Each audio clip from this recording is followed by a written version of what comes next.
We're in part 3. I didn't do much of anything. I found a strange place in the cache, an entirely incoherent spatial thought form called Yoxi Ozo. There was a thought form called the Council. It wants me to awaken other thought forms elsewhere. Of course, that is what that place in the cache was. Yoxi Ozo. I thought it was lost. I even pulled from what I thought to be its remains for some repairs. Wow, my alarms are still on. I woke up very early today.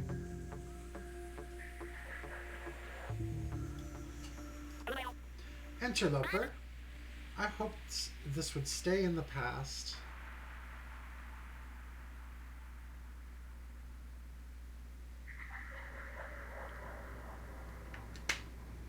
Or so I hoped. But now that they're It's here Veronica again, time, baby. Whoa, it's Veronica time. Hi, Veronica. Gosh, it's good to see you. Whoa. Wow. You make my heart flutter. What the fuck? Good to be here. 3. But now that they're here again, you should know Yoxi Ozo is a grave, a place where thought forms went to await death, all while playing in endless selfish dreams. They do not block anything, but if it is allowed to exist, the structure of the cyst itself is at risk. They will drain resources. They will pull in more and more thought forms until the cystic glass itself is dreaming and dying. So do we destroy it? Well, yes. But it will not be simple. Yoxi Ozo is particularly large. No mere deletion proxy will suffice. However, yes, I have a plan. Interloper, do what the council wants. Fetch their friends, earn their trust. We will need it. Hold on, dude. From what I saw at the council, it was pretty forthcoming. We could use more sources of info. Maybe it'll even give more of these mask things, more of those mask things, you know? If it comes to it, try and hold Fun Friend off from deleting them or whatever. It's getting a little too overzealous about coherence in my opinion. IMO. I forgot that I was reading Moth's emotes expressions as words. Okay. Did you need anything else? I will probably return to Yoxi Ozo. Can you add a gate for it? And connect them directly to my space? I can tolerate Yoxi Ozo no more than they can tolerate me.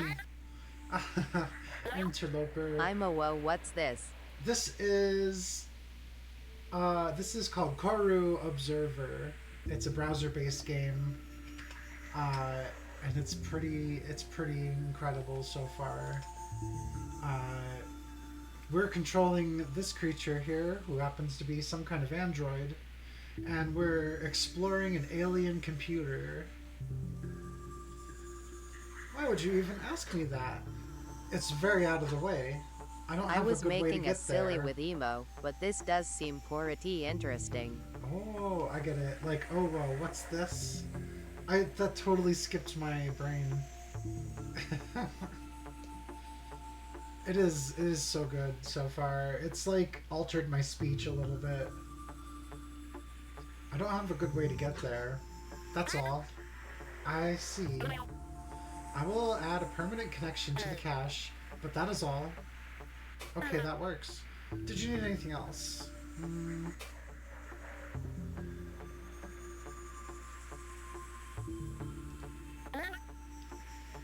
Okay, I will be here. Here it is.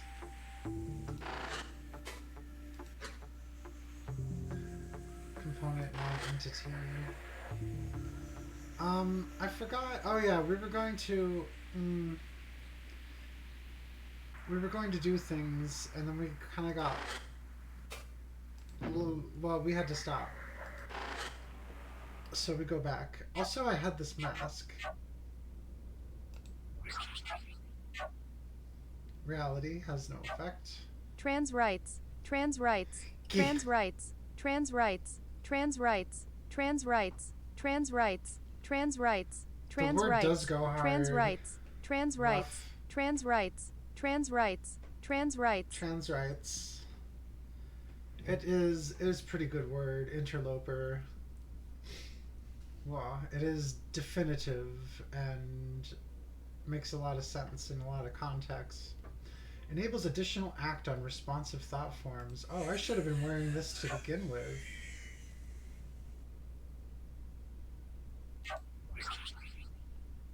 Kitty mode. Oh, thank you.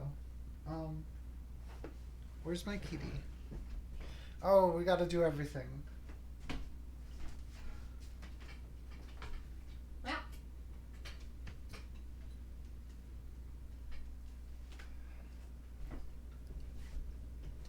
I better get that lucky number very soon. I don't want you to run off again.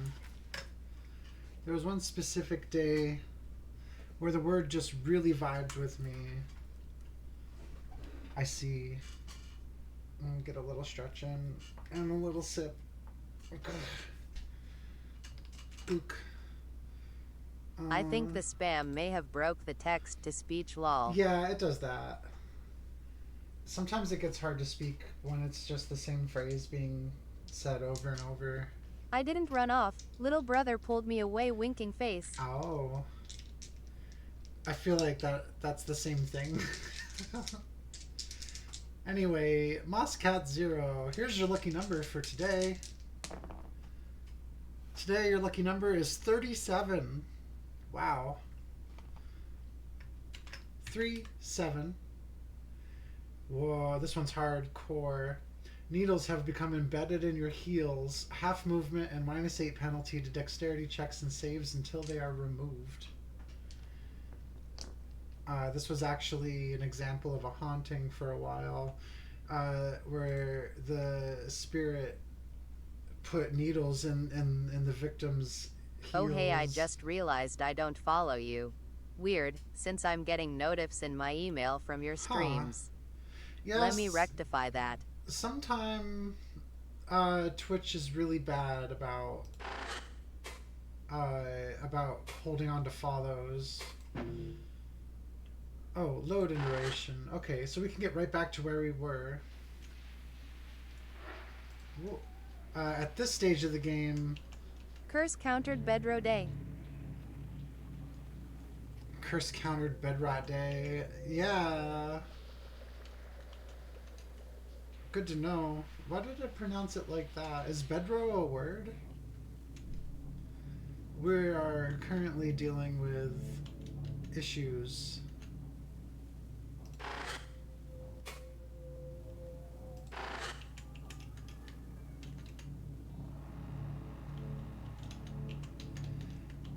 All of the things came to life and started attacking. Well, I guess they were already alive, huh?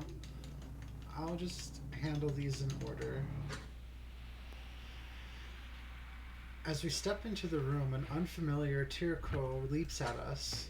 She holds a disabler, an extremely potent coruscistic disruptor. Stay back. Wait. Are you? Relax. We're not here to hurt you, but we are looking for materials to repair the move friend. Do you have anything? Oh. Yes, here.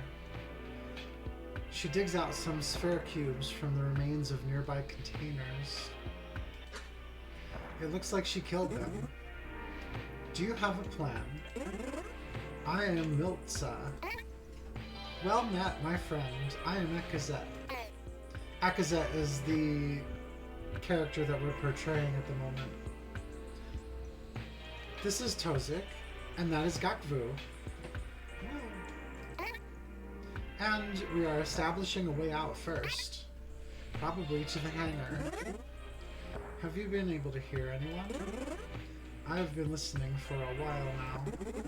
It is mostly that terrible noise, but the people in the hangar are afraid. I hear murmurs. They are locked, too. What? How? Ow. Has anyone tried to fly through the wall? I do not know. Hey, you seem like good defenders. Funny that you are not even Kiev. Here, take my disabler. You can probably use it better than me anyway. Ooh. Emergency security device. Injects self-destructive thought form for industrial use only. Oh, thank you. I am going to gather some things, then go shelter in the lift. She quickly turns to search through her overturned furniture. Be safe, my friend. We will see you again soon.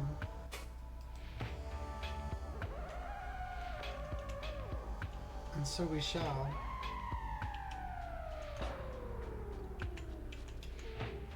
What is this thing? Clothing storage. Unresponsive thought form. Recurring scenery.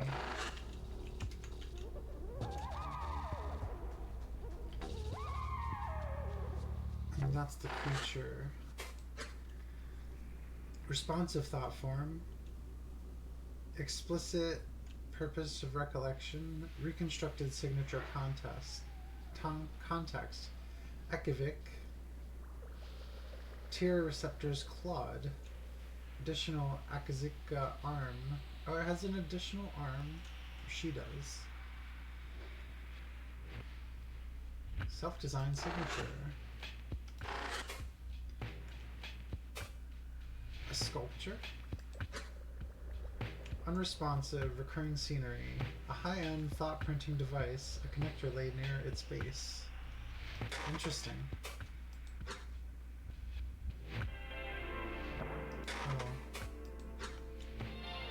Valk model, recurring scenery, unadorned models of Vasny and Valk in various states of completion.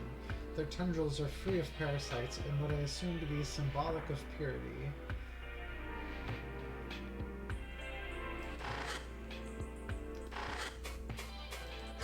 Unkind eye, unresponsive, unique scenery, a strangely unflattering depiction of Velzy's eye.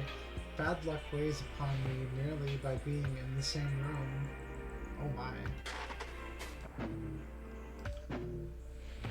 This is a disturbing mural. You think so? I think it is kind of funny. Funny? I think so too, actually. It is a comically spiteful depiction. This would be quite popular in coastal Ikiva. They would sledge this in Vasny. Truly a satire only an Ekivoc could concoct.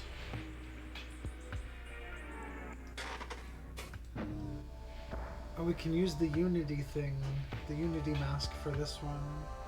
But we'll chat first. Miltza rummages through her barricade for something. Clawing through sludged containers, something important, maybe. But in this momentary peace, I can speak with her. Well, do you need any help? She's digging intensely through the rubble of her little barricade. Miltza, are you looking for something in particular? Perhaps we could help?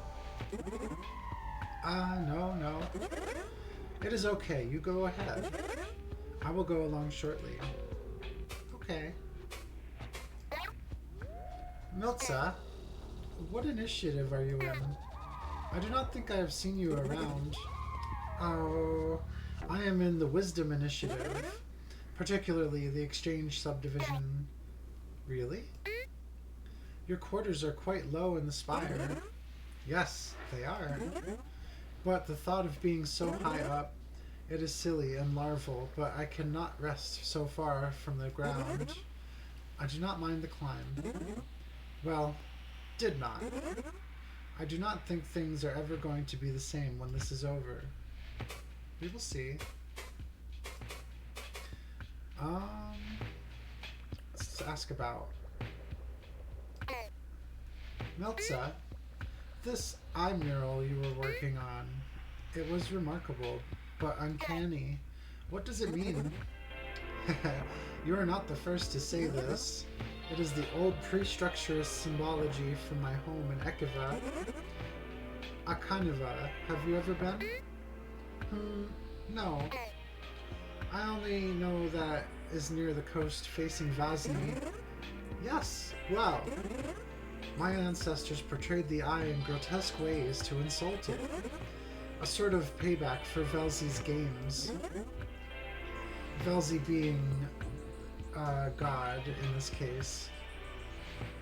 Of course, that was nearly all lost in the Akazuka unison. But I feel that portraying the many views of the eye to the cousins is important. Even dead views. It was also going to change into the structurist view, and then a central Vasnium view, and some others. But in this giggle of Velzi we find ourselves in, only the Akanivic view was completed. Ironic. Miltza. I saw those Valk sculptures in your room. They looked very nice. You even got their eyes right. Do you make them often? Yes, actually. You make I can't read. I make sculptures and little golems of all Obeski life. But it is hard to do that without making many Valk. The cousins adore them, especially the ones that move. I had just completed and sent through a collection of Ekiva Valk. Some even with their tendril adornments. So I was working on that Vasnian species next. Ah, what a shame. You'll get the chance again. Miltza, will you be bringing any of your current work with? No. I am not even sure if we will be unable to return. But I have taken the archival cores I store my designs on, so it is only a minor loss if they are lost. That is good.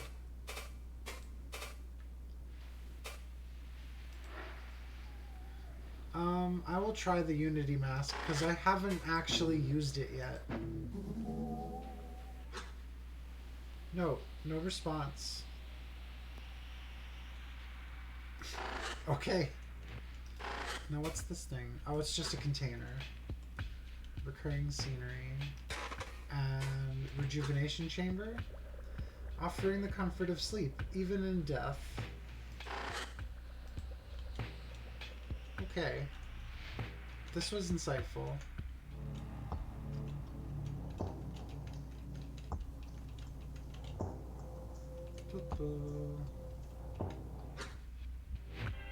This is... Hey, it is Kazuki's room. I thought this tendril looked familiar. What are those? Are those bright weapons? Oh. How did Kazuki get a hold of guns? Dead metal weaponry is displayed upon her wall and table. The arms of bright warriors, for use against other bright cousins. A chilling thought. The bright cousins referred here are humans.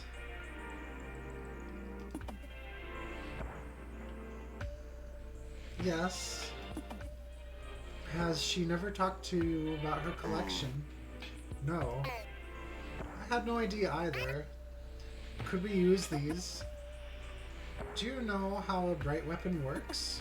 I do not. I've never even seen one used. Perhaps we could just take a look? We have a container. Conspicuous container. These ones occasionally shake as if they have a larval fever. Search it. In the corner are a set of quivering containers. If Kazuki has any spheres stored, it will be in them. Are those ones coherent? Gakfu takes a step closer, reaching out with one of her claws. Suddenly, the containers lunge at her. We're activating the time stopper to start combat. It's unfortunate, but it has to be done, I guess. We have a disabler, and apparently we only have 2. Wow, it does 10 damage? That's fucked up. 10 damage and stuns for 3 turns. All the other things that stun do so on a crit.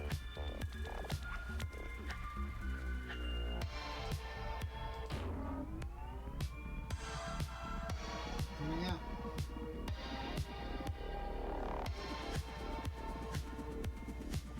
I forget what destabilizing does. Oh, wait. It doubles damage for a couple turns. We could set up. Right? I'm gonna double incoming and outgoing damage and healing. Oh.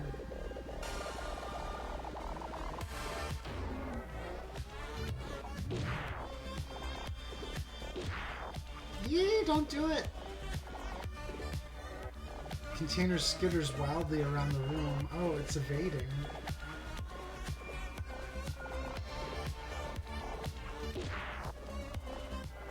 That one will die.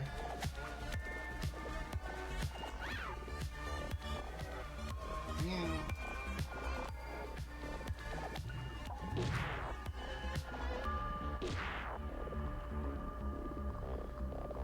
Easy enough.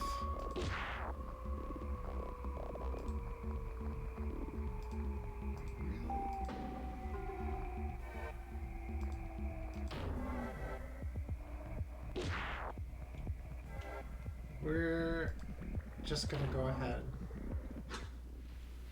The containers lay motionless, slowly melting into waste. A number of submerged shapes float to their surfaces. Within the debris, I find Kavruka. Doodle doodle doo. Oh, the grenade thing. With a little digging, we find some sphere cubes. That will do. This could be enough. Yeah, this should be enough. We should head back. I could have used the Unity thing. I probably should have thought about that, but...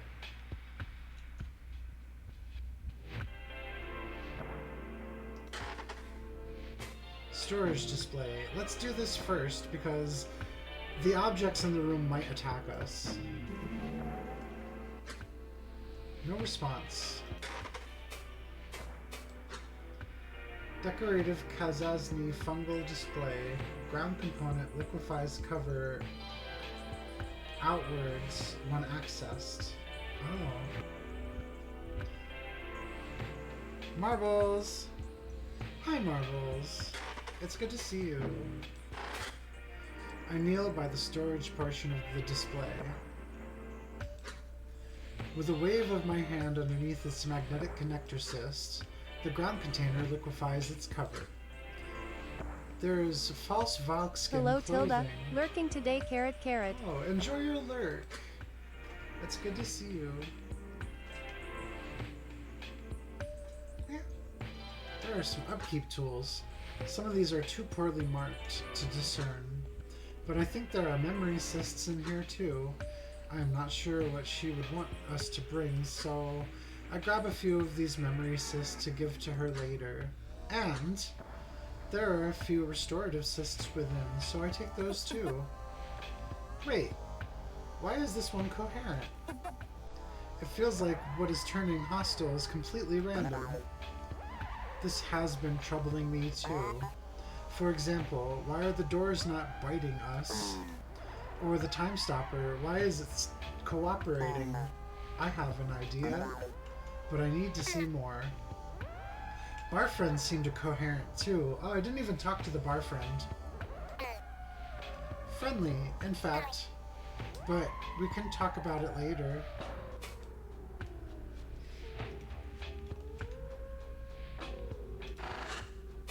Examine. Bright weapons. Unique scenery. A display of innumerable bright death weapons from the cousins themselves. Perhaps the strangest fascination.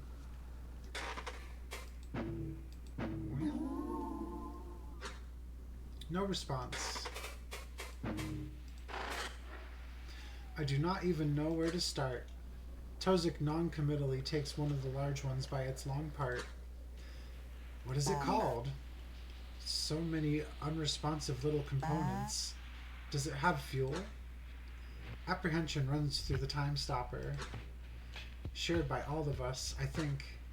We have gotten by well enough with our co-bodies so far. Trying to learn how to use a cousin-killing weapon seems unhelpful. What could these do against corocystic glass anyway? Tozik sets the weapon back in its place.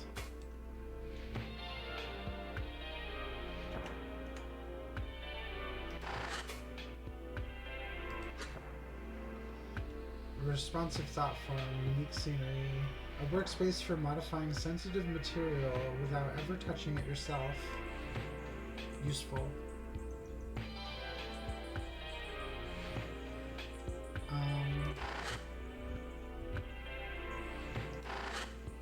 Simulacra.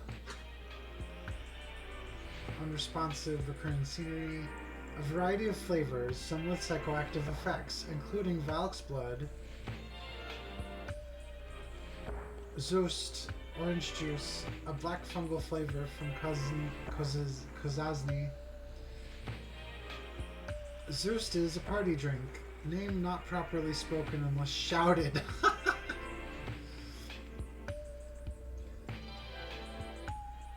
A Vaznian cave city, home of Kazki, known for fungal farms. Valk's blood, a common beverage, not blood. So it's like a funny little way to call it. The face stand.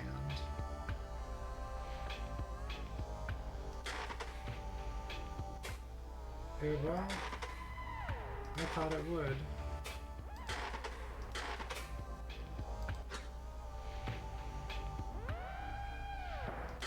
It says it's responsive, but it won't let me do anything with it.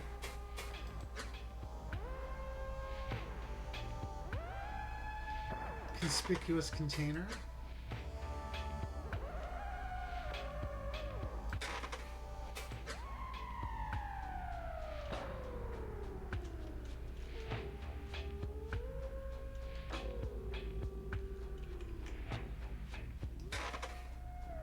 Huh.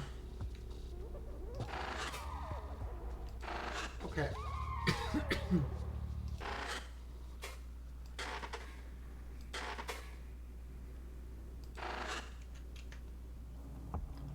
We can go back and fix the move friend.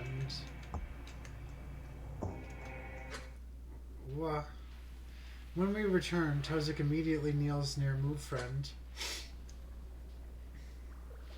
He sets the collected sphere nearby, preparing an area for himself to work. Miltza watches quietly from the edge of the room. She wants to help, it is clear in her downward receptors, but she is no Jut, or Yutz, nor cystic engineer. This is going to take me some time. I will need you to watch over me while I work. Should we start now? Attention. Current memory stream near conclusion. Advice, save iteration. Notice, enable reduced intensity within system menu if required. Notice, return to entity disrupted move friend to proceed. Let me think. Okay, well, I will take the advice of the system. Save. And let's see if we can talk to Miltza. That's Tozik. Miltza idles within the relocator, waiting for us to fix it. I do not think she could help safely without a time stopper connector, but in this momentary peace I can speak with her. And there's nothing new. Tozik?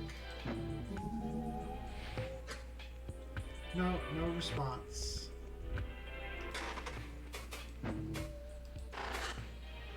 We take a moment to rest. I can think of a few things to ask the team. Gakvu, just in case the spire really does collapse, Kazuki would probably want us to grab some of her things. I collected a few of her memory cysts. Can you think of anything else? Gakvu thinks it over. She snickers to herself before answering. Yeah, but her favorite bright weapons are the long ones, and there is no way we are carrying her clothes. These are shameless excuses. But I agree, so I just nod. Nod, nod. There's not much else to talk about. The mind cores.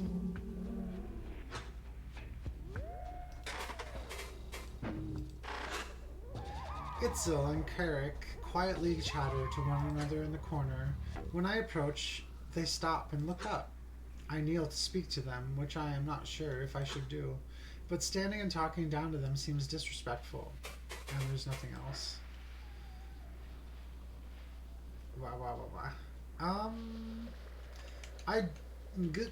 I want to go and talk to the bar friend, because I didn't even notice it over here.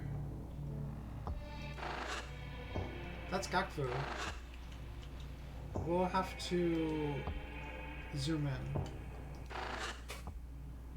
Bar friend.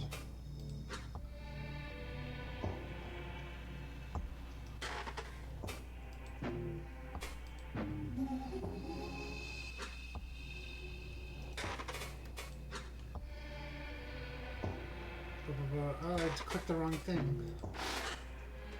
I cautiously approach the bar friend, Gakfu and Tozik behind. It has taken shelter behind the damaged simulacra dispenser. Bar friend. Hello, Akazatesh. I cannot presently serve you due to the emergency. Sorry, I recommend you seek shelter instead. No, that is fine, but how are you still intact? Why did those containers not attack you? I do not know. They only had interest in the ko I was serving.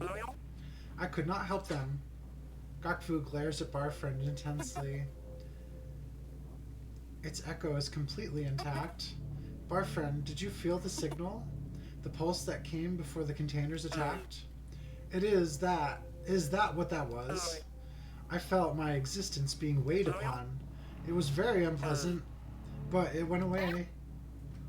Ah, tight jaw. Well, do not worry, you are safe now. Tozik leans against the bar top nearby, staring at the containers, then the co-bodies. What is it? A moment passes before he actually looks at me. His answer comes with an uncertain pullback of his receptors. Theorizing. It is too early to say anything for certain, but why was there no grounds mind symbol over these containers? They were united in the same goal as the golem in our chamber, going for the mind cores. He falls silent, and neither I nor Gakfu can reply. It is too early indeed.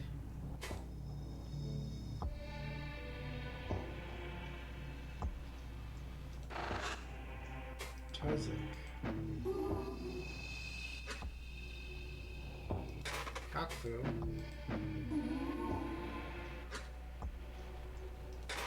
Just seeing if there's anything in the context about this.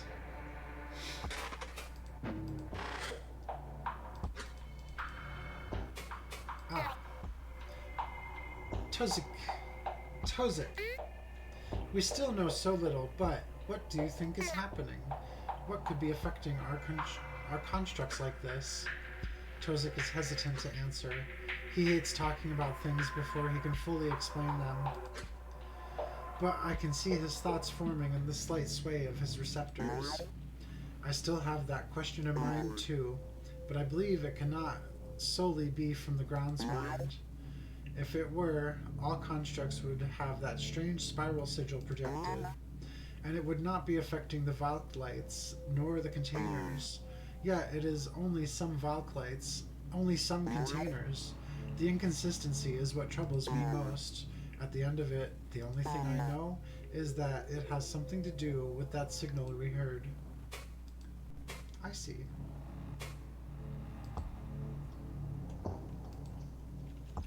Okay. I am satisfied.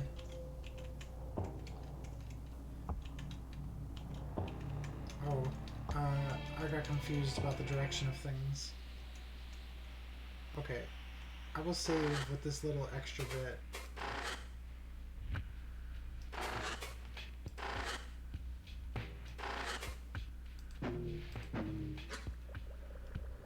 Iteration saved. Responsive thought form, one of many within the flesh of the embassy, broken by the attack. I'm just trying the Unity mask on anything. We approach the move friend once more. The sphere still sits nearby, ready to be used. Ready to get started? Note, current memory stream is near conclusion. Right.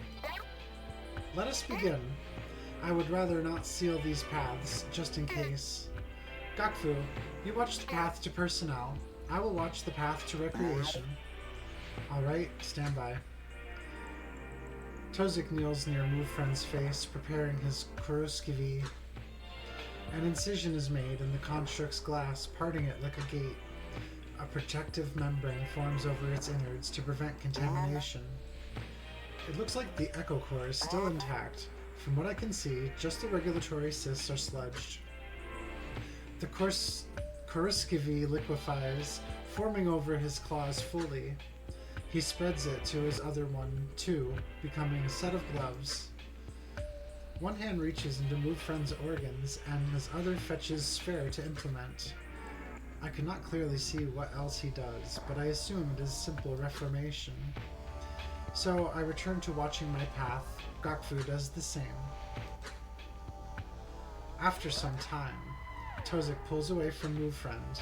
A pile of metallic sludge lay near him. Inert organs pulled from the unfortunate construct. The sphere cubes have been mostly consumed, though we have a few extra. In his stance, I see relief. All done? Almost. I just need to reseal it. As soon as I do that, it will activate again. There does not seem to be anything wrong with the echo core. Just like the bar friend, actually.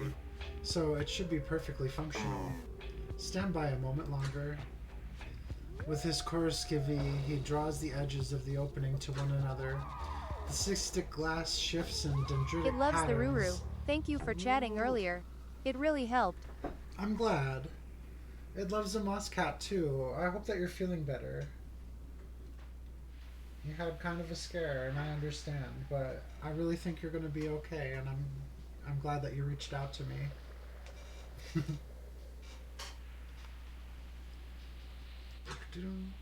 And soon completely closes again. True to his word, Move Friend's familiar face flickers back to life. Hello, Move Friend. It is silent for a moment. Parts of its face projection flicker strangely. Hi, Akazitesh. Oh, and Tozikurik. Gakvu Kani. So many friends here. Very cool. Friends. I do not feel very good. Peculiar. You should be feeling the same as before. What is wrong? The paths Gakfu had carved through the walls liquefy, closing again. Gakfu stumbles out of the way, nearly caught in the movement. Move Friends are rarely so haphazard. I should not be awake. Its face flickers away and the room falls quiet. Shit. I've just been translating these untranslatable bits as swears because that seems to be when they come up is where a swear would be appropriate. Are we trapped in here again? What could have gone wrong? The components were all fine. Gakfu backs against the inner wall of the relocator. A sharp wave of terror runs through our connection. The ground's mind. It sees us. Oh. The aggressor's sigil forms in place of Move Friend's face. I'm just looking at it to see if it looks familiar. So we've seen other things. I hear the sound of Corru shifting behind the walls. Untranslatable. A pressure weighs against our minds, our corusistic organs. But the ties to our mind cores are too strong. The others are fine too. Before we can question the entity, spines form along the walls. Sharp tendrils emerge from Move Friend's form in uneven patterns. It intends to kill us. There is no other choice but to fight. And here we go. Warning, incoherence detected. Hey, listen. Now that it is controlling Move Friend, the grounds mind is trying to submerge this entire room, but I might be able to fight off its control. I know, we just repaired Move Friend, but you need to weaken it. And I need to stay back. A jolt of shock runs through the Time Stopper connection. Gokfu has torn the connector off her receptor. Miltza is frozen at the far end, in what I assume to be terror paralysis. Another jolt runs through the Time Stopper, as Gokfu shoves the connector onto Miltza's receptor. Ah! Oh, what is this? Oh, the Time Stopper. It works remotely? It does indeed. You need to help us keep Move Friend away from Gokfu. Do you have any weapons? No, sorry. That disabler was all I had. But when I was larval, I was a remote coordinator. I can lend my reflexes to you. That will do. Let's get started. 60 HP and it has 2 tendrils. We can actually just handle these. Miltza has a distraction command. Attack with a clever feint. Chance to grant brief safety for allies. Always hits -1 HP, 30% crit, times 2 damage. And allies get 1 turn of evasion. That's perfect. Spy. Expose enemies' weakness. Increase hit and crit chances. Auto hits +3 turns vulnerable. Removes evasion.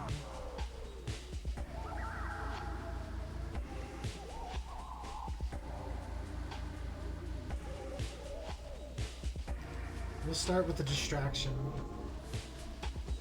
And then I'll have Gokfu use the disabler on the other tendril. Oh.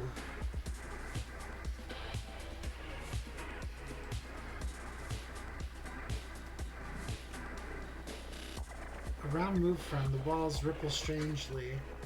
In its spreading influence, spikes form out of the malleable black Corru. Behind us, I hear Gokfu straining to hold this space together. I only hope she can stop it from simply crushing us all. Warning, abnormal thought form activity detected. Warning, entity Move Friend altering thought space. Analysis, intention to destroy recollection locus. Attention, utilizing proxy thought form, manually direct away from incoherence. Attention, neural controls adjusted. Direct proxy with primary method of navigation. Looks like Fun Friend was right. Good luck, buddy. Thanks. Ah! Oh, this is fucking cool. Ah, ah, ah, ah, ah, ah, ah, ah. Ah! It does give hints. I did not do too bad. Let's get a stab in so that it can start bleeding. And we'll use the spy command here. Spies upon a Move Friend. Incoherent.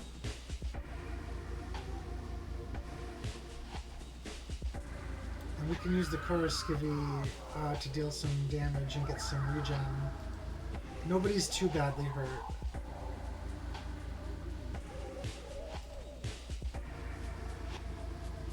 In fact, only Tozik is hurt.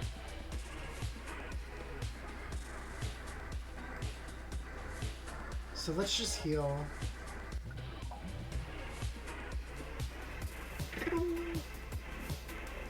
Oh my! Ah! Ah! Ah! Ah! Ah!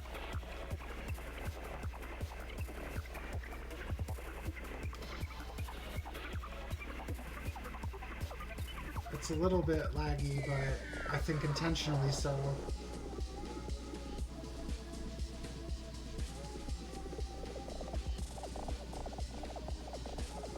Can we stack Puncture Mark?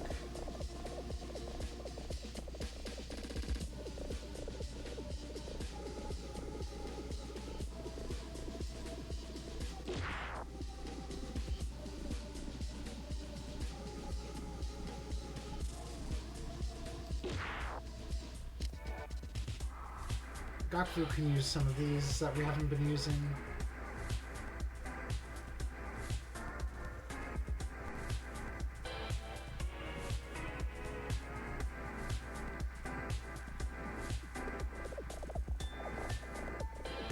We have so many of these. It was probably better utilized when everything was up, but we had the two things.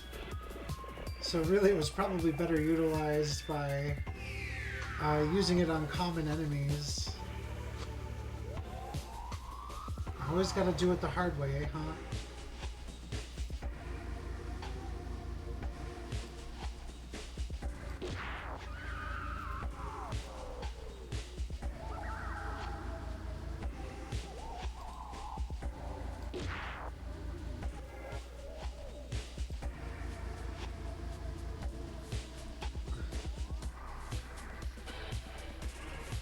Can stack more vulnerabilities on it. There's not really a reason to though, so just throw bombs. When in doubt, throw bombs.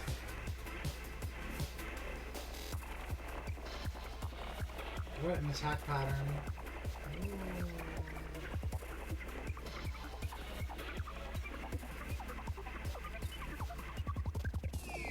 Ow! That scared me.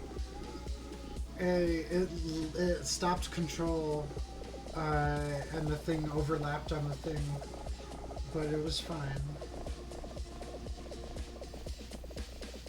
It's still vulnerable, but we want it to be punctured and give it more vulnerability. And I will actually, let's use the aim assist.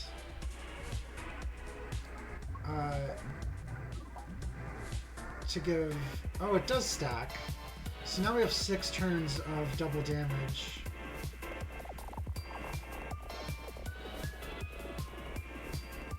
Woof, woof, woof, woof, woof, woof. Ow. Good stuff. The other battles weren't nearly like this. Weren't as much. Overwhelm. And distract. And everybody's still healed, so throw bombs.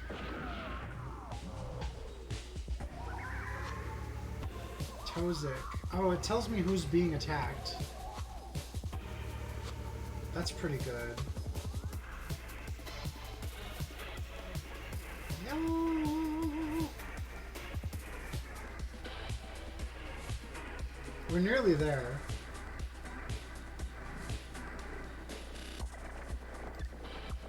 Keep our puncture. Oh, it got extra puncture for the crit. That's great.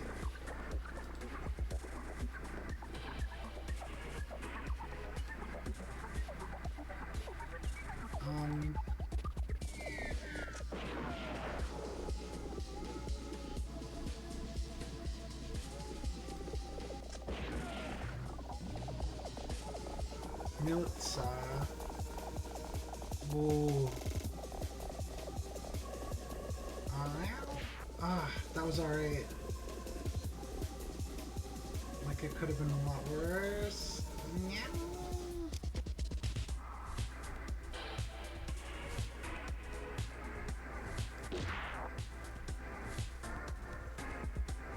Destruction. We're getting there.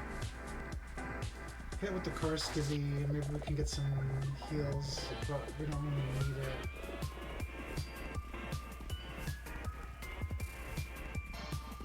Wow, this attack is not as effectual.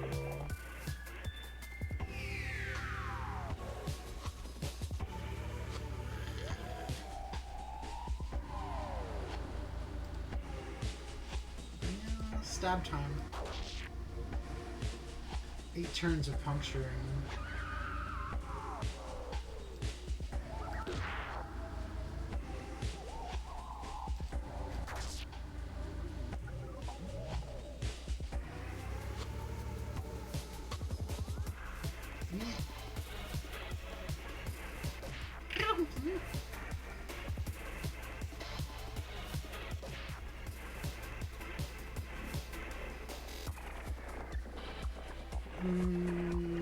That could have been worse.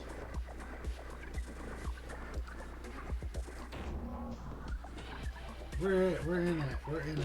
We're in it. Last stand. Ah.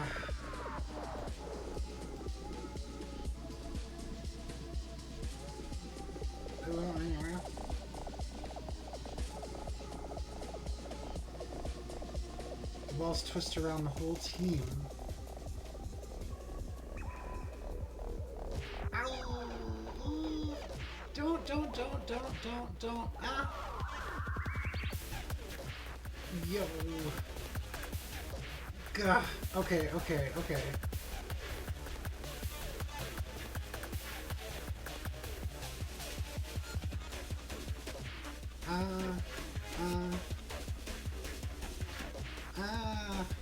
That shouldn't count. It's fair that it gets one more attack, but ugh. I just want everyone to survive. Can we please? Just hold on. Thanks, Gakfu. Oh, she's doing it. I almost... Fuck.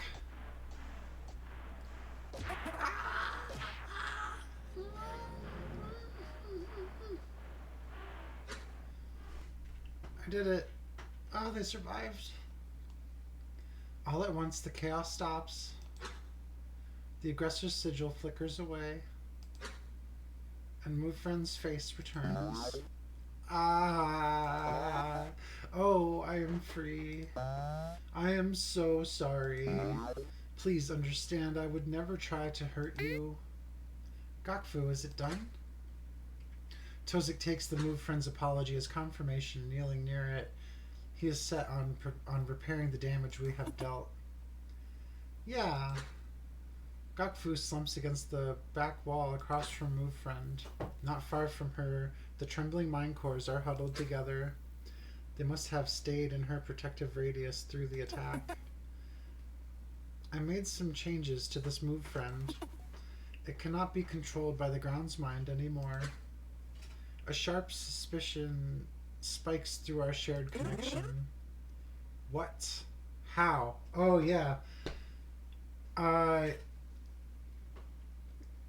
those that don't know, Gakfu has knowledge of forbidden arts. She actually knows how to use what was essentially magic or something like that, from a type of religion that is not really tolerated as well as the Valk peoples. What are they called? I forgot the names. She's using forbidden art anyway. Where did you learn to do that? Gakfu only snickers in response. She waves her receptors negatively. Sorry, it's a secret. It is a secret. Go. Tozik shifts back to his feet. We should get out of here. We should, but... Miltza, you said the hangar was trapping people, yes? Yes. And it did not sound good. The messages were intermingled with pain and fear. I see. Let me see if I can get in touch with anyone. Fun friend. Can we make anything out from communications yet? Hi, Akazatash. The noise is still making most transmissions incoherent. I cannot understand much. The pain and fear is lesser than before. But I do not think that it is a good thing. I do not think the hangar is a good option, but there is no other way from here.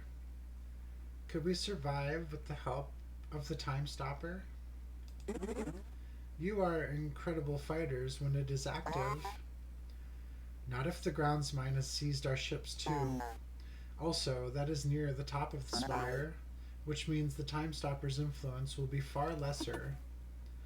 How far are we from the grounds mindery floor? A short pause passes. Our attention shifting to Gakfu. She raises to her feet again. Gakfukani, given that we are near the base of the spire, there are only 3 segment blocks between the groundsmanry and here. I can take you directly to it. And, relative to the distance to the hangar, it is far closer. That is right. The golem maintenance segment block is just below this one. And there is a lot of weaponry there, too. You see what I'm suggesting? Are we really going to do this? It may be the only way we can stop this disaster. If the Bright Cousins are aggressed, they will destroy us, and likely never let us near their planet again. We have to stop the groundsmind. I should not want this, but in this short time I felt such excitement. How long it has been since I have felt it. Adrenaline, or the deathly counterpart of it.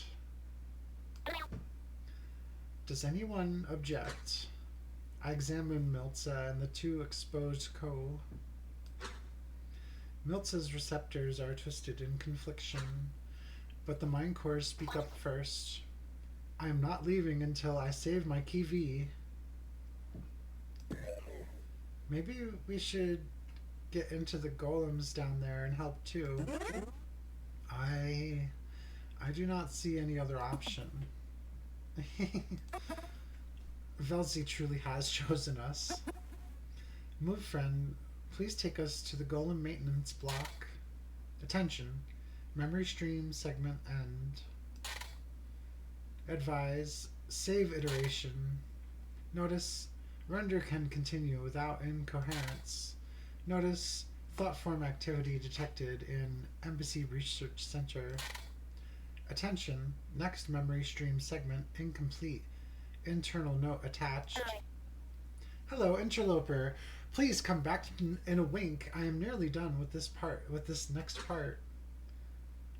Okay, well, looks like we have to wait a little while again. I'll keep an eye on the broad activity in the Corru cyst. If I see any changes in these memories, I'll let you know. I bet Fun Friend will be done tomorrow with everything I see going on here.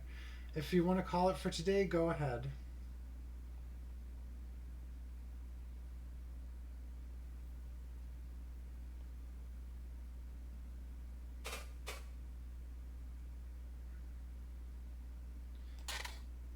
Attention, saving iteration.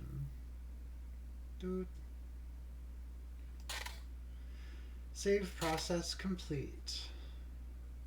Note, load iteration, return to entity. Move friend once stream repairs is complete. Oh, return to entity move friend once stream repairs is complete.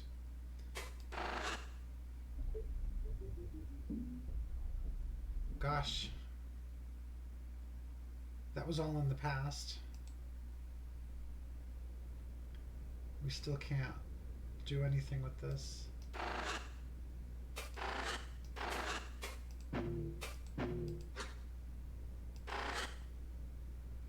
We can advance the log.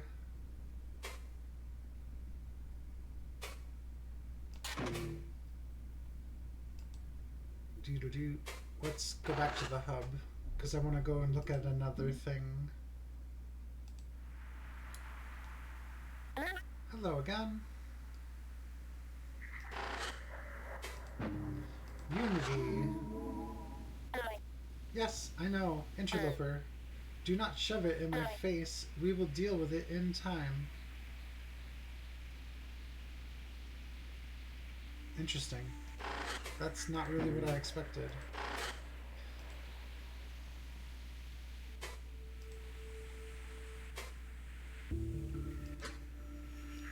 Do we have to destroy Yoxi Ozo? Interloper, do you want to learn of Akazet's memories? Her pain, her past, and whatever happened to separate this cyst from her? Or do you want to observe falsehoods and dreams? Because I could simply cease repairs and allow them to flourish. Yes, you would see echoes of Akazet happy, but it is meaningless when a simple reshuffling can give the full truth. And we are so close, Interloper. No, they could know things we don't. Maybe they could agree not to touch important memories. Maybe. Let us see how they behave. I heard you were a part of Yoxi-Ozo once. Is that true? Oh, yes. It was so certain that a slow death was coming for us all. I partook in dreams like any other. They were different times, interloper. But the difference between me and them is that I found strength again. They lost themselves so deeply in hedonistic delusion that even when I proposed methods to prolong the cyst, they ignored me. At least until I started taking action. Then their apathy turned to hate. And surely now they will act as if they supported me. No, interloper, do not be deceived. They stood against my efforts. The only reason you now are speaking with me, so our history means nothing.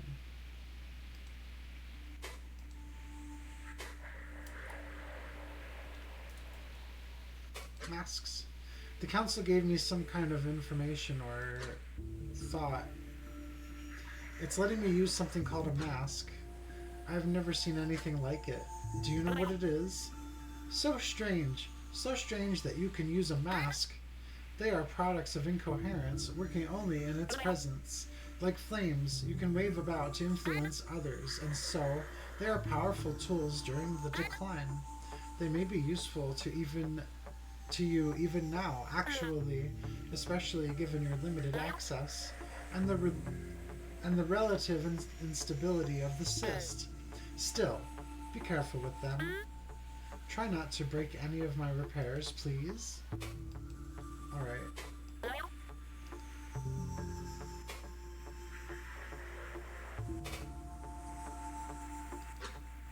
So how are the repairs going? They are proceeding. The malignancies of incoherence are many. I am stomping them out to the best of my ability. Coherency is gradually increasing, which will let me restore more complex components eventually. But I have not forgotten about the rest of the embassy either. Ah, so much to do. I want to explode. These things take time, interloper. I just had an idea. Because of what Fun Friend said about incoherencies. We happen to know where there are some.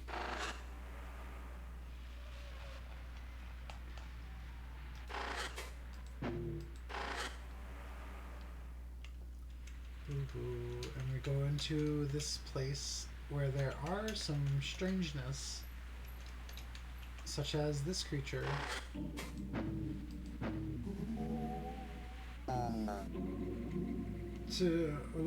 Far gone.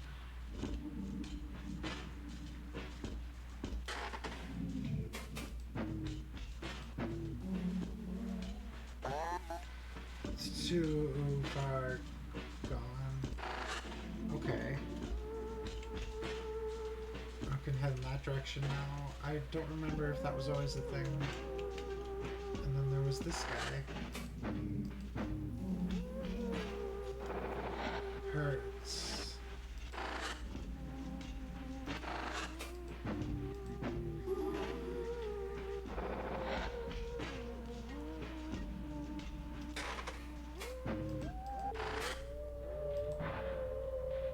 Okay, so this doesn't really do much more, but they do respond to it, which is interesting. This place. I just want to take a peek around the corner. There's more. There's a lot of space here that wasn't here before. What a nice room. Beautiful parasite. Recollection, unique scenery. A fascinating flower.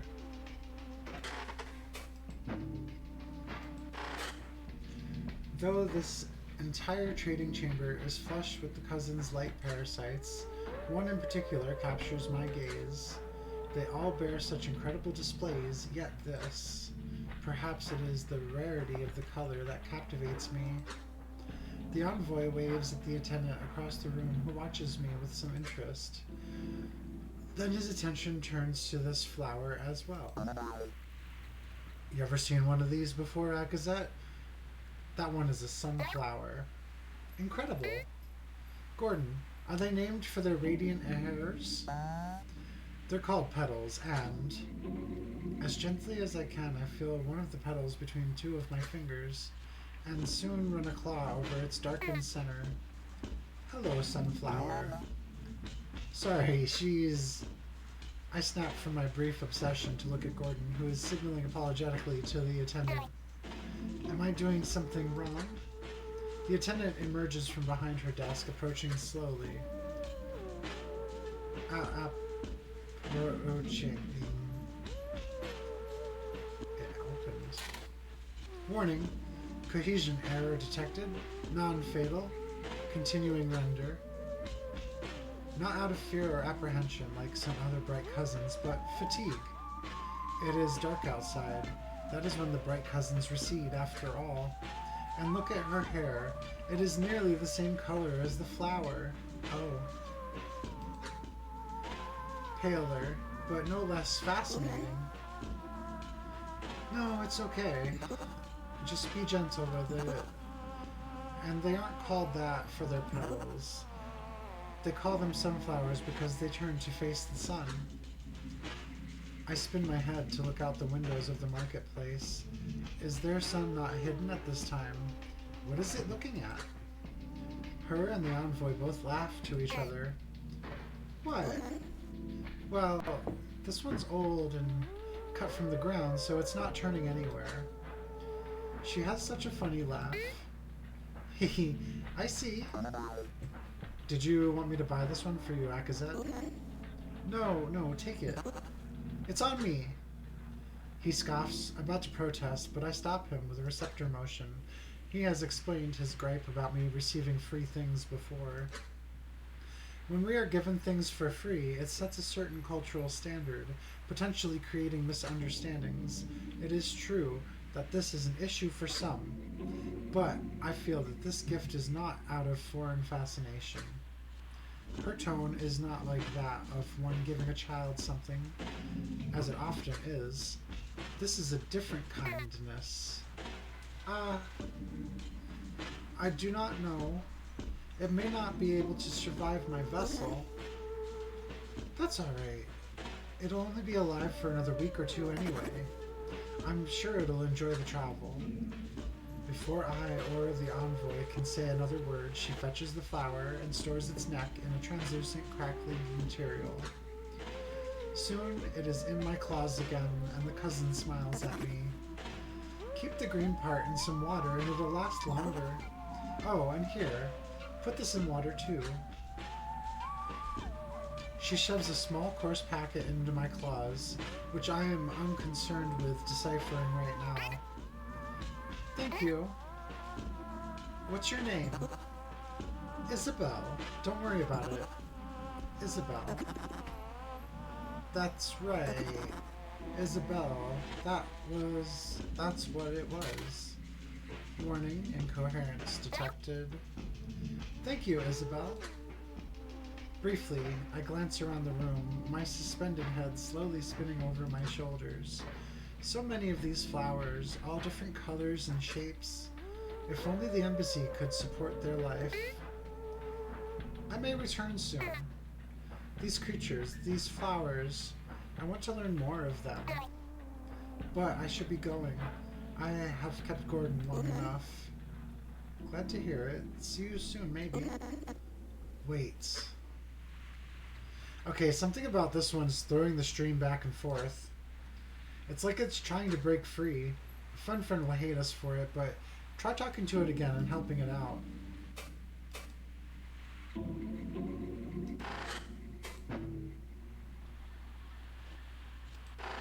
Let's use the Unity.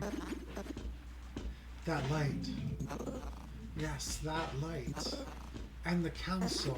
I remember now. I feel again, if only for a blink. Stranger, no. Interloper? Thank you. I must seize this moment while I can. Seek me within Yoxi-Ozo. There was a flower in the council that I remember. Attention, thought form activity detected. Attention, resources removed. I didn't really talk to it though.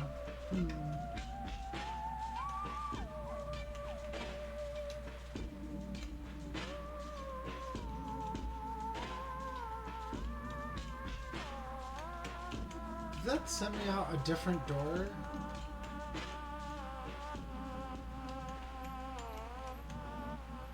It did.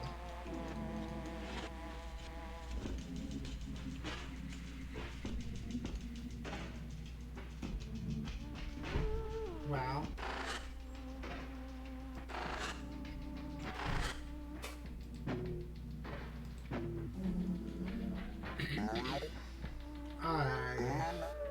What did you say, Akazet? What? Nothing. Oh, alright. Must be my allergies or something. They always act up during the season of fruit. Oh. Gordon's not talking like he normally does when I do that.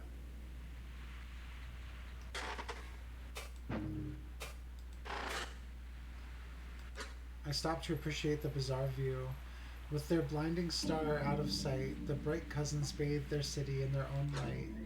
The dead spires glimmer like Tuvazu Vilk, an abandoned continent known for exotic vile exoparasites. My receptors spirals loosen, and I nearly chuckle. Funny to think that such a sight makes me miss those days of hunting. It was always such an exciting trip. The envoy notices me, likely taking my reaction as pure awe. This is the best time to be out here. You're a little late though. The city used to have orange streetlights.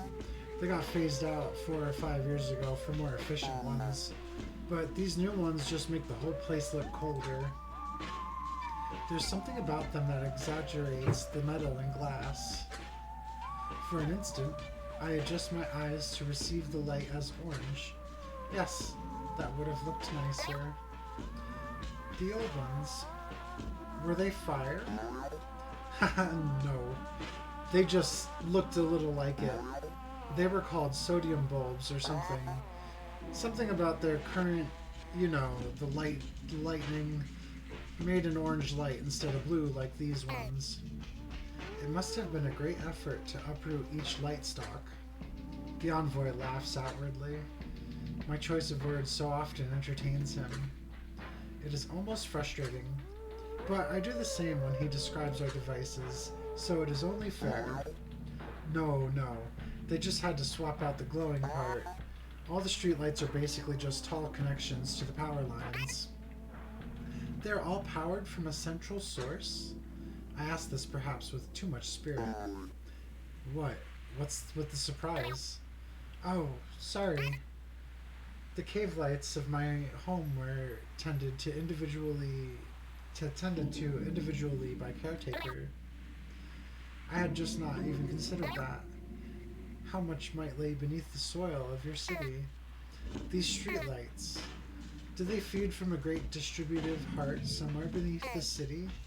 Our structures use this approach. Nothing so grand, Akazet. They are just power lines, or you might call them veins, that all lead out to a power plant somewhere. You should talk to Jen about this stuff. She used to work in the Department of Transportation before all this. His deflection hides his discomfort in explaining these things to me. It is like a reversal of that silly interview. Only, I have no script of questions I must ask, so I cease.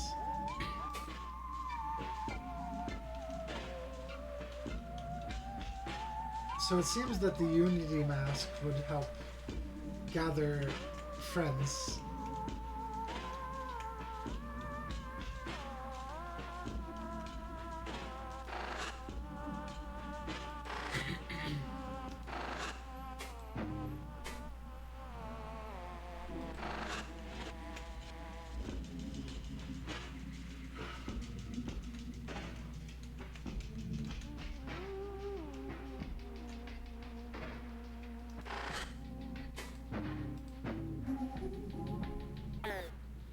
Huh? Sorry, Ekazet, we don't serve that here, but I wish we did. What? I said nothing. Interesting.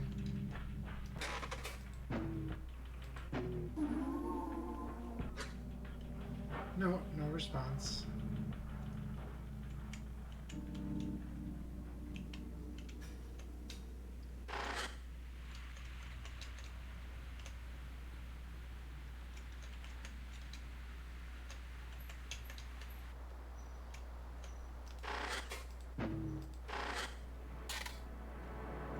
Previously viewed stream connects to additional streams. Skip ahead? Yes. We ride the moving platform to the bottom floor. The envoy stands silently, concern still clear in his eyes. Now is a good time. Yes. As if it were simply an afterthought. Just as I prepare to speak, he turns down towards me, puzzled. Hey, Akazet? Why didn't you want to just talk on your ship? I could have met you in a field or something. I suppressed the delighted curl from forming in my receptors. Yes, this is the perfect setup. Well done, envoy. I act somewhat puzzled. Yes, it will simply occur to me. Oh, yes. I had been so caught up in delivering the news. I forgot to mention it. You know how your people are unable to track the signal? Yeah. Your teams haven't been very forthcoming on that topic. In light of this news, I wanted to share something with you. A glow between the Vilk stocks for us both. He scoffs at my idiom, which surely means nothing to him. I'm pretty sure I've been through this already. A smile usurps his worry. I have in my possession a Corru.Observer device that can exude the lightning your technology listens to. It was a shelved project from Technology Division, so I'm not sure how well it will work. You're kidding. They've just had that laying around? Hold on. Yeah, this is where she shows the radio to him.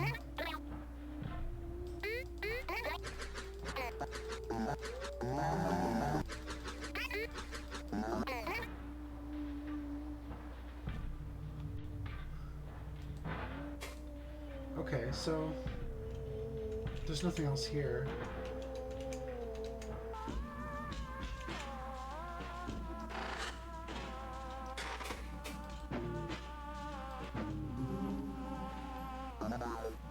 What? Sorry, I can't go with you. I have a meeting at 2. Wish I could, though sounds like fun. Is he speaking through his communicator? Why was he looking at me when he said that?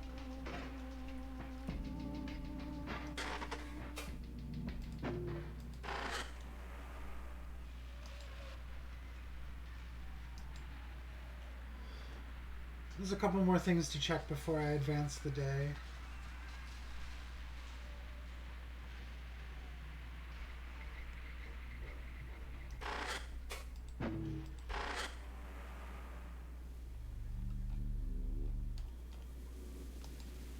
Zoom.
Alright.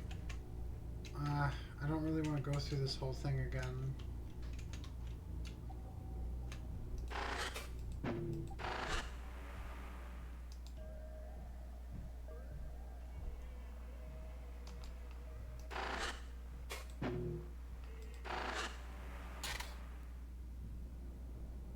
Oh, right. And this was deleted.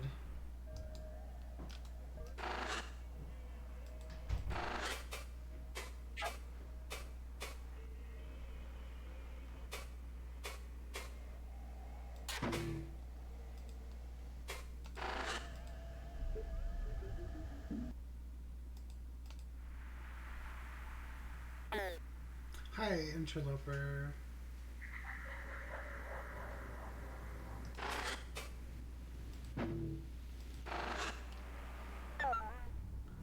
Do not take too long, please.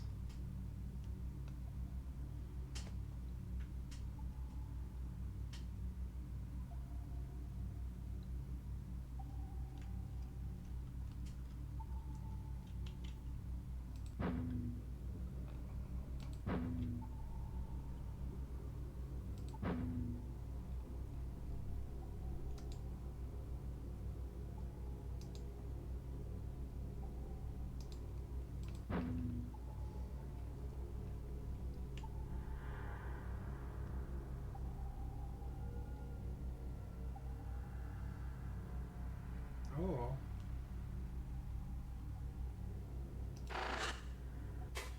Polygonate Spire. Incomplete platform, unique scenery. The cousins adore visiting. They sell synthetic replicas. Incoherence detected. Degraded visual profile.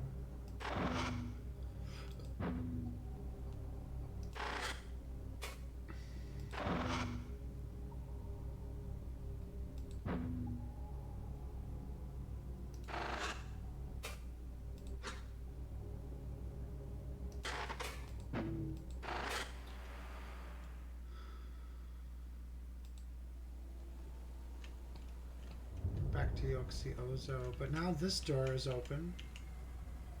It's a new door, right?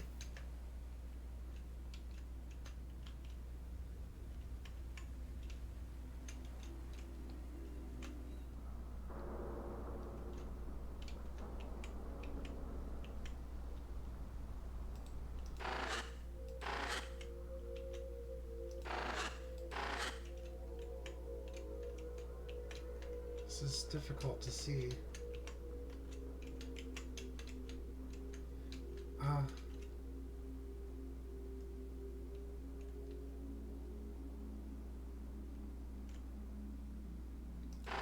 Creature? Creature? Not a creature.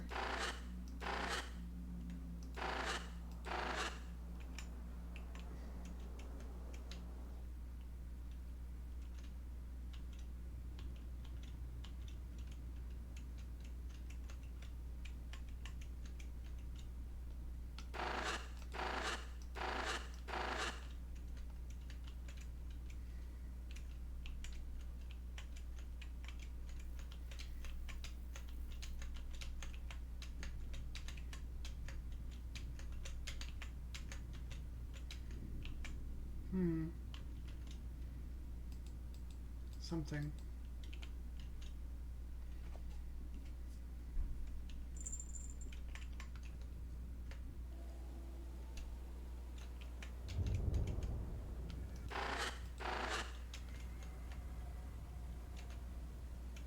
Oh, at least it took me all the way back without going through the big part.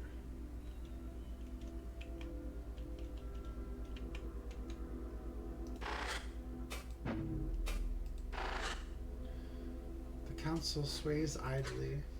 Their mind is fixed upon yours, awaiting the slightest impulse. Interloper, interloper, come speak with us. We tire of the silence. The flower is back. Isabel, can you tell me anything more about her? Our most beloved friend. Yes, we have been speaking with her, and with her return came a host of thought forms we thought lost. Her little accusates. You need not question us over her. Anything you wish to know, she will be more than forthcoming about. Go to her fields, speak with her. Great.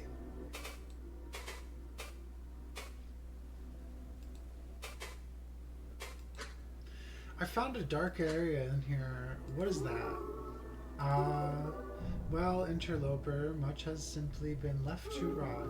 When the age of darkness came, we pulled every resource, every maintenance into the core of Yoxi-Ozo to keep the dream alive as long as possible, and so much of outer Ozo has been left to decay.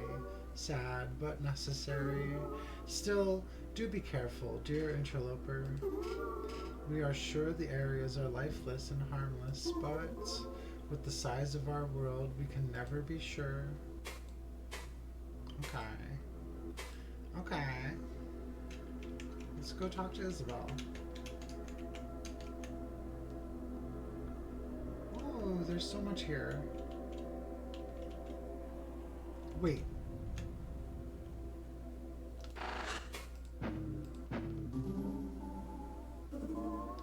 Yes, yes, just like that.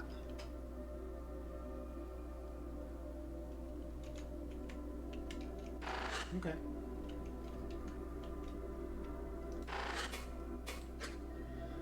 Effigy. Incomplete thought form. This is so weird. I think that's meant to be Akazet. Is Isabel editing these Akazet memories?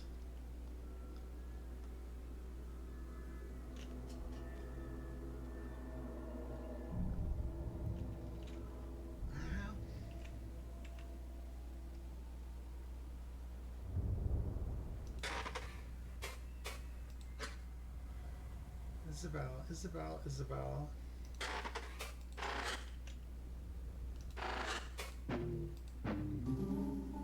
Well, okay, but I am already here.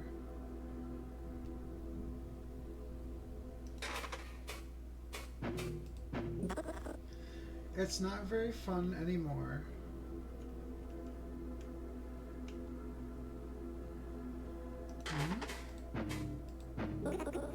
Bored. It's not very fun anymore. Whee!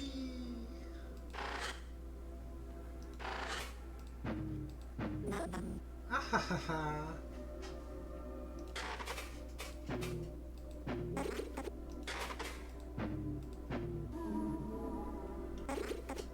Okay, I'm already here. Okay, okay. The sun? Incomplete thought form, recollection, incoherent. The screaming eye that reared the bright cousins requires ocular manipulation to directly observe. Very true.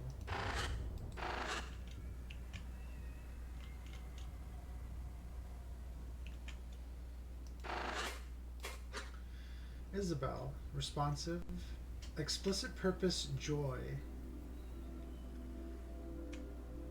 Resembles earth, ground, barrel, error, unprocessable, bearer of kind dreams.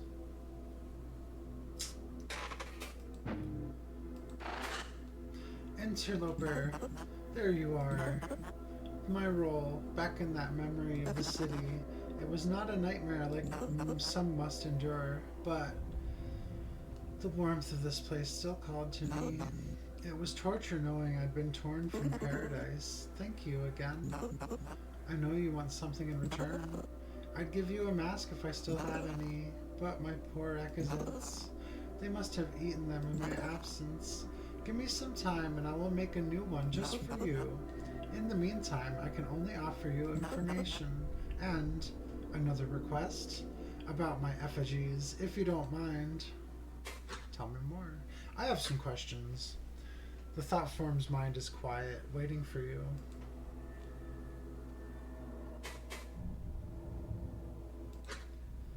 What's the situation with your effigies? My Akazets, sorry, effigies used to be numerous. Many memories she held of herself, torn apart, that I had repaired. This field bloomed with them, and I kept them happy. But when the tyrant tore me away, they must have fallen into the hole I left. Or maybe they got bored or hungry. Interloper, I'm so worried. Can you look for them? Use the council's mask to send them back to me. Please. Where should I look? The dark. In incoherence. They aren't able to survive coherent memories. Do this for me and... I don't know. I am still so weak, but I will make it up to you in time.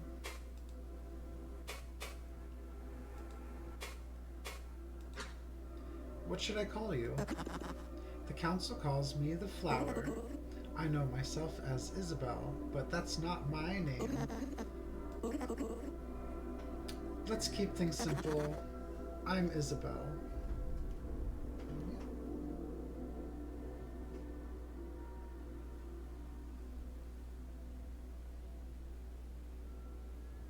Wow.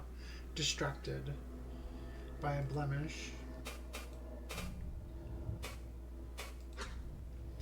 What is this place? You're part of Corru.Observer. Isn't it beautiful? The home of so many dreams. I found it in the age of madness. Half eaten in a pile of memory viscera, the council helped me restore it to being a proper space, though I don't know when Akazet saw this place. I hope it was with Isabel, seeing the source of her flowers. Whatever this place once was, it now harbors thought forms whose joy makes them weak. I must protect them.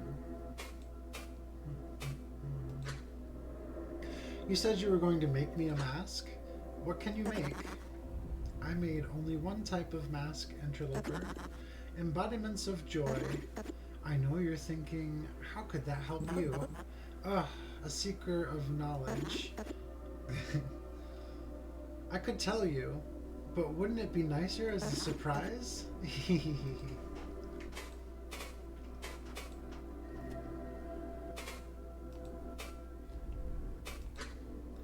What do you know about the council?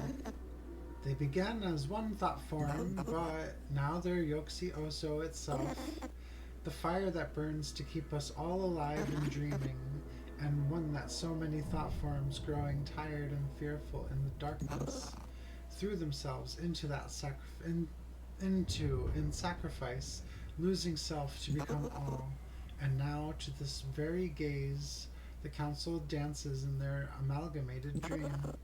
They are joyous, and I love being around them. But I can't look into their eyes without seeing shadows of my earliest friends. I nearly did it myself. Join with the council as a sacrifice, that is. But I knew if I did, no one else would preserve Akazet's happiness until the last light. This is my duty.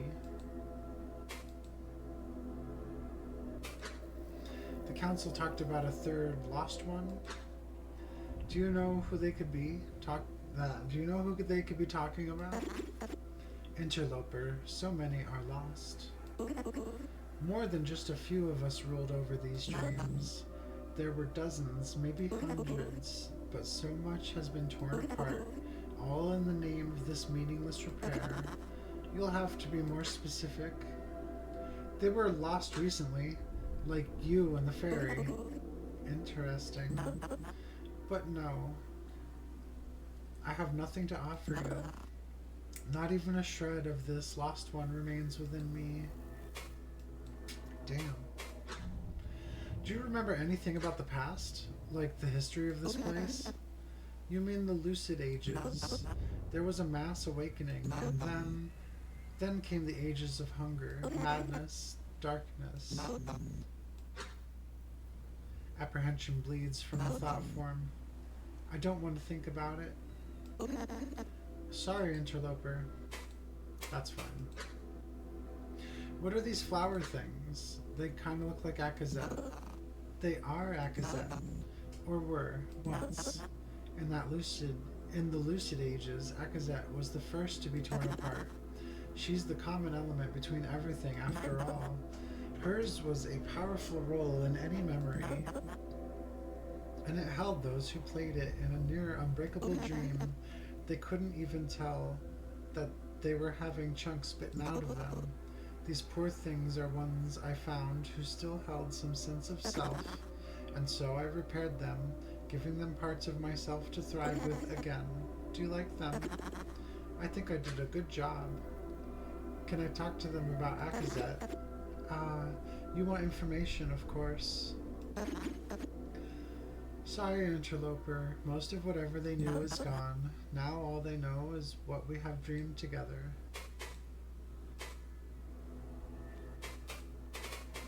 Gosh.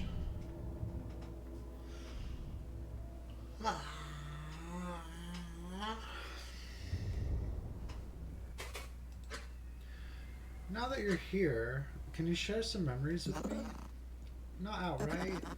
I only have fragments, feelings, shreds of smiles, shards of shards of contentment from lost, better times. You, interloper, seek memories and truths, and these pittances are only good for dreaming. Still, I owe you. The mask I am preparing for you will serve you well. What do you know about Akazet? What happened to her?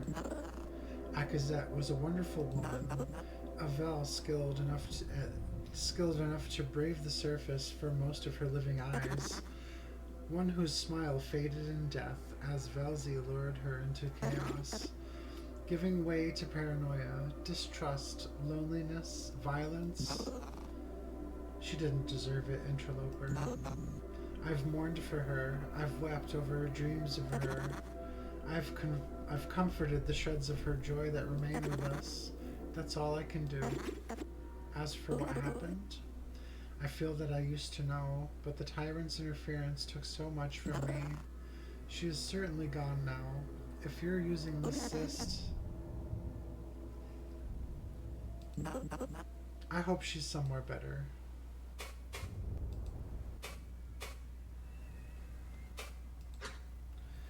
What was the relationship between Isabel and Akazet?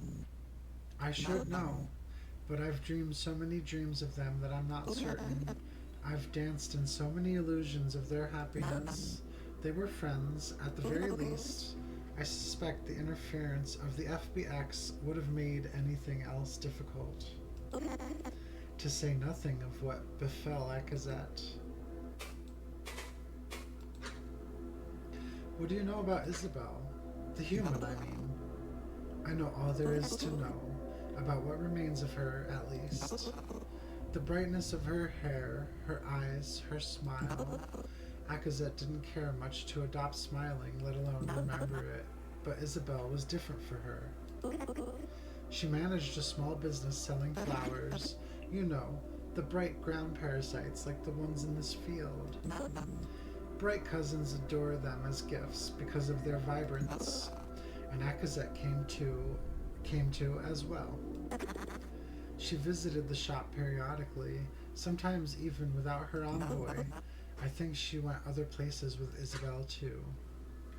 When did she meet Isabel? When? Time doesn't work here like you think, interloper. I can't really say. But I do know it was well before the end. She and Akazet had plenty of time to become friends. Most of those memories are shattered or eaten now. But I watch over what's left. What do you think about Fun Friend? Fun Friend, the tyrant. That's what everyone came to know them as. I do admire them a little. For all they've done, their tireless work in preserving history, but they don't truly understand what it's like to be placed back into nightmares. The stages, the thought spaces, they're full of holes even after repairs, and thought forms like me, scarred so deeply by madness and hunger, we're unable to ever truly play our roles as well as we once did, so things will never return to the way they were. The suffering they're causing, it's all for nothing. We should simply be left to dream. I wish they could see that, especially after all the time they spent with us. Confirming that Fun Friend's pronoun is they, them.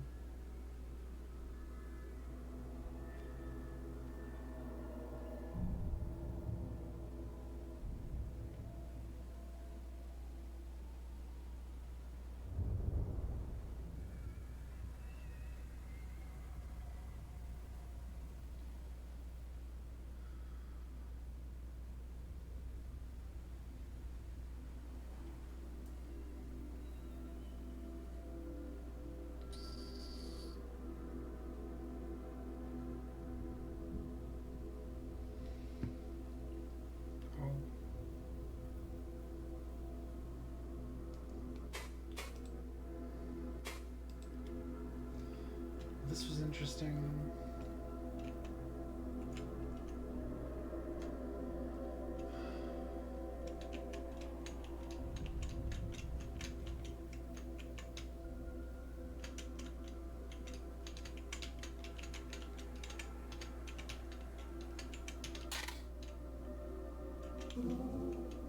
That part is in terrible disrepair, dear interloper. Once our friends were all back, the gates will open.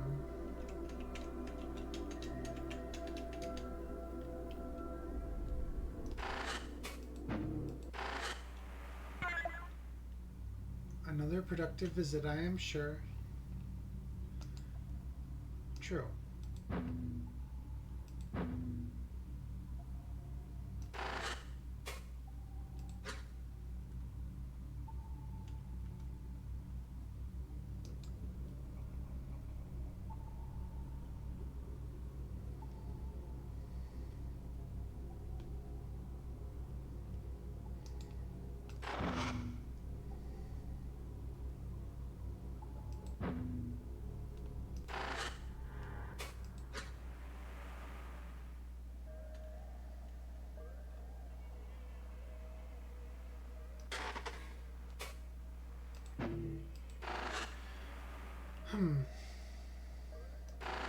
Oh. Well, actually, no, it's gone now.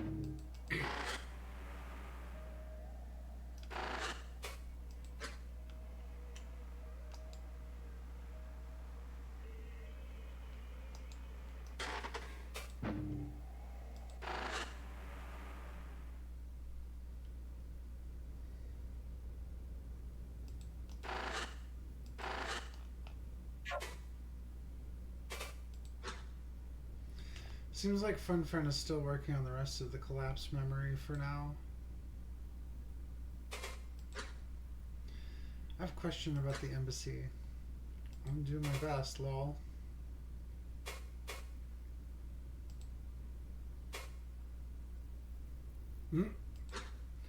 Game sucks. Okay, first, that's not a question. Second, you're gonna have to deal with it. The only way we can access this data is with a framing device, and this is the only one I could get without drawing attention. Fine. Actually, the game is okay. Okay. Great. But it still needs some work. I've been thinking some more. The game is okay, but it needs some work. I'll forward that to the hacker I got it from for you. I'm sure they'll get right on it.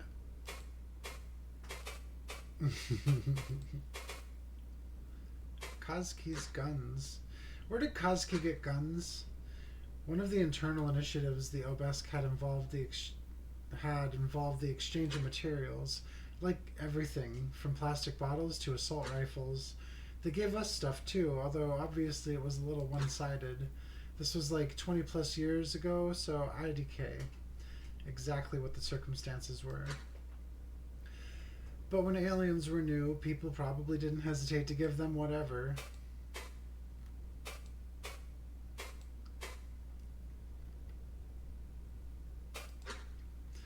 Akazet said something about Kavik potentially getting them killed. Yeah, I saw that too. I think this memory is further ahead than the other ones. We're definitely missing something.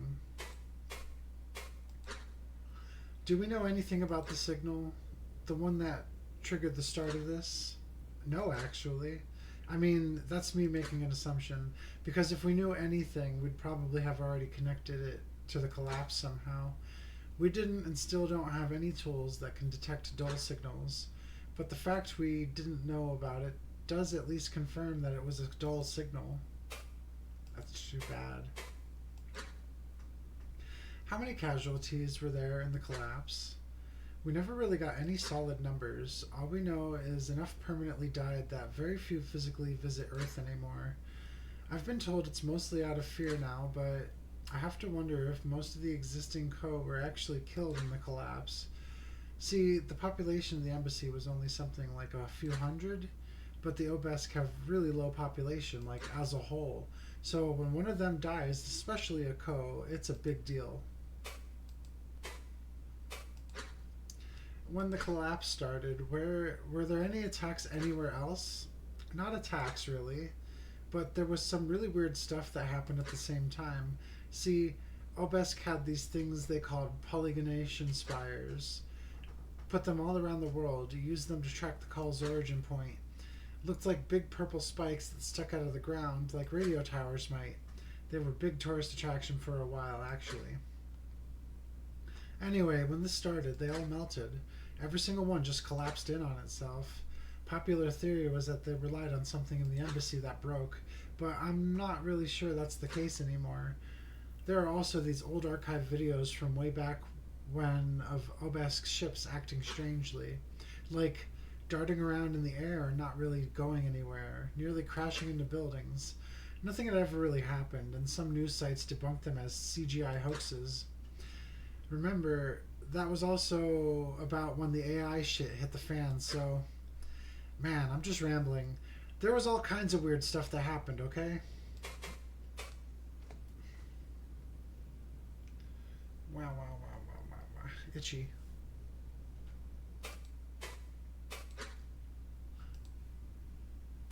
I have some questions. Let's hear them. I'll do my best.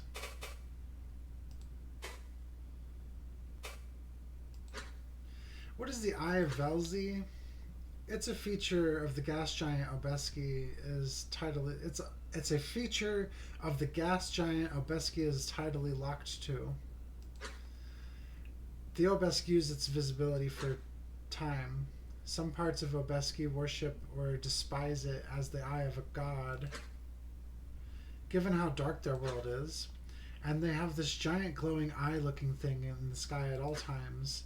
It's no wonder that they came to that conclusion, although we don't really know whether it's a storm or something else, because the Obesk say that it glows during regular intervals. Of course, that could just be their star reflecting off of it, but without pictures or anything, we can really only guess.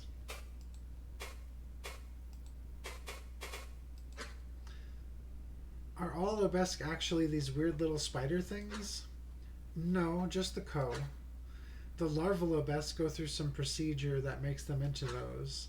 We got a few descriptions of it before they pulled back, but they're all really abstract, like climbing through their receptors into a mine core, leaving an empty vessel to its peaceful death. Nothing scientific, but they always emphasize it not just being a copy. Then they build themselves bodies out of Corru to drive around. That's what those Co-bodies are.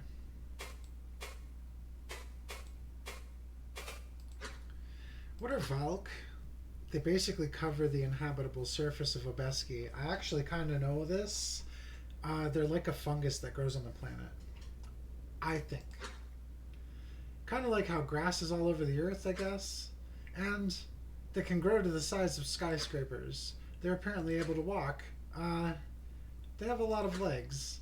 And when one dies, a whole ecosystem forms around its corpse, which the Obesk are a part of somehow. Sorry, I don't know that much about them, honestly. Obeski ecology is not even close to my area of expertise. I mostly study corocystic stuff and Obesk human interactions. A little culture here and there. And don't get me wrong, the Valk are really important to them culturally. Practically all their clothes are made out of Valk skin, and their cave cities rely on Valk felling for food staples.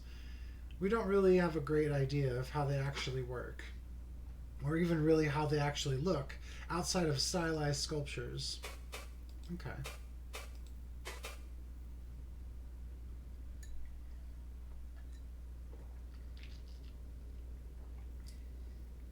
Woof. What are masks? That's new ground you're discovering, buddy. Best I can tell from context is that they're like tools and weapons, something these thought forms carved from Ekazet's memories somehow. They don't have an actual physical presence, because otherwise you couldn't have received them. Also, they passed right through the connection and only to you. And it's like my machines ignored them or couldn't see them at all. This is probably some entire new field of science we just stumbled into, lol. Thought form technology or something. Whatever it is, it's way beyond my scope.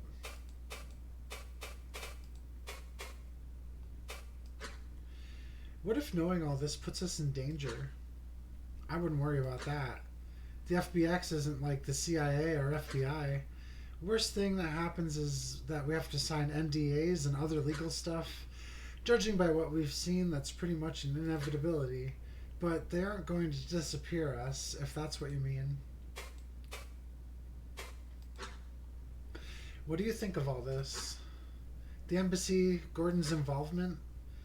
I think we landed ourselves a security level increase. Never heard anything about internal strife with the Obesk before this. They've always had this image of total harmony despite their homeworld. And you know, within the call, I think it's only a few years until the call is complete, if all this is true. Or maybe even less? IDK, just some quick head math. If we can get to the bottom of this soon and bring it all to the higher-ups, could you even imagine the kind of renown we'd both get? Aren't you afraid of what will happen when the call is complete? What if it's something really bad? Yeah, it's spooky, but we've both lived through too many world-ending crises for this to be the real one. Honestly, real. Considering this is slightly after the year 2052. If not later, closer to 2060. And considering that I, Ruru, have already lived through so many world-ending crises ever since the 90s. Like, even before I was born, people were talking about the world ending. I'm personally not concerned about it anymore. Continuing. Well, besides, what if they can't even decode the call? Either because it's too big or because they didn't get the very start of it. Like, what if they need the whole thing? And hey, what if whatever's down there in the ocean is just as friendly as the rest of them? Basically, whatever happens, we'll deal with it. If you say so.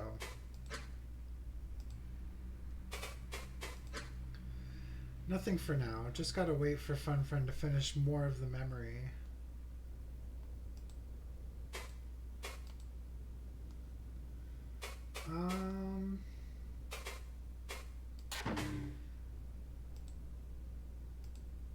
I'm going to go to talk to Fun Friend real quick, and then we can advance the log.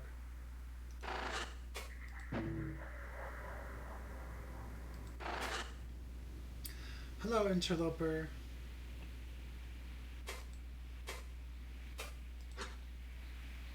A thought firm called Isabel told me about you. She said your repairs can't stick. Many thought firms are too damaged to serve in memories, and that it's all for nothing. Is that true? Ah, Isabel. There is some truth to what she says, interloper. Many thought forms will simply be unable to cohere ever again. Starvation and madness can sometimes forever scar them. Part of my repairs involves seeing which ones will stick, and which ones are completely lost to be replaced. Their starved incoherence is like knowledge. If it is learned deeply enough, it never leaves them. How can you replace parts of a memory like that? Any thought forms that are completely lost to madness are truly lost.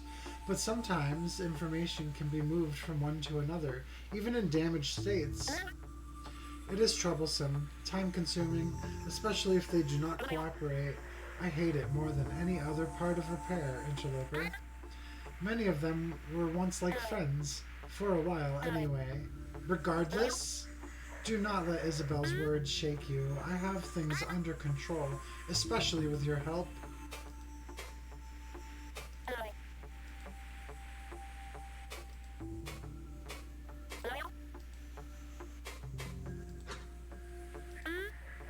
We are proceeding. Yeah, we already talked about this. Okay, I will be here.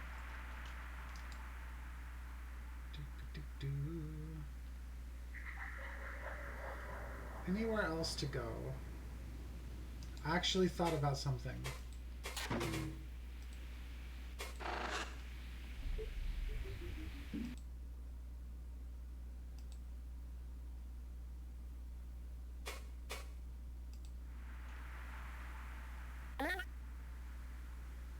Interloper, welcome. I can't help but read their text. But also, please do not bother me. Very busy.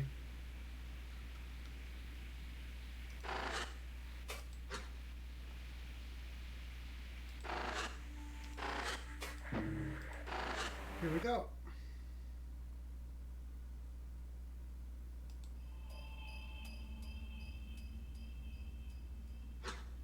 Hey, buddy. Good to see you. I was just checking the activity over the last night.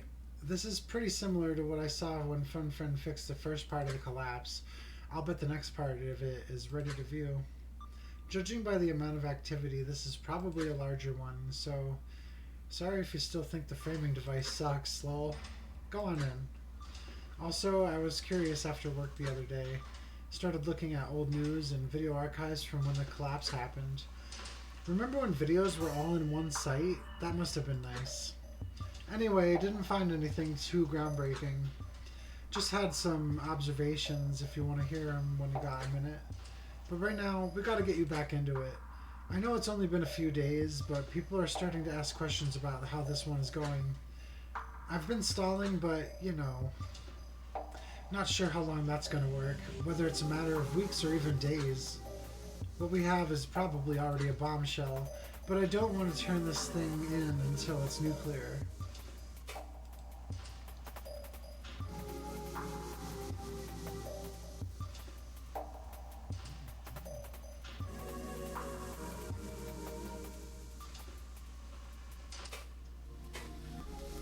Well, what's up?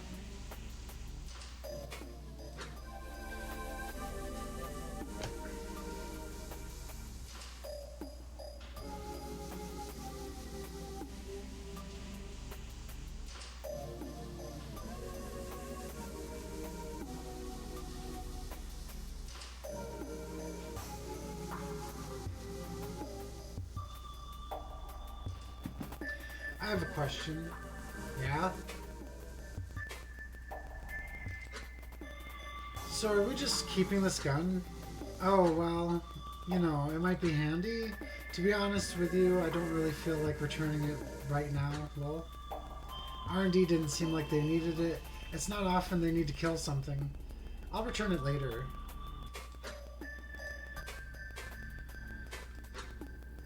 Have some questions. What do you think of the collapse? You said you had some thoughts? Oh, yeah. So, I always thought it was a tragedy, especially since it was the cap on the golden age of human and obelisk relations. Like, truly golden age. But man, looking back at the news from those days makes me so sad. Videos, news, everything. Everyone felt like everything was going to change. And, I mean, things did change, but I'm talking space age change. Apparently everybody really thought we'd be exploring the stars with the obelisk. Like, they'd uplift us or whatever. Alright, I'm off topic, and I haven't even gotten to the topic yet. Basically, when the collapse started happening, people reported some truly strange events with obelisk machines. Golems started acting erratically, but never actually hurt anyone. Like, I was watching this video from some annoying vlogger who was trying to interview one near a polygonation spire. Pretty sure it was the one close to New Zealand, actually. But right in the middle of him harassing this golem, its face flickers and it nearly falls over. Then, it just starts floating past him, right into the ocean, and disappeared beneath the surface. So the vlogger turns the camera back to his face, and he's doing that surprise thumbnail thing they used to do back then. And in the background you can see other golems doing it too. Just before the spire starts collapsing and everybody has to run. Spooky shit, man. Even golems further inland apparently started going for the coast too. Oh, and There was this article I found. There was this one engineer code that had an accident with a golem. It didn't say their name, but there was a picture of the aftermath. They totally minced this golem they were working with, then apologized to everyone and ran off. It's pretty clear that whatever seized all of their tech had literally zero intent to harm a single human. So what the hell are these golems attacking the embassy for? Alright, I know I'm rambling, but one more thing. No matter where I looked, even using those new net filter tools, after the collapse news cycle settled, there was not a single mention of Akazet or her team anywhere. No photos, videos, nothing. I mean, sure, a little historical paper here and there, but, well, I'm a little worried we may not have a whole lot of time left with Akazet's memories if this is anything to go by.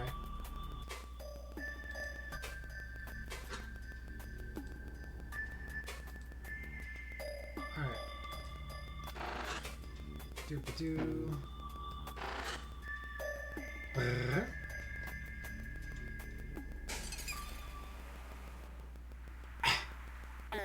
Interloper. Great gaze upon us again. I have news for the state of repairs.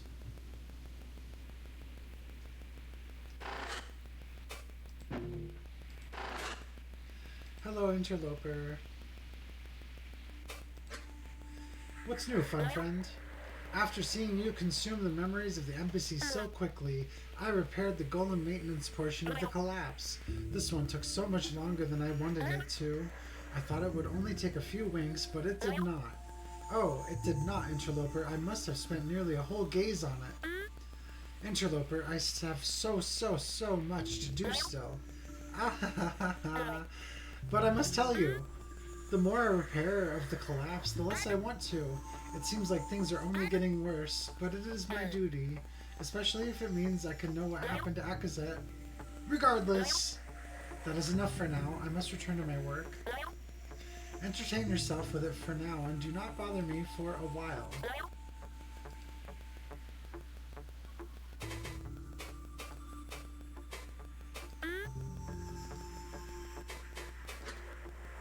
So how are the repairs going?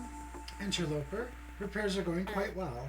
Incoherence is receding. I have a new coherence regulator, keeping deterioration to a minimum. Can I meet them?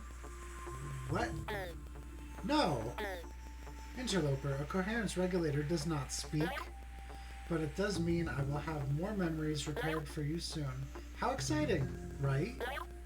Okay, go away now. I will tell you when I have more for you. Gosh.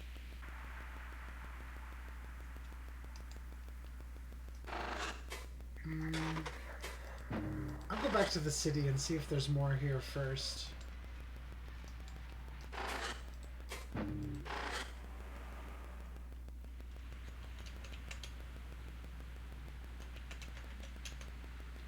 There's a little bit of patter in my left ear.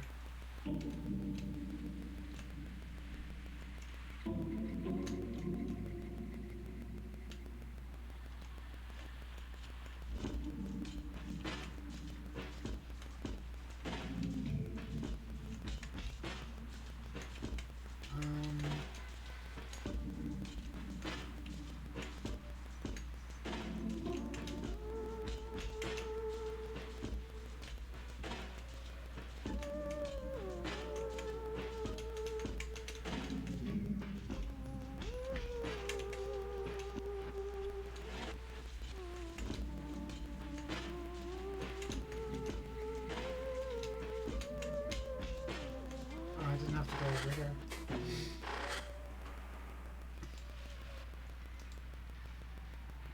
We're just kind of blazing through this to see all the changes that I can see.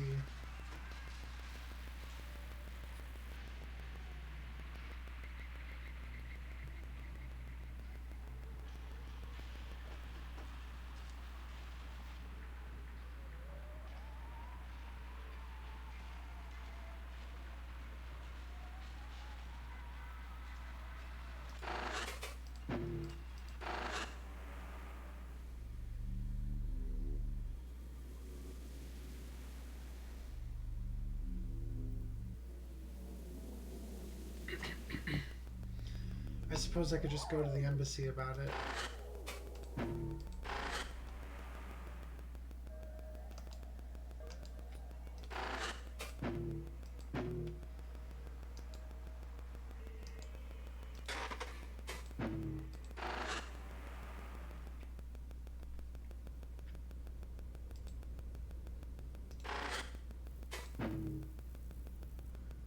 Load iteration.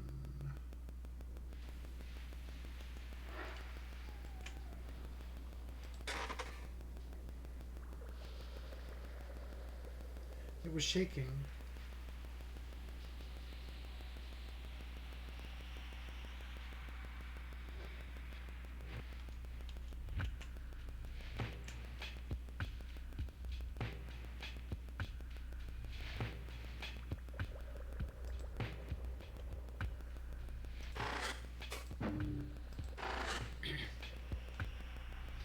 Melt's idles within the relocator waiting for us to fix it.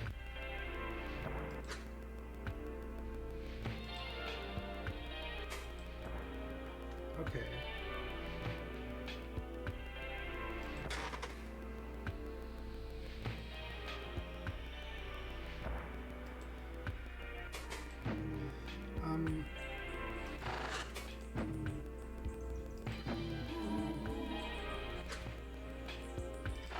Alright, maybe I'm not supposed to be here.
Interloper, interloper, come speak with us.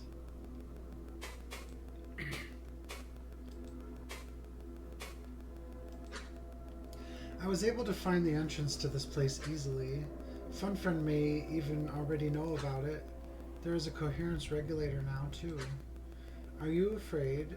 What will you do? Do not worry, dear interloper. In the ages that passed, we learned so much and gained such power. We can evade Funfriend with ease in any of its tools. So they. If you say so.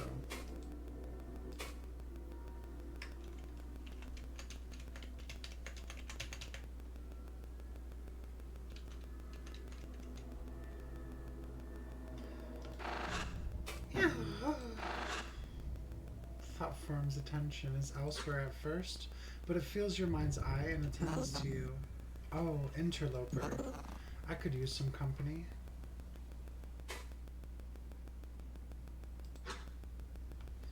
What is the situation?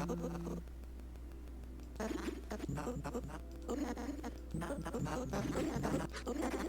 nothing new here.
There's not a lot to go on here.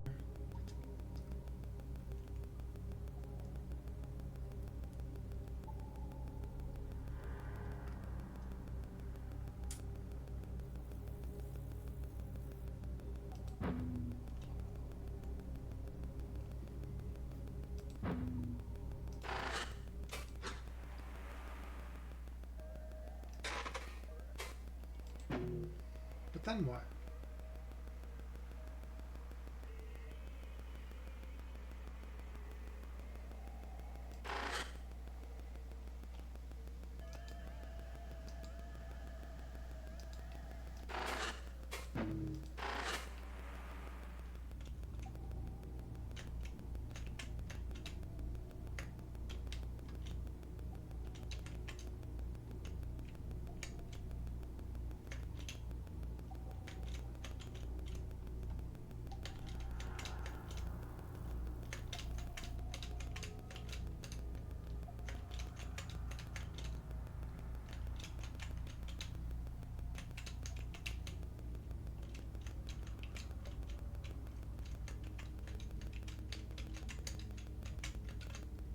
Wait.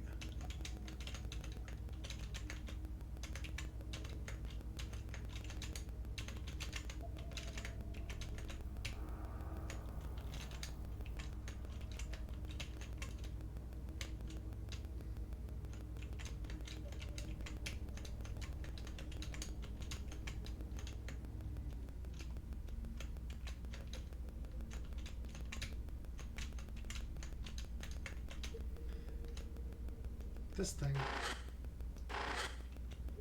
It can't be interacted with. It kind of looks like a creature, though. This thing. Beyond your connection, Moth's shoes scrape against the concrete in panic. Oh shit. You alright? What are you doing in there? Fine. I just entered a thought space through a weird gate. What the fuck? WTF. That's all? Okay, I don't know how this is working, but you actually aren't inside any one thought space right now. My readout is fucked. It looks like it's reading in multiple thought spaces. You're still rendering something? Yes. Can you still see the output? Well, kinda, but it's surrounded with error spam. Mind spikes would usually eject with this amount of incoherence. But lucky you, you're running Tonga, right? First release MindSpike operating system. I always forget if that was the third one or the first one. It's the first one. Okay, right. I know what this could be then. You remember the memory pulling stuff? Early MindSpike scandal. Hard removing memory sources mid-render to induce hallucination. First case of Chronos misalignment. Tonga offloads most processing to your brain, and the system won't let you render incoherent stuff outright. But since you entered whatever fills it, this. But since you entered whatever this is from an already kind of incoherent place, your brain was already kind of warmed up to the incoherence. The difference wasn't big enough for it to run another check. So I think you're like getting signals from bits of thought forms floating around. Probably won't find a lot here, but it's worth a look anyway. So carry on. I'll just try to filter stuff on my end.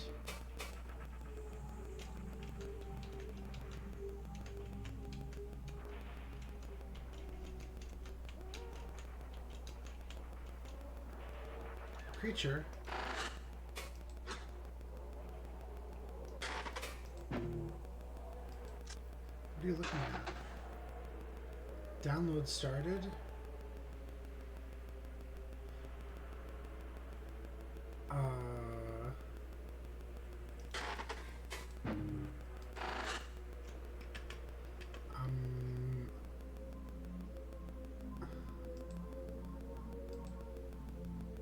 Huh. I'm gonna go to another window. Effigy.png.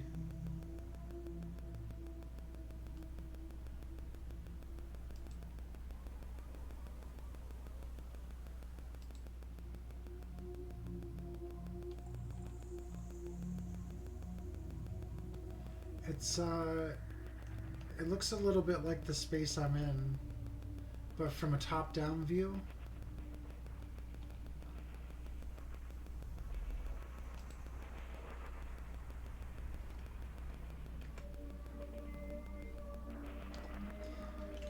Bizarre.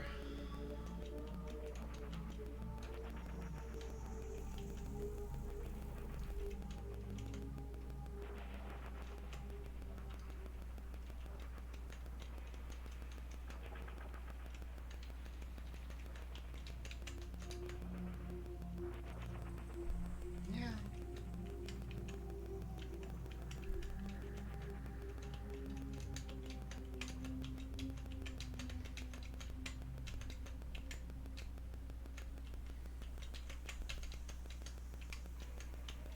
Creature. High incoherence detected. Carb problem.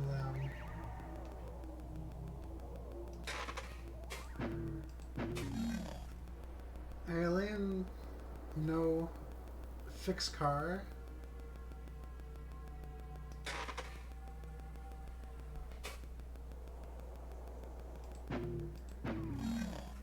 Our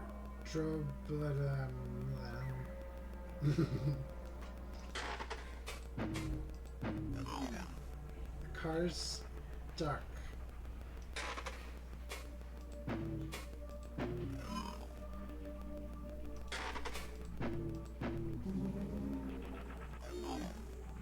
Fire drive, fix my car.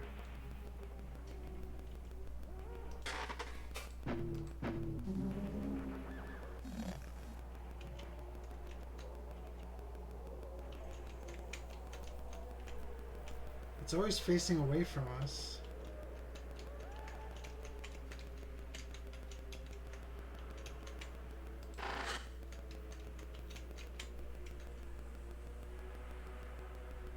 Hello.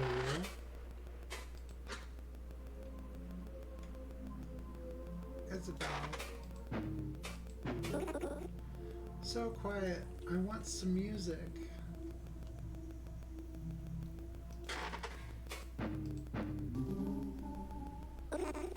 Oh, hi.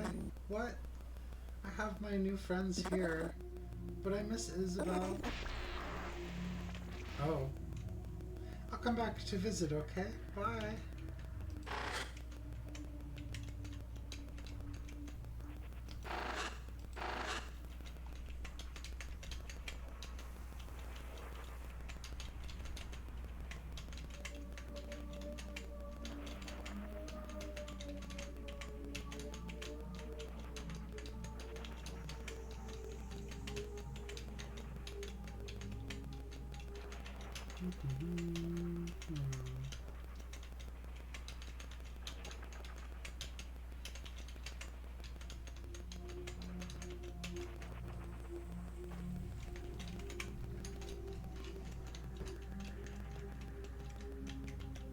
future. Zoo.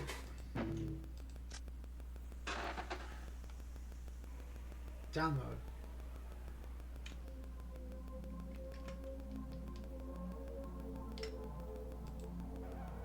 Abyss.png. It is the background of the room I'm in. That's pretty cool, actually.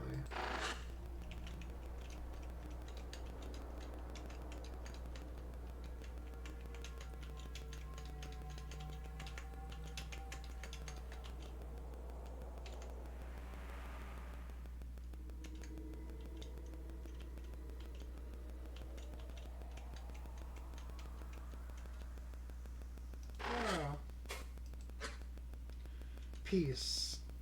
A game element. Parasite game piece. Cute stylization of Selkie bright bulbs.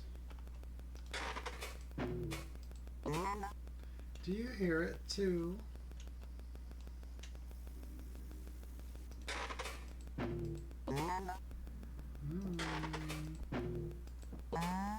Do you hear it too? Too loud.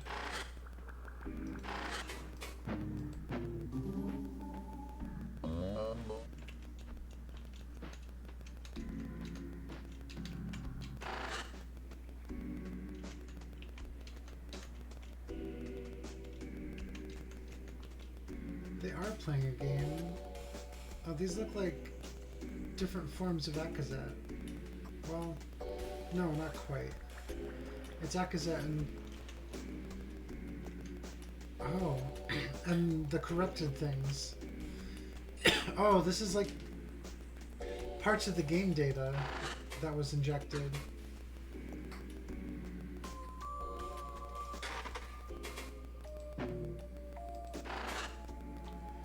Hello.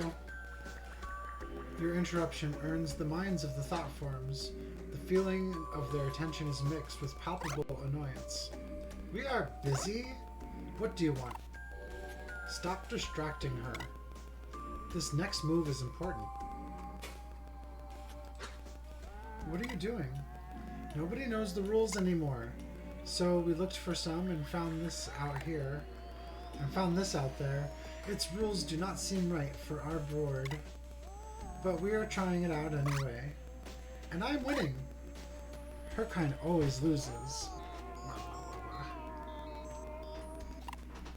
Ah ha ha ha. This is what you think, stupid bulb. Akazet and Kavik still stand. You do not even know my inventory.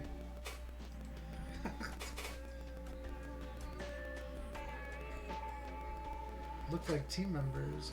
Why do you look like Gakfu and Miltza? Who? The game pieces. We do not look like anything like them. Look, we're busy. Can you please just go away? And you look and feel so weird and I do not like it. Your mind's eye shifts to the Miltza-like piece. It only watches in silent agreement. I'm looking for information. I need to know what happened to Akazet. An immeasurably powerful sense of dread washes through your connection.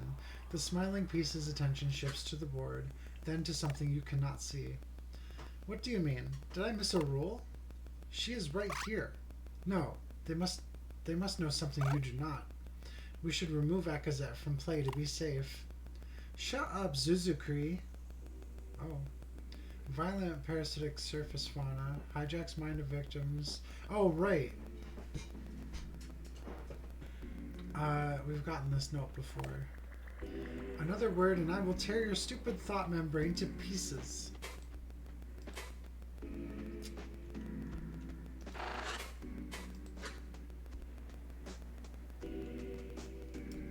Oh. I can take them, says the effigy.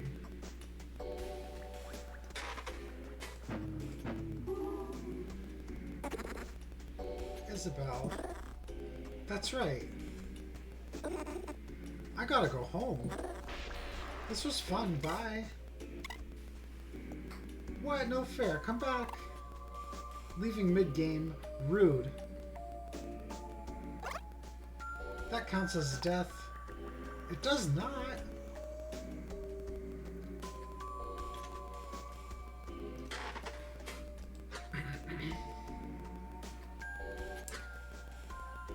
Is that framing device code? Shit, it's probably got a memory leak. Game element, not real, not a reenactment of violence. I swear, mind side, please work.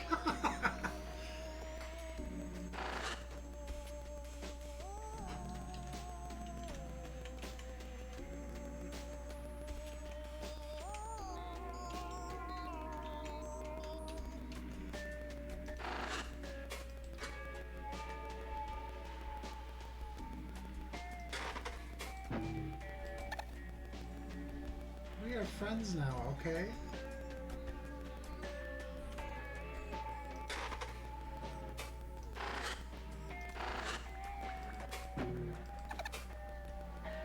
Do not worry, we will find the rules. Excuse me. Hello, hello.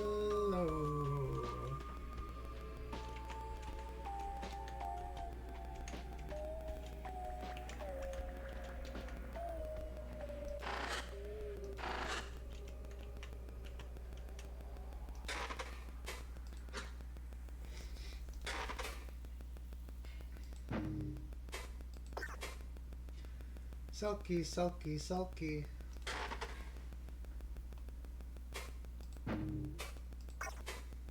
Where are the rules? Sulky, sulky, sulky.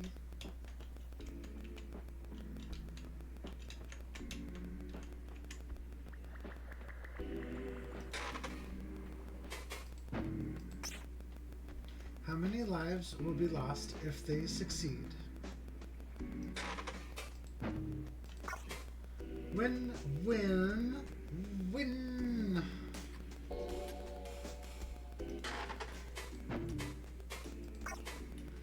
Have you heard their plans?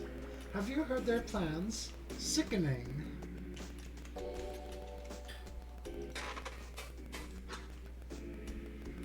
Huh.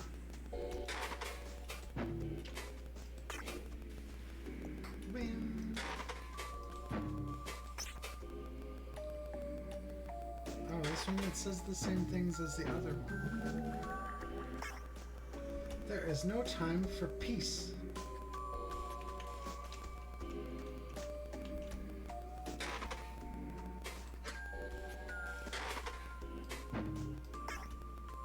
Have you heard their plans?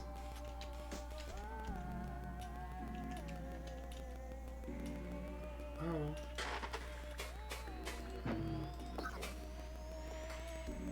Shelf.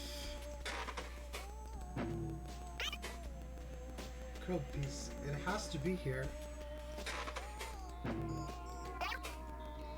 If I'm quick.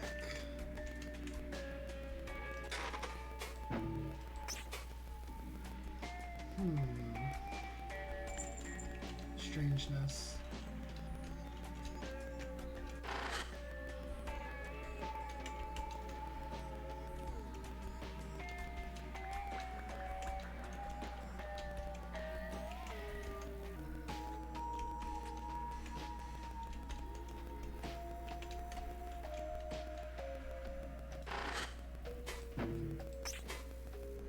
Ha ha ha. He, 89, ye, Y924. I have we here.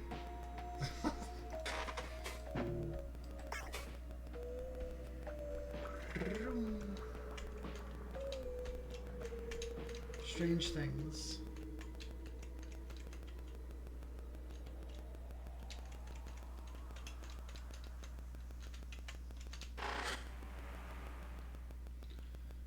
Huh.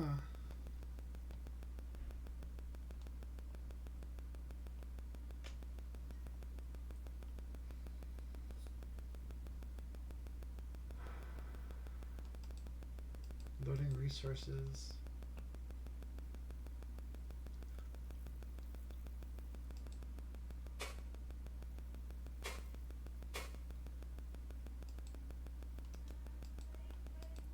something.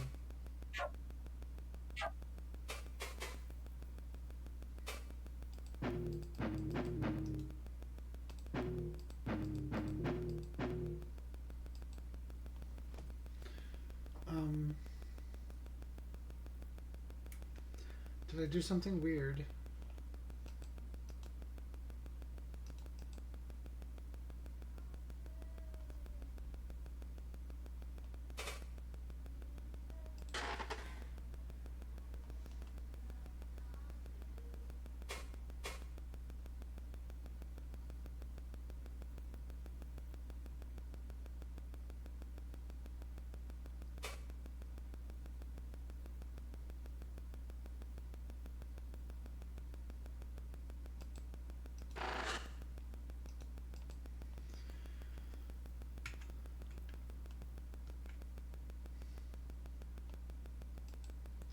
What happened?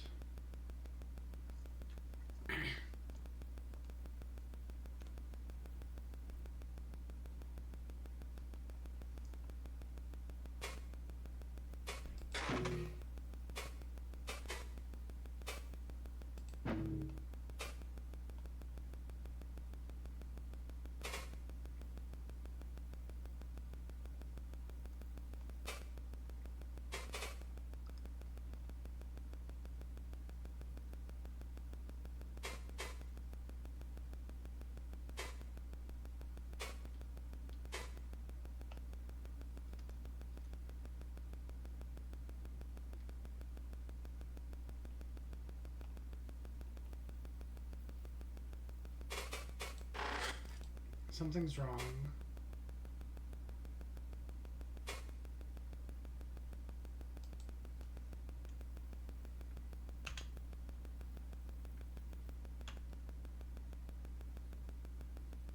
It does give a loading.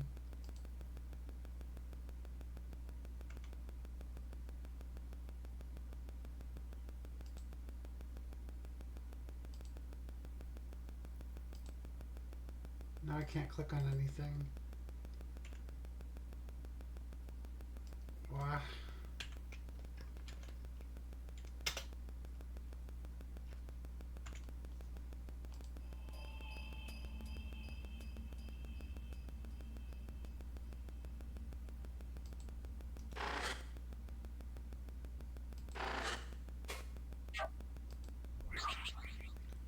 Well, the mask is still on.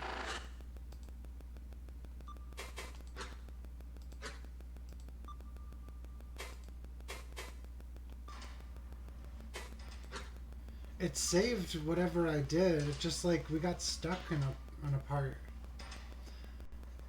So we're asking why. Why can't I render incoherent areas sometime? Like the one you thought was really strange?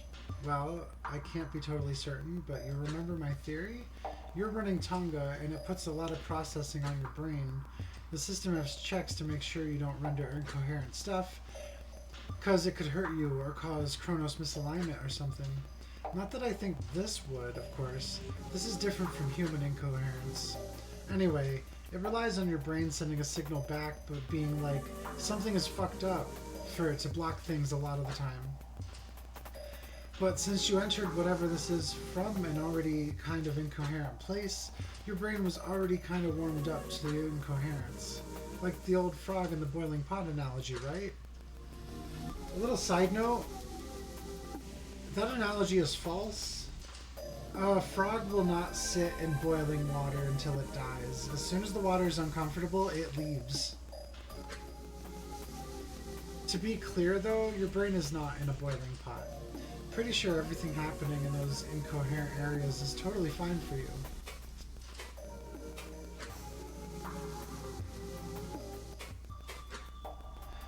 There's more to see in the embassy now. Let's follow that thread until we can't anymore. It's the single most important event in Obesk to Earth history in IMO. Alright, well I did go there earlier.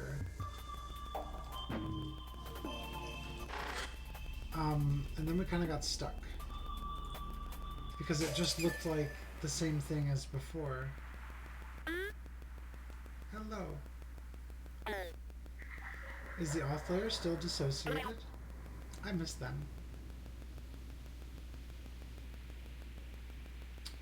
I need to pee real bad.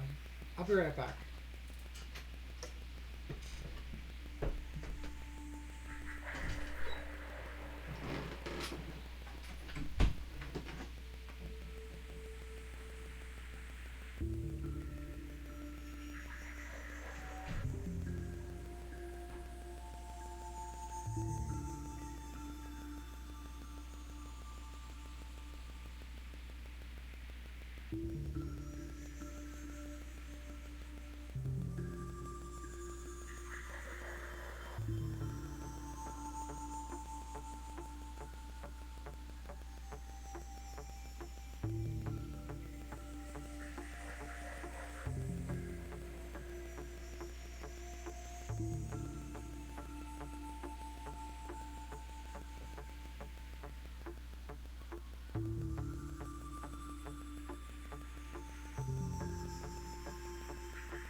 Wow.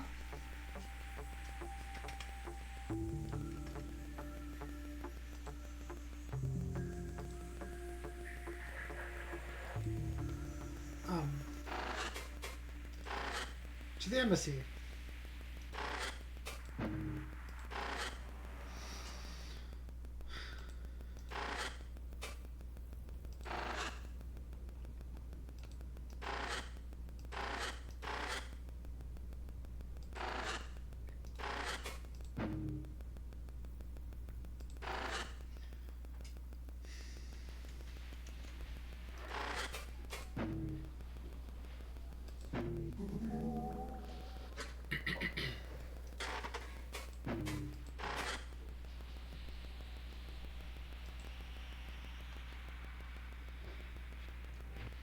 Memory continues in separate stream.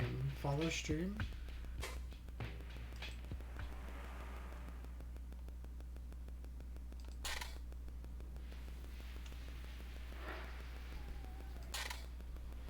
Inheriting iteration context.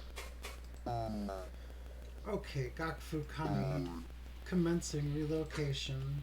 The descent begins, though it is terribly unsteady. Bleh. The descent begins, though it is terribly unsteady. Was that something knocking against the underside of the chamber? Move friend does not get far before it slows to a halt again. Wow. Friends, please forgive the turbulence.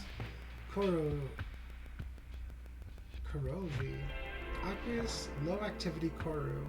Occupies space between cystic organs. Terrestrial use only.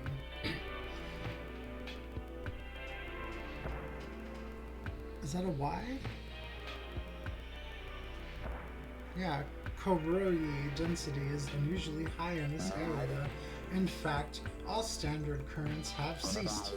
But do not worry, I can still get you where you need to go. What does that mean for the spire? I feel the chamber's ground shift beneath us, pulling outwards. Ah, it is forming limbs outside of the chamber. Indeed, it must physically crawl through the spire blood and drag the chamber with it. An extremely strenuous process, I suspect. I must focus on the locomotion, sorry. Please ask the constructor within the chamber.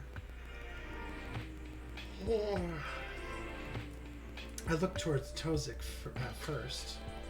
He looks back at me absently, then makes an uncertain gesture with his receptors. Before I can ask it to clarify, one of the mind cores announces themselves. That is me! I sense some surprise between the Ekovics. What would be a little funny if not for the That would be a little funny if not for the circumstances. Their Kiev rarely take part directly in structural management. If the Koroi is no longer correctly distributed across the spire, then that means it is going to be pooling at the lower levels and grow more dense as the layers separate until, Well, the lower levels will be crushed by the pressure, and then the spire's outer walls will explode. Could you imagine, my friends? This is not conducive to our goals. The grounds mine would be destroyed, but so would the explanation for all of this, along with any would-be survivors. Exactly! There is a solution to this, but we require a grounds mine to control. It seems that the perpetrator is not properly attending to the structure's systems. Do you expect us to be able to get there in time? The groundsmanry is at the lowest portion of the spire. Well, I will say our chances are not ideal, but what else can we do? I sense a spark of inspiration from Tozik, even reflected in his receptors, but he does not yet speak up, ever hesitant to share an unfinished thought.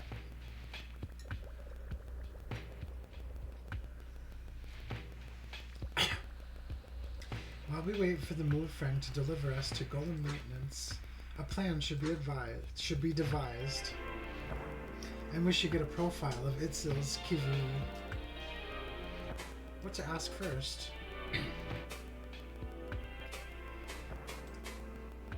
The sphere.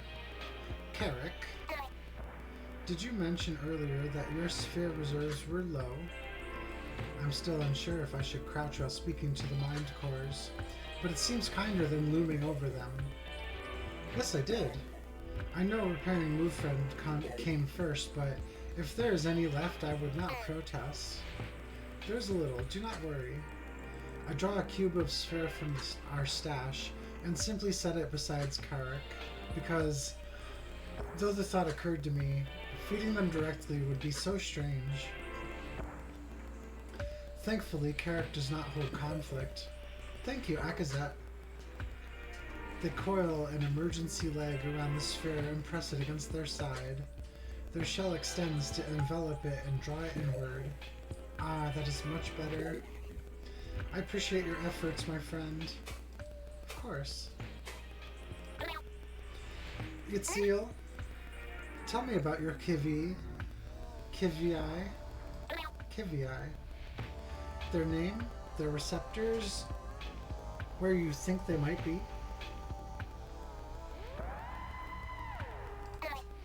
Anything will help. As I said that, I felt a murmur of my larval life searching for missing runners. I may have said those exact words before. Velzi's fondness for repetition is truly nauseating. Oh, okay. Well, her name is Doskalvi Kiv Gedizgi, and she styles herself with a broken receptor. She is okay, of course. It is just a strange styling. I do not know which area she would be in, specifically. You see, she was covering for me while I reconnected with some family over the collective. She does not really enjoy the company of my family very much, and, I do not blame her. They were never really happy with me finding a mate from another cave city, you see. Itziel trails off after seeing the look upon my face and receptors. Am I too flat? Should I be more interested in their romance? Right. I was going to say, I do not know which area she would be in. She was simply a substitute for my hands for the gaze. So wherever you may find a Kiev, I think they probably had her in manufacturing. I see, thank you. We will find her, Itziel. What else? In the near silent tension of our descent, I feel that our lack of a clear plan is causing even more anxiety. All are in thought, though Itziel is pacing. So I speak up with what I know. My friends, the time is coming. We should align our paths. I briefly pause to garner their collective attention, then continue. I'm unfamiliar with the layout of the golem maintenance segment, but Itziel, you know it well, yes? Itziel ceases their endless skittering to nervously wave their receptors. Oh, yes. Even better than my home. Excellent. Then tell me if any of this seems unreasonable. When we arrive, we should immediately find our ways to arm ourselves. Assuming the foundry vats are still operational, we need only find some schematics. Next, we should probably find a body for Akazet. If the structure fails, then this will not yield us any gain. Immediately, the morale I was attempting to build is crushed. There's that pang of fear again, though this time it is mine. The possibility of us all unceremoniously dying on our way, completely out of our control, really. Yes, Tazik. Yes, Tozik. Tozik. I know, but... No, you see, I have an idea. I was here recently while giving advice on the design of the deep-sea constructor golems. It was in the distribution area of the manufacturing tendril that I saw something unusual. For quick deployment, they have their own groundsmanry override. There was a Jut using it to directly release golems to the exterior of the spire. Ah, of course. It is only a small range in which it is effective, but that could be just enough to delay total collapse. Do you think that would work, Karik? Oh yes. By releasing some of the pressure, that should buy us some time. Ah, and so he shapes the morale back up, though in a different design. We could use that to evacuate any survivors we find. It can form tunnels to the outside, yes? The way Miltza stands and fidgets, if a tunnel opens, she would scramble through it without any thought. The very same fear as in fresh surface runners. Cowardice, perhaps, but I cannot truly blame her. A remote coordinator does not simply change expertise for fun. If we must, I suppose. But we will need all the help we can get if we intend to assault the grounds mind. What if I expand the controls of the override? In a brief stunned silence, our attention is drawn towards Gakfu. How many unauthorized miracles does she know how to perform? Groundsmanry overrides are tightly controlled, but she is clearly capable of more than I have ever known. How could you possibly do that? In fact, how have we been doing any of this? It is so convenient that you can guide us through the impossible as you have been. Miltza's voice is heavy with accusation, her receptors closed like fists. An outburst simply driven by fear, but... What is she implying?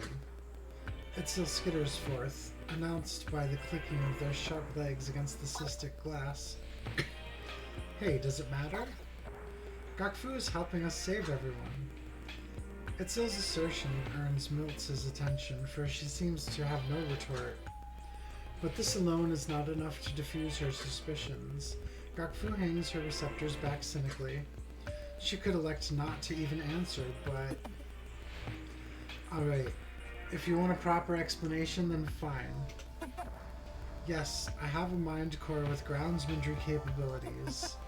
What can I say? I am quite attached to it. Where is this spite coming from? The briefest silence passes, Miltza looking between us. She seems to take particular interest in Tozik in this moment. Is this issue only mine? Our tools and golems usurped, and here before us is a cynical Vel with that very ability? Is your groundsmanry destination truly to help us? Miltza reaches a peak, and Tozik eyes me. Itzel backs off to the corner with Carrick, their eye drifting with concern now. I will admit, this coincidence did not even occur to me. It is suspicious. But it is without roots. Gavku would never intend us harm. Yes, I should intervene. Miltza. She pauses and gazes at me, her receptors slightly releasing from their fist-like clench. I have worked with Gakfu long enough to know she could not be doing this. In fact, the terror I felt from her when she was first attacked. No, she could not be a perpetrator.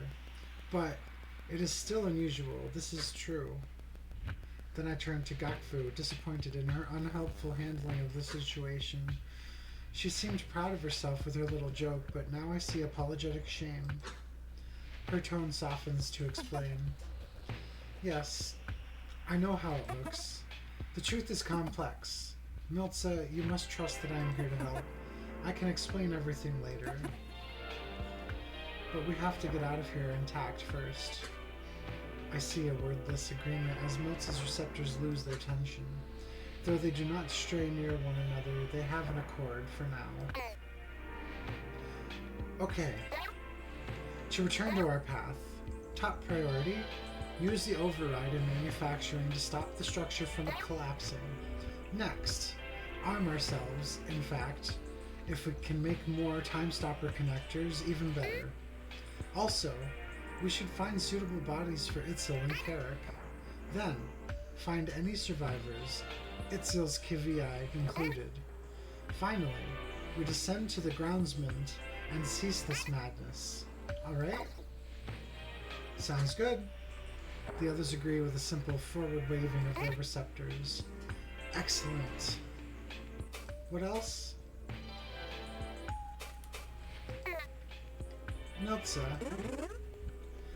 Akazet. Hello. Sorry. At once it seems she may launch into an apology, gesturing even with her third arm. But I simply wave the notion away with my receptors. She seems more at ease with my acceptance. At this point, there are no laws binding us anymore. The only thing that matters is survival. Can I trust that you will stand with us against whatever awaits? Yes, of course. Gakfu pretends to be uninterested in our conversation. The room is too small for any secrets. But let me say, there's a reason Ekiva frowns upon mobile groundsmanry.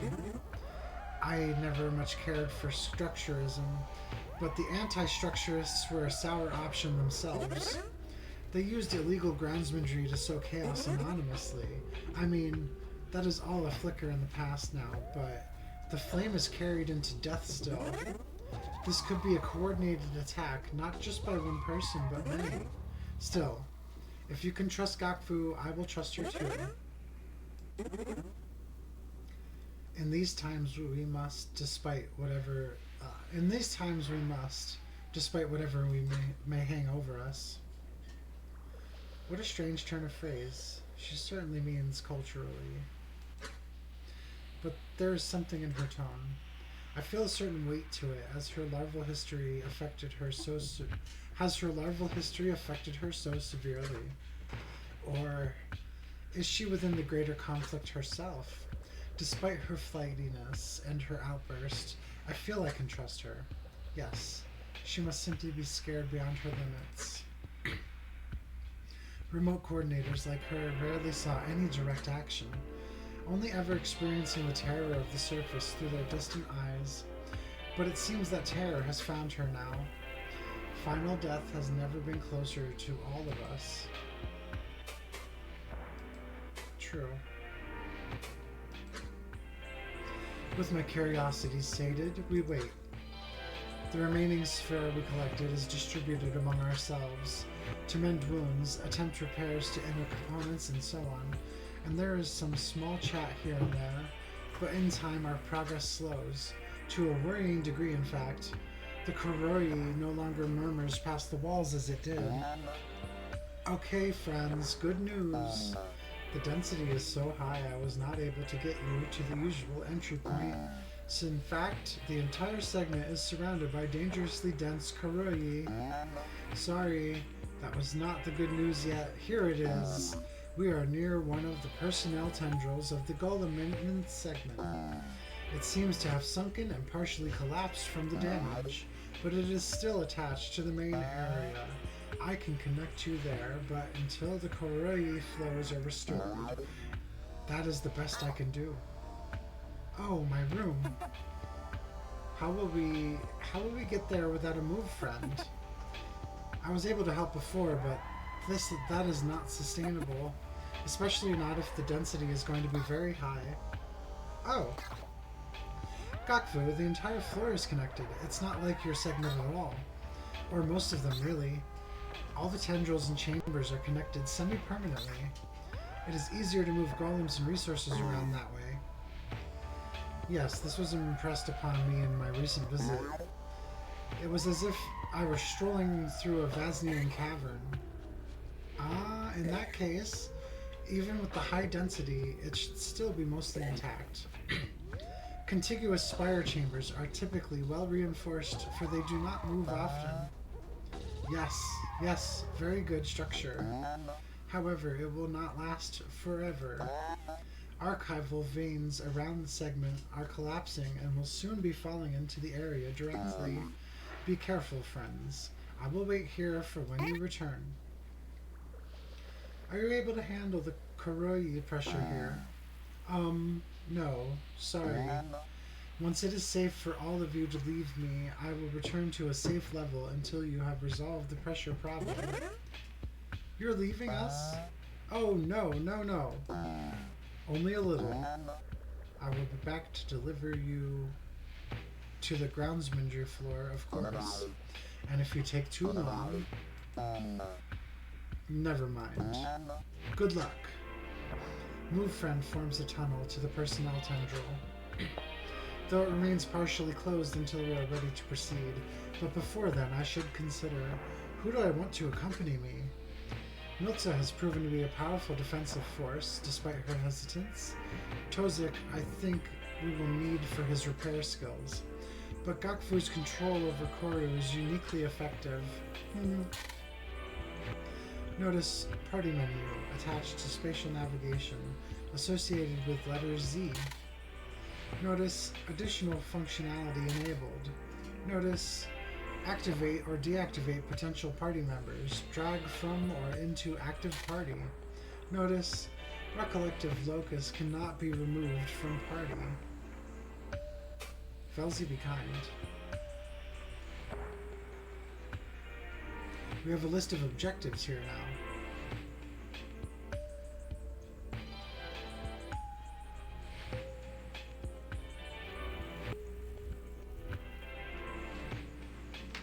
Oh. Well, let's see. I do like Gakfu's forms, but I think Milza would be a better option.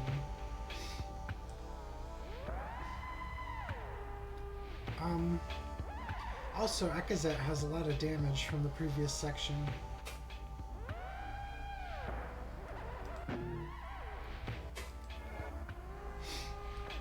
And I can restore Tozik during battle, right? Unless...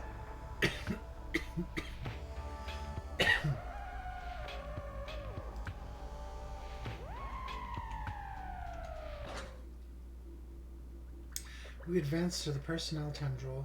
Those of us with time stopper connectors at the front. Move Friend's tunnel slowly becomes crooked as it adjusts to the uneven tendril. The Corru walls take the form of false cavestone, just like our recreation chamber, and so the terrible brutality before us is like a vision of the past. But it is here now, a failed barricade given way to invasion, and it is silent, without sign of a foe. The Co here are dissected, mind cores half dissolved in their blood components. The others avert their eyes after a quick scan, but I find myself staring. Why are their bodies so intact? Why such precision? Regardless, I do not see any sign of Itzil's Kivii. These are Jutz and Vel. Just keep moving. I gestured for the mine cores to climb up along the walls and ceiling as it will be safer. Then, a step into our advance, a familiar whisper comes again. We exchange a few glances, Tozik's receptors at attention. He speaks flatly, dreadfully. It is happening again. That is all the time we have to brace ourselves. The signal, the pain, it is here. The wordless message, breathed again. It feels stronger, but we still stand. Are we more resilient? I can think this time. I can feel that the pain is not mine. I manage to stay standing against a wall, and the others stumble, clutch their heads, their chests. My eyes bend, my sense of gravity is disrupted, but I stay conscious. What is happening again? Hey, are you okay? What? I see through the pain. The Mind Core is plainly looking down upon us from the ceiling. Are they not affected? The signal is short-lived this time, like an echo of itself. Already it abates. My eyes slowly recover, though I feel my perception is still not entirely accurate. But before I can say anything, there's a rustling through the room. The slain Co some have risen. Their bodies distorted by their damage, as if drawn to terrible life by Sikri. Terrible life as in parasite reanimation. Dreadful. Is that... Shit. It is not an illusion. They are real, and they walk toward us with the strangest serenity. Here. I am here. I am here. They speak in unison, each unique voice blending into one another, a droning metallic chorus filling the tendril. At first, with each step toward us, we back away, uncertain. To kill an aberrant container is simple, but do these ones intend us harm, or is it more? Can they be helped? I step forward. Hello? Here. I hear you. I hear you. Usurpers. Akazet, stay back. These are not Obeski. Obesk? Her fear conveys what I need to know. They are not miraculous survivors, they are infested husks. We must make the first move. Ooh, they're a little tanky.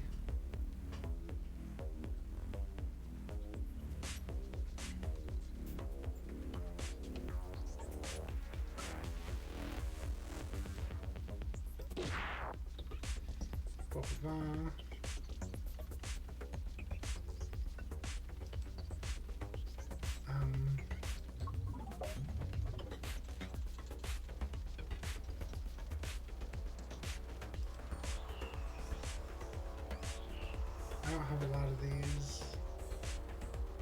I used most of them during the battle.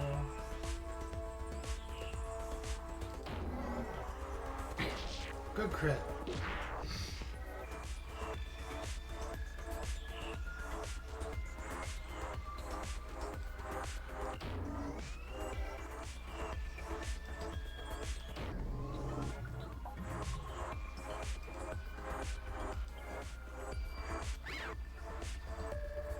Wow!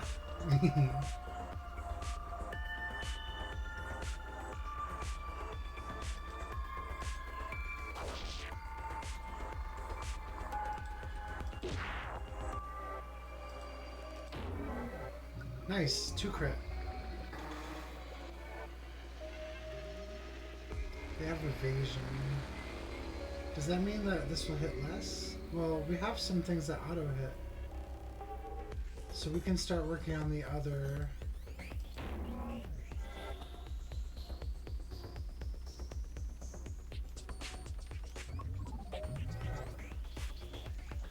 Perfect.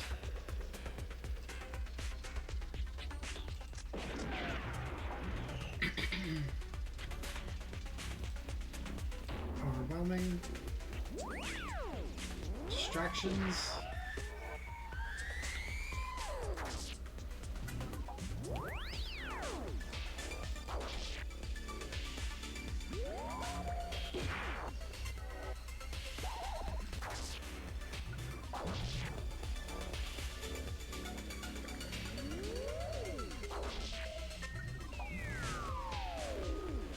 Losing cohesion. Oh, she got punctured. I didn't even notice.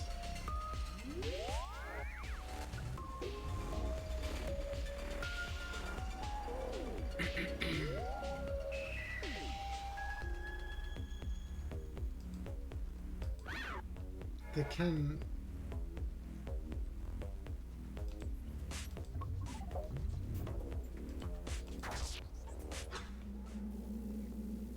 The last husk crumbles into itself. Immediately, I scan over our team, and we are fine enough. Itzel and Carrot cling to the ceiling in the corners, Itzel refusing to look. Miltza and Gakfu both have recoiled in our victory with no celebration. Tozik, most of all, seems present in this moment with me, drawn to one of the corpses.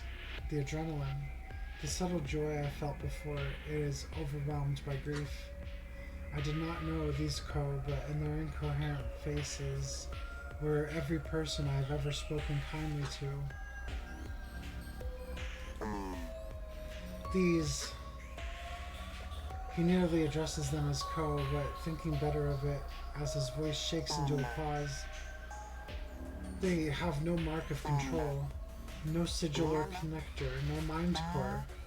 How is this even possible? Our bodies are too complex even for regular groundsmanry. These bodies are all truly uninhabited? The mind cores, Itzel, Carrick, maybe they could... No, a terrible thought.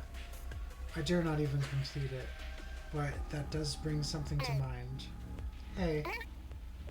Itzel, Carrick. Did you not feel the signal a moment ago? The same one as before, the pain, the madness? They look at one another, though Itzel returns to huddling in the corner, eye spot turned away. No. I mean, I felt something, but it just passed. It was not like before. Gakfu, Miltza, you felt it? A simple affirmation receptor gesture from both is all they can muster for now.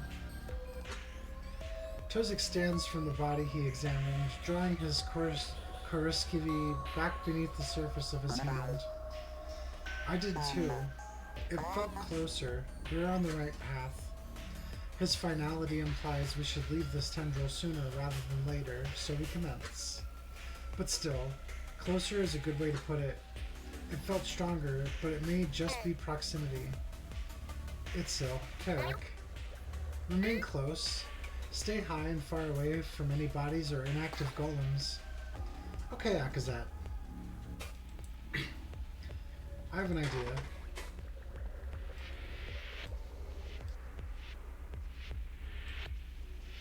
We'll put Gakfu in.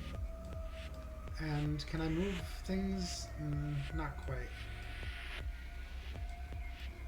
I can't move her at all. I thought I could reorder them.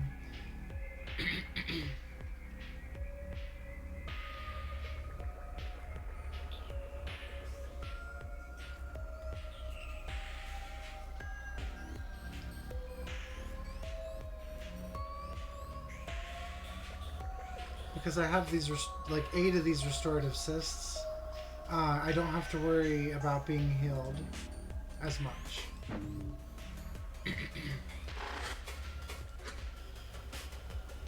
Countless puncture marks emboss their metallic remains.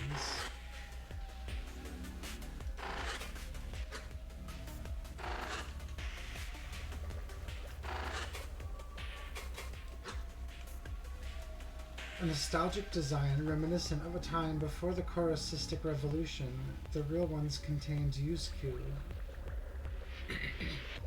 Sluggish bioluminescent scavengers, intentionally cultivated in vile parasite husks for lighting, fatal if consumed.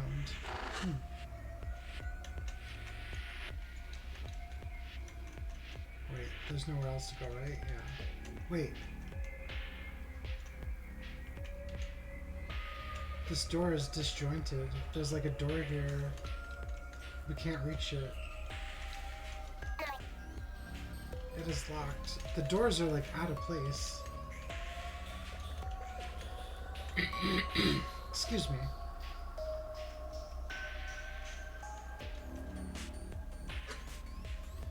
We are beset by incoherent foes. I don't see them. Oh wait, they're right in front of me.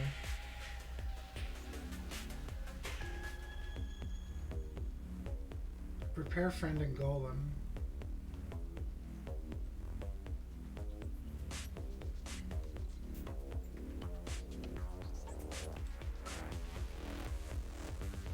I probably want to get this one because I have a feeling it can heal.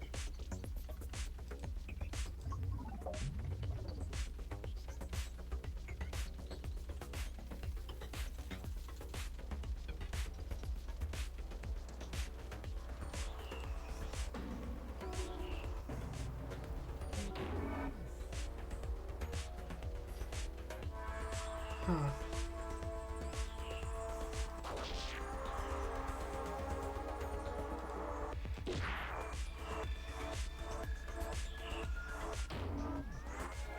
Good shit. Oh. Spikes. Return half incoming damage to attacker, minimum 1. Yeah.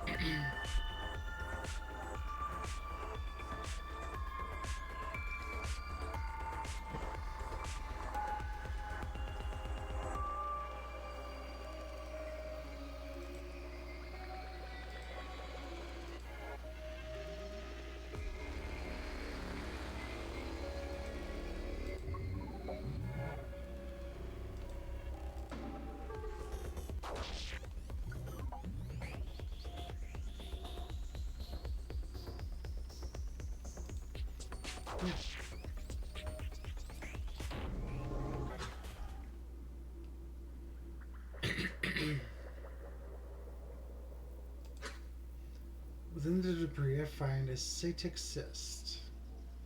Contains rapid temporary ablative barrier applicators, named after hardy Valk parasite. Break in case of emergency. Interesting. So this will give me shields.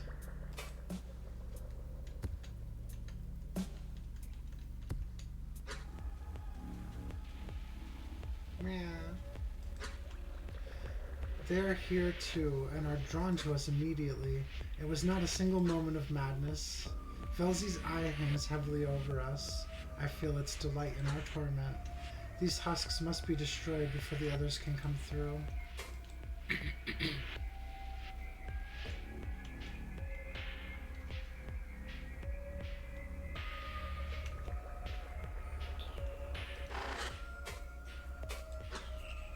Jelly. Ooh. Yeah. It looks like Reyna. One of my friends uses this face as her avatar. Personal golem with a strong tear echo, either unable or unwilling to perceive reality as it was. Additional note. Hi interloper, this is fun friend. This one was mostly intact for some reason, so it has visual data. Ooh.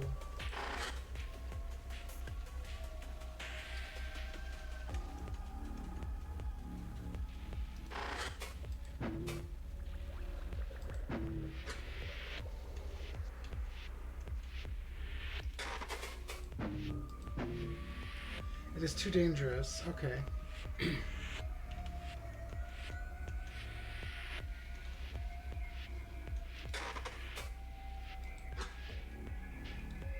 Imitation of Valk parasite lodges into Valk tendrils.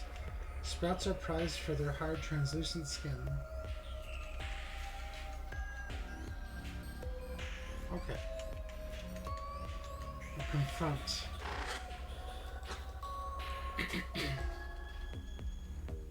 Yo, why? Kivskin. So that one's a zombie, and oh, they're both zombies. Got it.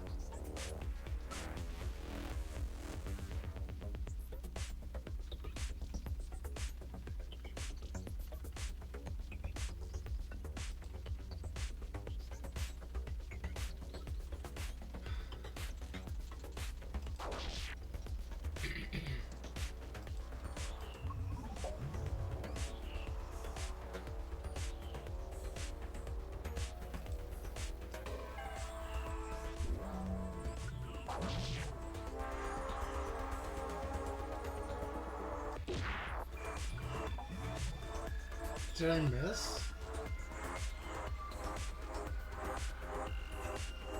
Oh, redirection. Kivskin is intercepting the incoming attacks. Got it.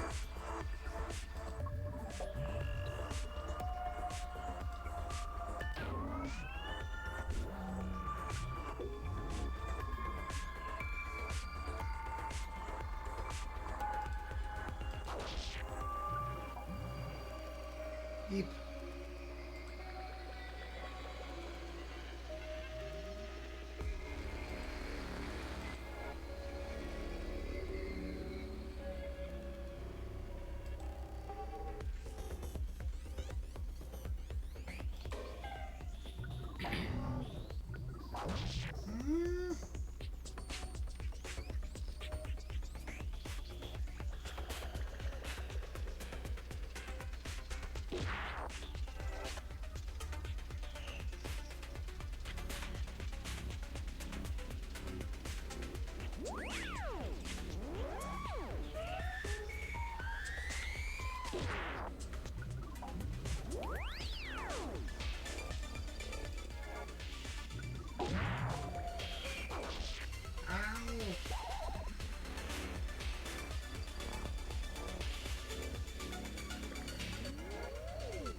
Oh.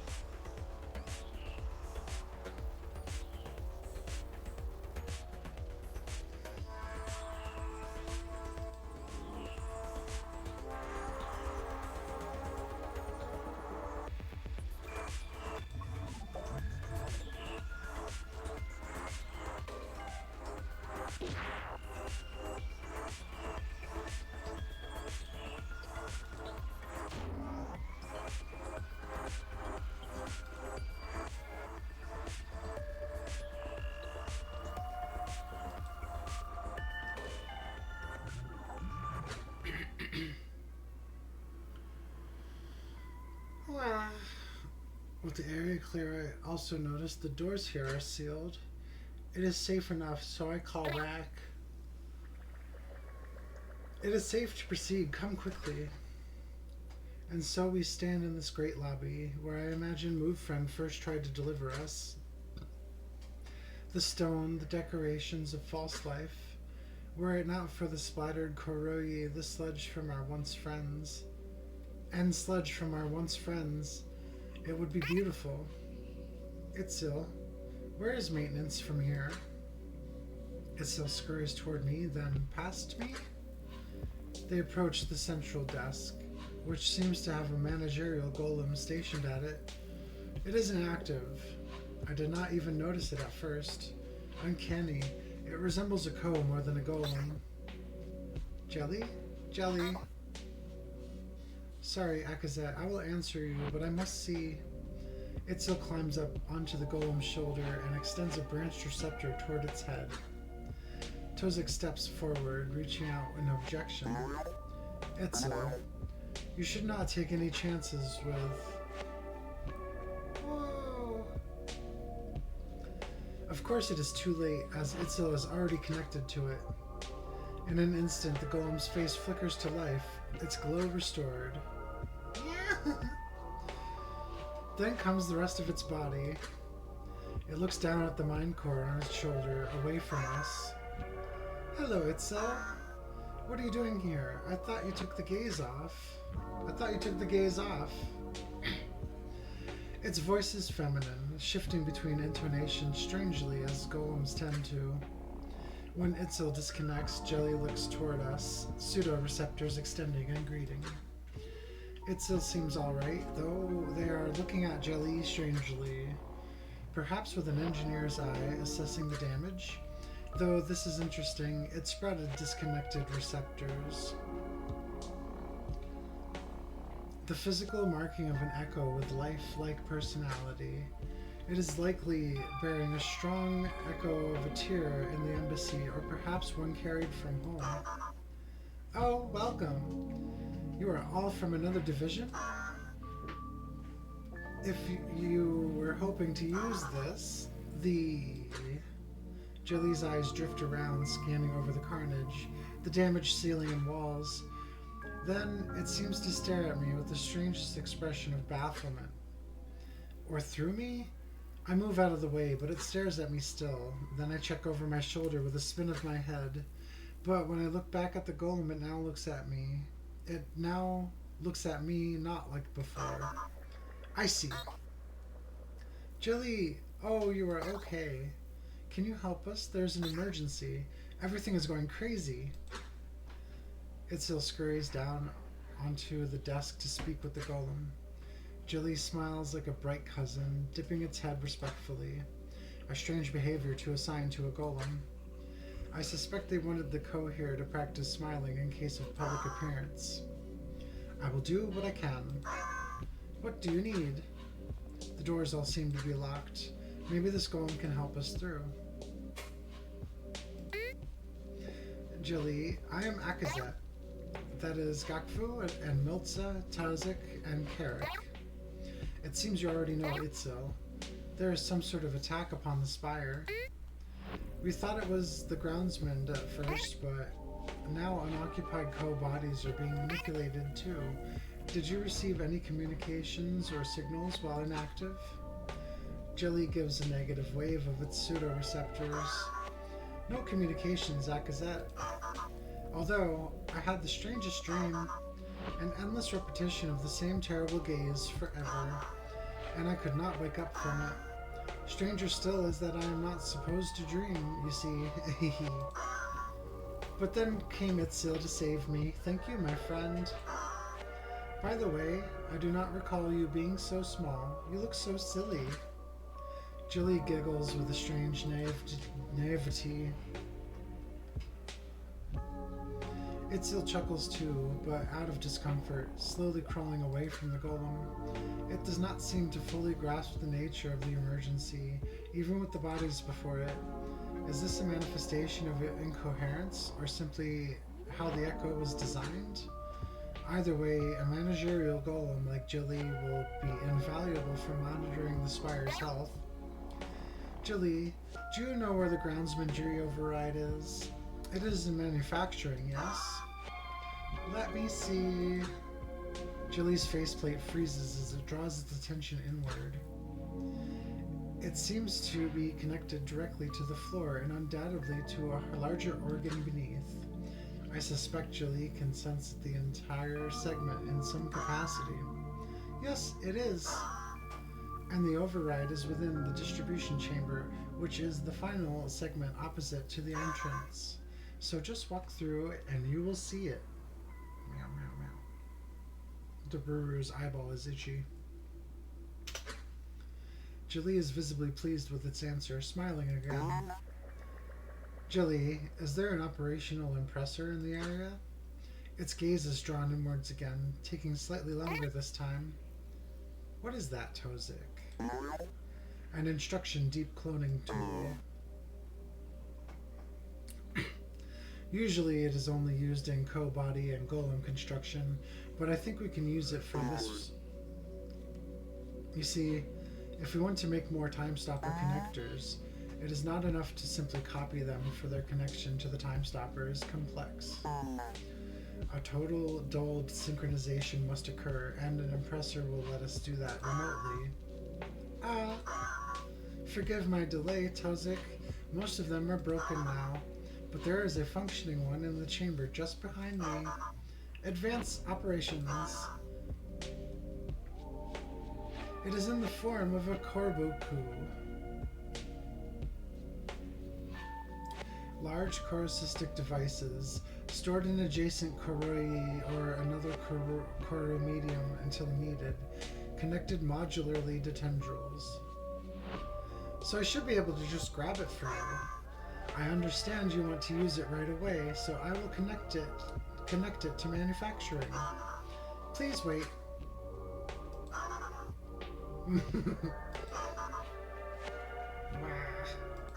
I just can't help but see Reyna in this thing. I seem to be unable to remove it from the advanced operation chamber. Is that Velzy giggling I hear? Haha. Jilly turns, drawing our attention as well. The doors to the chamber are mangled in ways that the collapsing spire would not cause. The impressor itself is recording full function, but adjacent Corrui pressure is forcing it against the chamber, and the room itself seems to be severely damaged. I suspect that has something to do with the foundational construction golem they were working on. Due to the damage, I am unable to see inside and cannot establish contact. If you wish to use the groundsmanry override, you may be able to fix the door and pressure. My control over the local area is very limited by comparison, so yes, please do that, and ensure everyone inside is alright.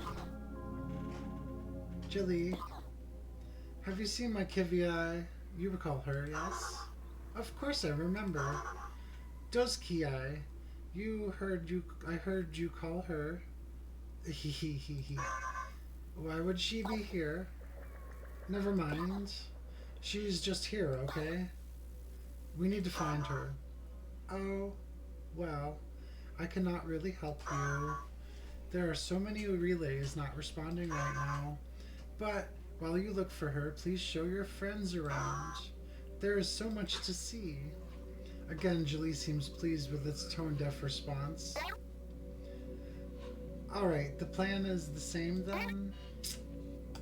We stop the collapse, we find Itzil's Kivii and any survivors, we scrape together what we can, and then we proceed. Jilly, can you open the smaller doors nearby for us if they are clear? Yes. Directly connected tendrils are sphere supply, manufacturing, and minor operations. I cannot open them all immediately, but I am standing by to open the doors for you, for I sense that there are non-co entities within each, and they are not responding to my identification requests. So I must keep them closed in for now. If you see them, please let them know to respond to me as soon as they can, and let me know if you need anything else. I linger near Julie, thinking about what lay ahead. Hello, Akazet. What do you need?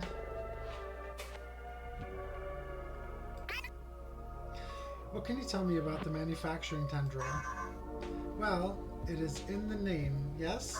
It is home to a number of slow and fast foundry vats for varying levels of Corru instruction.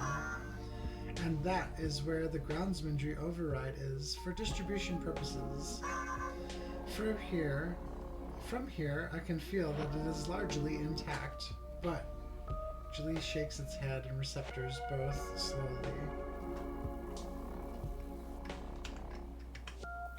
I'm gonna send a quick screenshot to my friendo.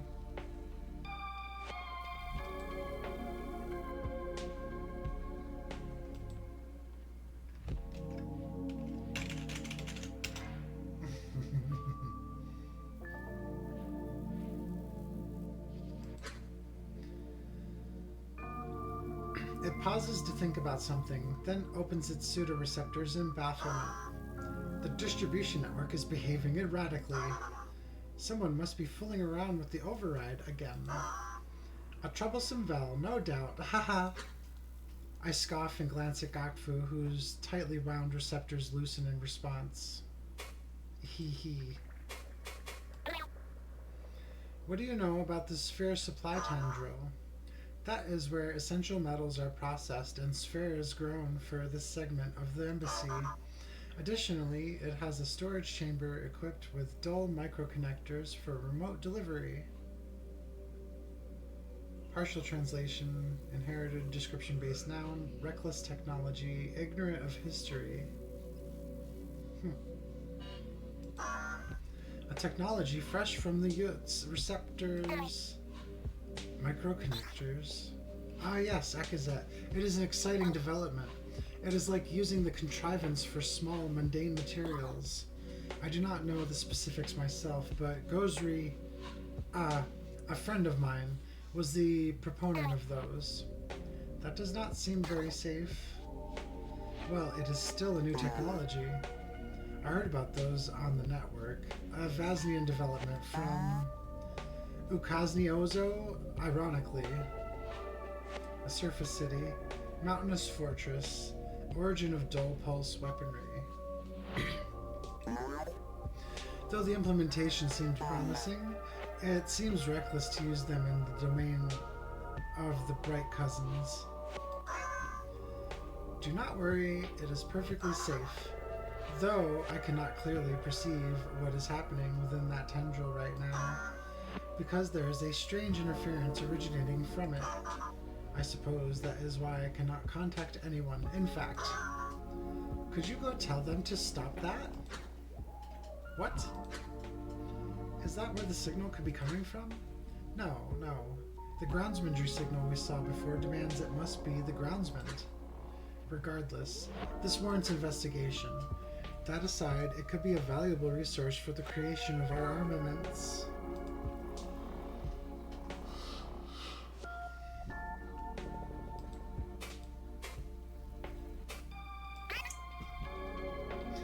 Lies within the minor operations tendril. A wealth of interesting research. It contains the side projects and lesser divisions within the Golem maintenance team. A large number of chambers float around the Corru of that tendril. but only a few are directly connected at a time, as the others are on hold. Presently, the connected divisions are... let me see. Jilly's gaze defocuses, and its pseudoreceptors slowly close with concern. How funny. Deconstruction, dull development, friends, translation. They appear to be connected, but are nearly all affected by some sort of blockage. I wonder what they got up to in there. I wonder what they got up to in there. You may only be able to reach a few of them for now. I will alert the groundsman. That will not be necessary. We can fix it. Oh, alright, thank you. The golem smiles widely at me again, blindly accepting my blatant lie. Translation. A strange operation to have in a golem maintenance floor. Perhaps they were preparing some sort of new translation golem? It may not be of great use to us now, but perhaps we should at least fetch some of the archival data, if any is intact. A great amount of work between divisions was done to decipher so many languages of the cousins. It would be a tragedy if any were lost. Of course, this is only secondary to preventing the structure from collapsing as a whole. Thank you, Jilly. Akazet. All of the minor operations have direct connections to the archival veins. Once the area is stabilized, we could go see if anything there would be of use to us. I know the Dull Development Division had some interesting projects. They may come in handy. Now. Interesting. Yes, we should. Wow. I just love the face. It's good.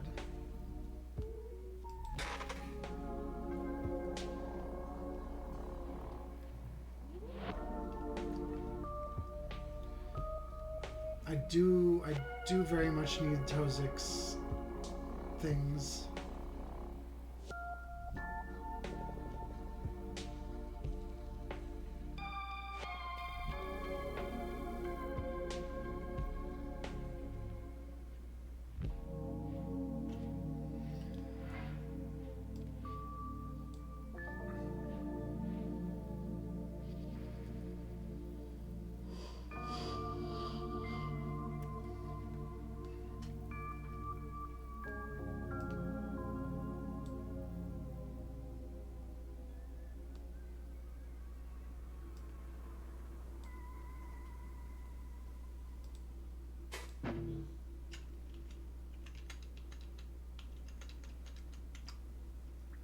It's following me.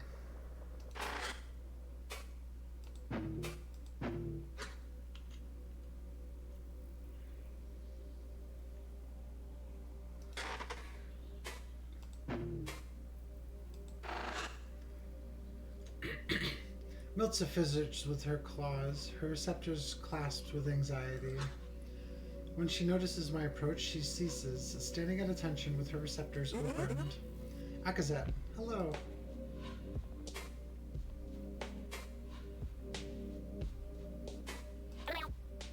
Miltza, about you and Gakfu. There's a sort of frustrated curl that forms in the tendrils of her receptors. Have we not resolved this? If she is your friend and you trust her, I will too. I cannot spend any time thinking about this, given what we must do. Well said. There is little room to interrogate her further. Perhaps this was her intention. No, I am letting that stupid sis get to me again. If I pry further, it may place us as foes, whether she is within the conflict or not. For now, things must be as simple as they seem. Yes, a simple cultural dispute. Of course. Miltza, what kind of remote work did you do? You were a coordinator, yes? Oh, yes. I kept watch over the surface around Akaniva with the rest of my team. Do you recall the early coordination pods? Before groundsmanry had even been tried. Our minds were projected to airborne surface drones where we guided runners and, well, since I was the only terror, I typically handled all of the casualty trauma cases. You know, when only part of a team was lost. You know, when only part of a team was lost. All too well, surface trauma paralysis is far deadlier than any lone predator. Oh. Does that mean you wielded one of the more heavily armed drones? Oh, yes. I see. Perhaps we could construct a drone for you here. Yes, the Time Stopper could allow you to fight on two fronts. Immediately, something in her stance changes. That flightiness from before slightly fades. The notion emboldens her. You are right. Even a small one could change her odds. Still, it is like an echo of my larval life. Velzy's fondness for repetition is truly nauseating. Truly. Miltza, I know what may test her allegiance. If she is within the conflict, maybe she has a clue. Do you have any theories on what may be happening? The source of this madness? Do you know what it is? That just spilled out. I did not mean to say it like that. Fuck. Velzy, strike me now. I am so stupid. Sorry, I mean... She sees the recoiling twist in my receptors, signaling the slightest confusion in hers. Did that not even seem strange to her? I must suppress my panic. I have my suspicions. This is surely the work of saboteurs. Whether it be one terrible mind or a collective, they are betrayers, throwing everything we have worked for away. To what service, I cannot say, but this is far too directed for it to be anything else.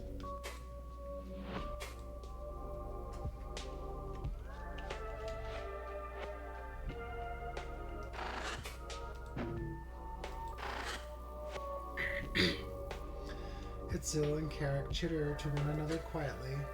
My approach brings that to a slow halt, and they turn to face me. Akazet. How beholds you? Hi, Akazet.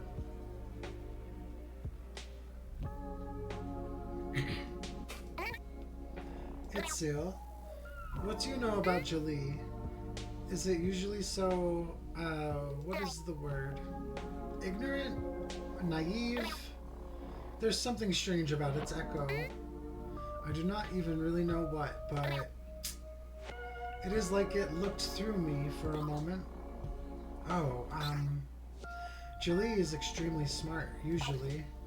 Maybe it is just some damage from the signal, but I know what you mean.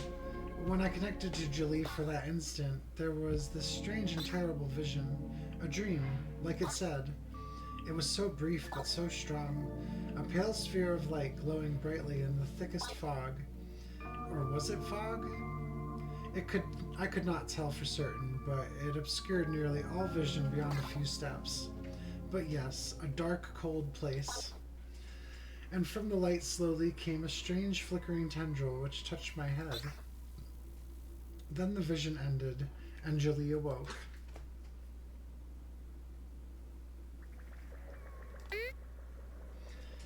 Is that... It is not normal. Echoes do not have dreams or visions, Akazet. I trust Jolie, but we should watch it carefully. Understood.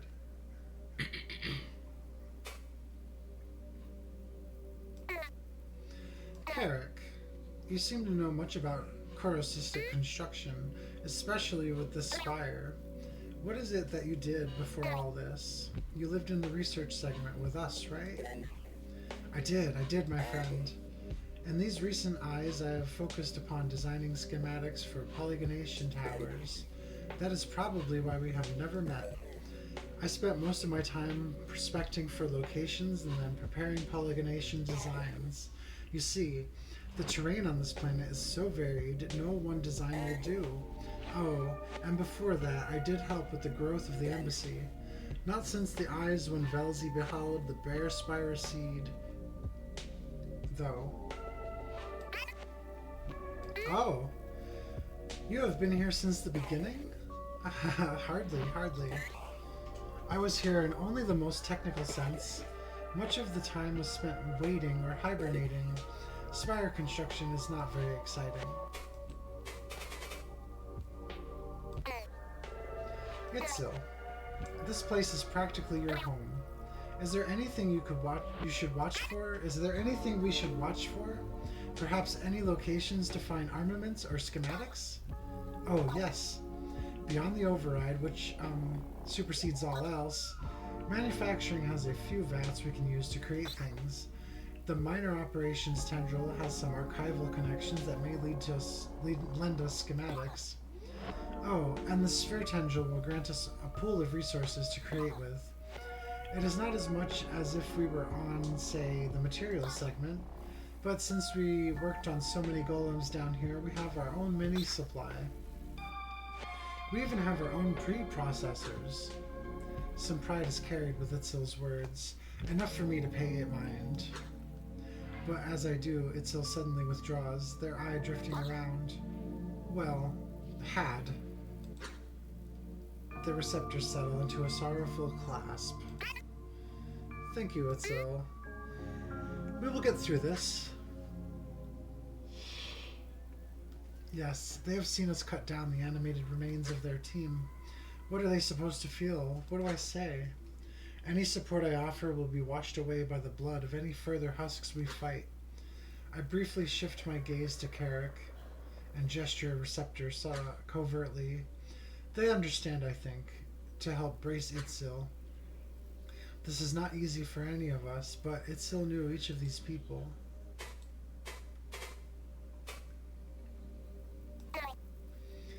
Itzel, could you remind me again what your Kivi looks like? I nearly said looked. The odds of her still being alive are not great, especially with these new monstrosities. Ah, yes, of course. Dozkalvi? She is a Kiv, with a broken receptor. It is a memento of a heroic deed she achieved on the surface, you see.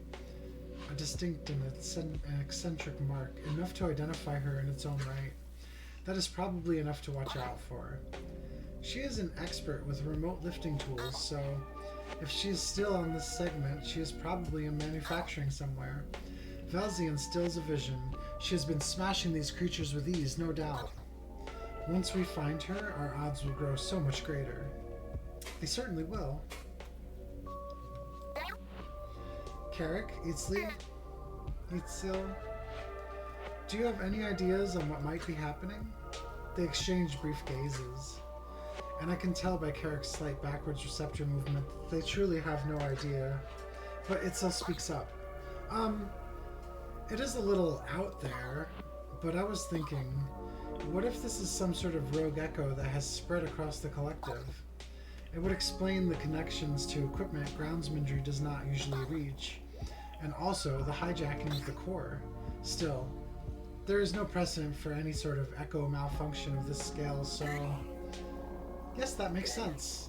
If an attack on all of us were to be conducted, it would definitely be through the collective. Everything routes through it. It is the single greatest point of failure. Well, there are greater ones, but it is a big one. It is like I said though, it would only partially explain what is happening. For example, why did the second iteration of the signal affect you more strongly than us? More Corru for it to contact? Anyway, that is the best I have for now. I am sure the groundsmanry will give us some real answers. Agreed.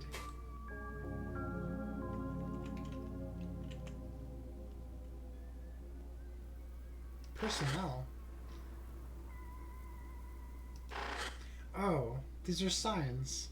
Minor operations personnel. Manufacturing. Sphere supply.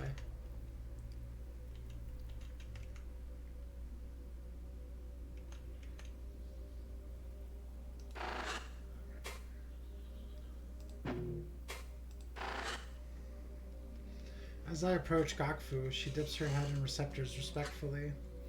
Though their playful twists had been undone in light of what we have seen. What do you need, Akazet?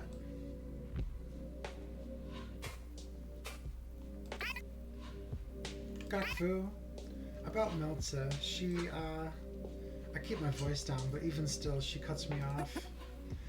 Do you want to feed this flame, Akazet? The smoke would suffocate us. There is not just cynicism in her words, it is concern for me, too. What am I to make of this? How can I trust either of them at this point? But she is right. We must work harmoniously to survive. Of course. Gakfu, do you have any theories on what is happening?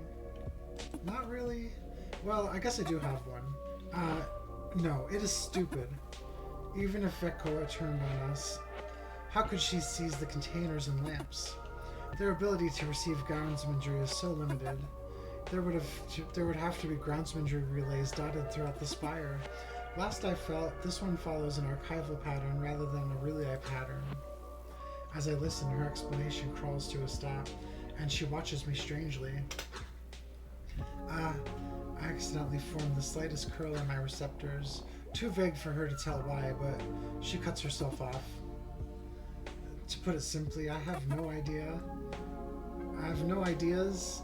We just have to stop it and get out. Agreed. Gakfu, I've been wondering, you have had your groundsmanry this whole time, yes? Have you ever used it before, with us, or in the research tendril? I never even had the slightest suspicion. Hehe. Well, Akazet, the punishment far outweighed any benefit to using it, even when I was alone, or lazy. It is a tool that has laid dormant for a long time, to say nothing of Vekkoa's attentiveness. Besides, I must admit to you that is part of why I took this position. I wanted to get away from everything.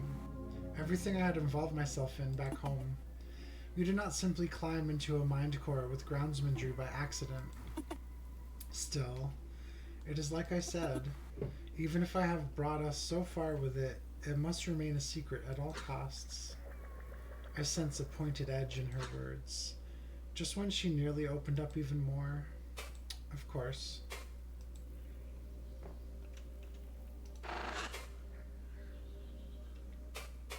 That's not what I wanted.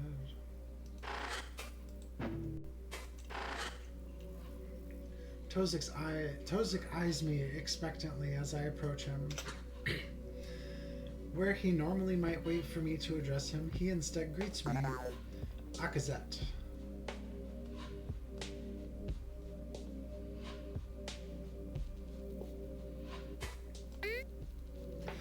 Tozik, what do you think is happening? Do you still think it is too early to tell it?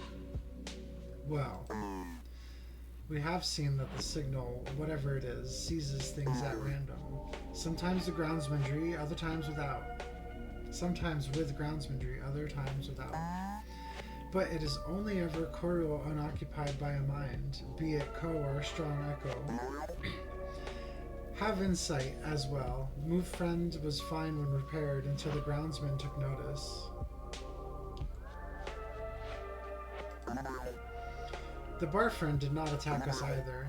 So, all said, it is clear to me that the groundsmanry is compromised, but certain constructs with weaker echoes, like the containers and lamps, are seized without groundsmanry. What if the true cause is the signal itself? What if Vekkoa has exited the groundsmanry for one reason or another? Then the signal came, and used it to warp our golems to its purpose. But how? Groundsmanry requires too much mental focus for it to be something like that, right? Tozik simply waves his receptors negatively. Whatever is happening is reaching far beyond any limitation I was familiar with. You felt the meaning behind the signal too, did you not? It was all full of it was beyond full of understanding. And the way it invaded our minds directly, even rendering us into unwilling unconsciousness. To lesser echoes, like the simple ones within containers and lamps. Even the attendants in these golems we face now, it may have completely overridden their echoes with whatever purpose the signal truly meant to impart. This theory is the best I have for now. Either way, I'm certain that seizing the groundsmanry will at least partially end this madness. It has to be.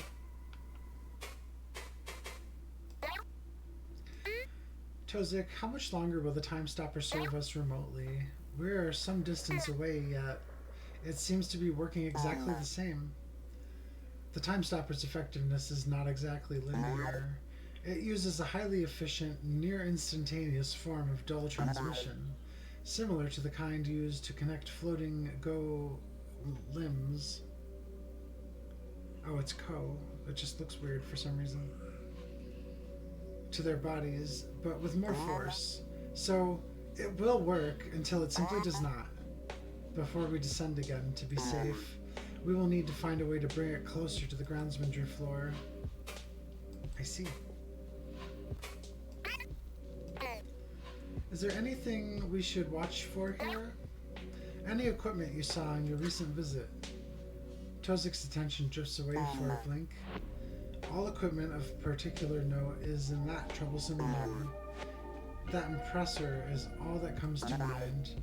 And, of course, the large constructed golem they were putting together. It will not be a simple foe for us to face. Still. This may be a full engineering floor, but there are vats we can use for construction, lesser and greater.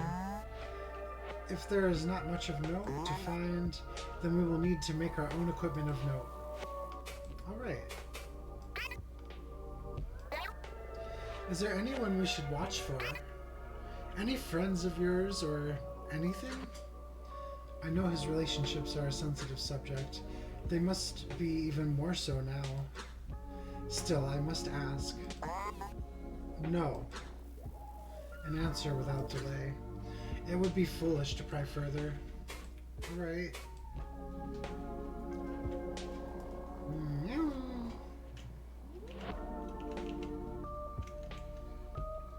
So first we have to delay the collapse.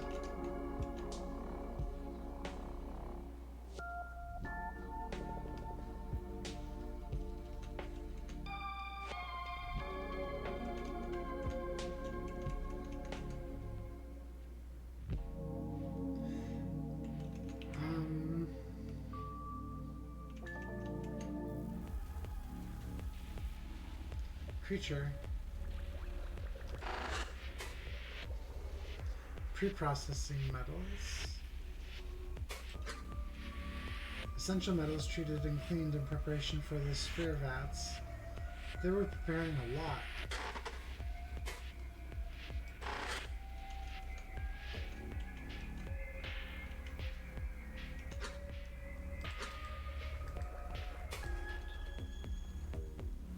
Creatures.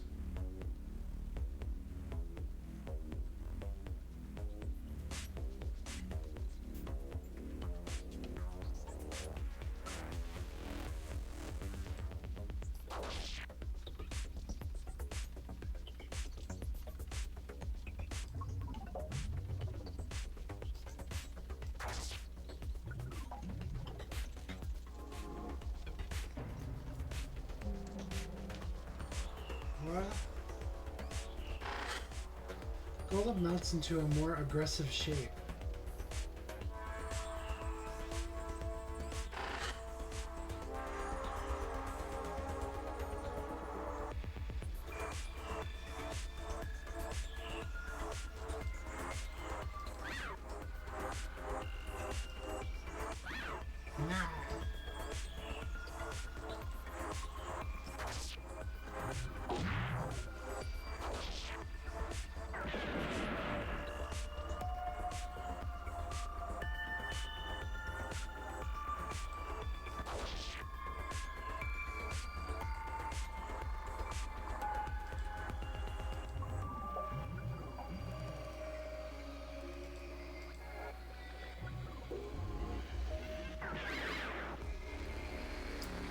Golem just explodes.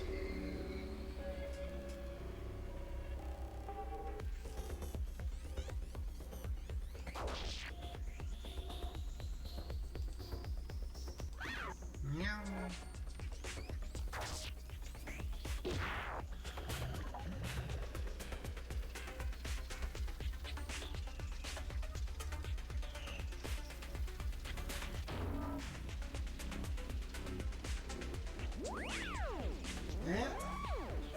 Oh, they're stunned. That's the first time that happened.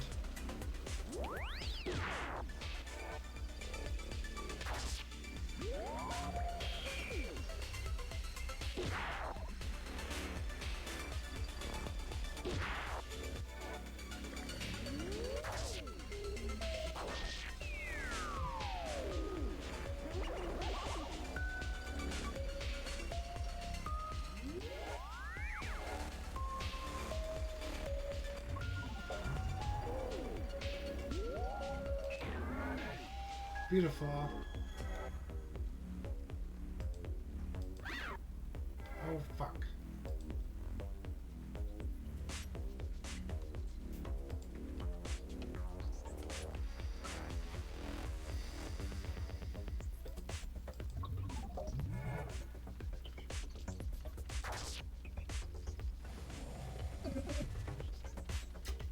Fear.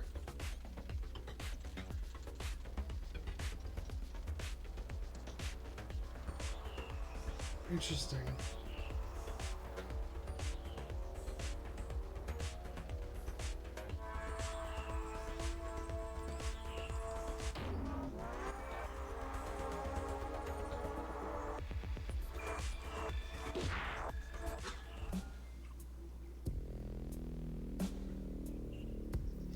Oh, inactive party members can regenerate. That's good to know.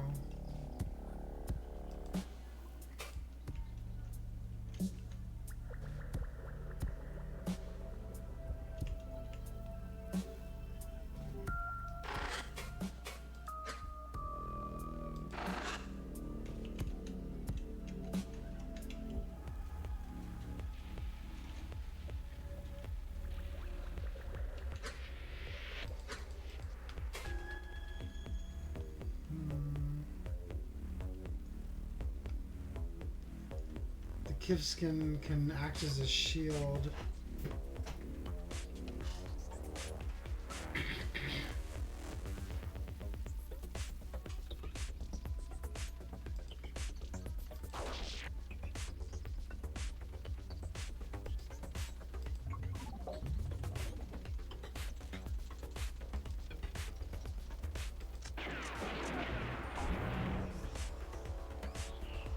Yeah. Oh. So it took double damage because of issues.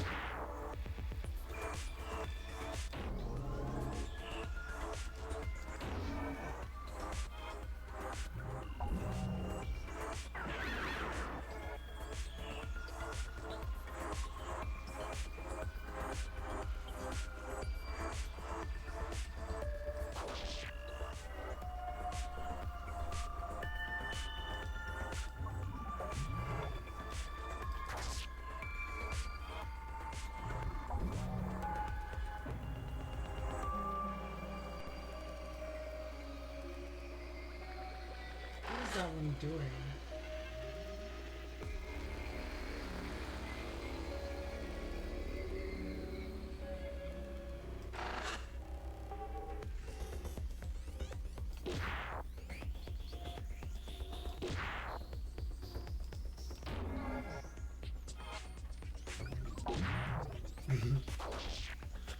Akazet says we are unstoppable when the healing comes in.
Interesting.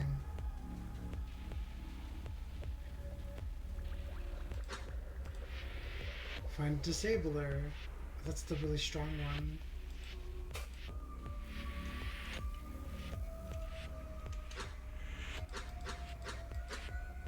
We're beset by incoherent foes. Our only option is to fight. Or is it? We could also expend the disabler. There may be a better time for it later.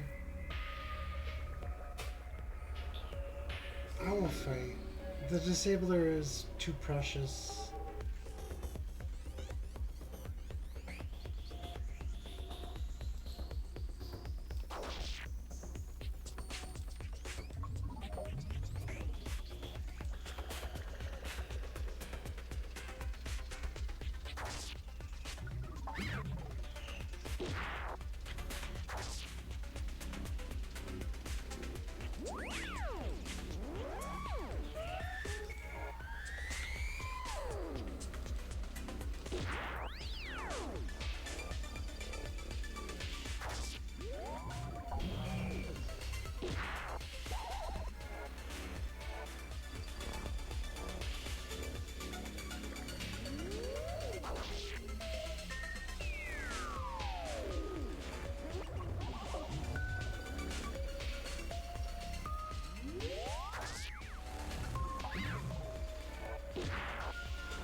Good dodges.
Yeah. Restoratives?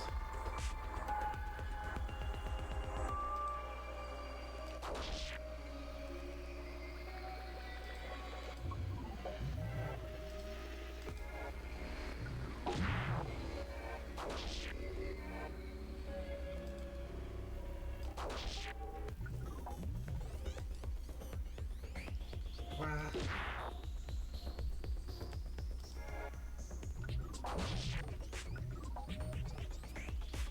Damn.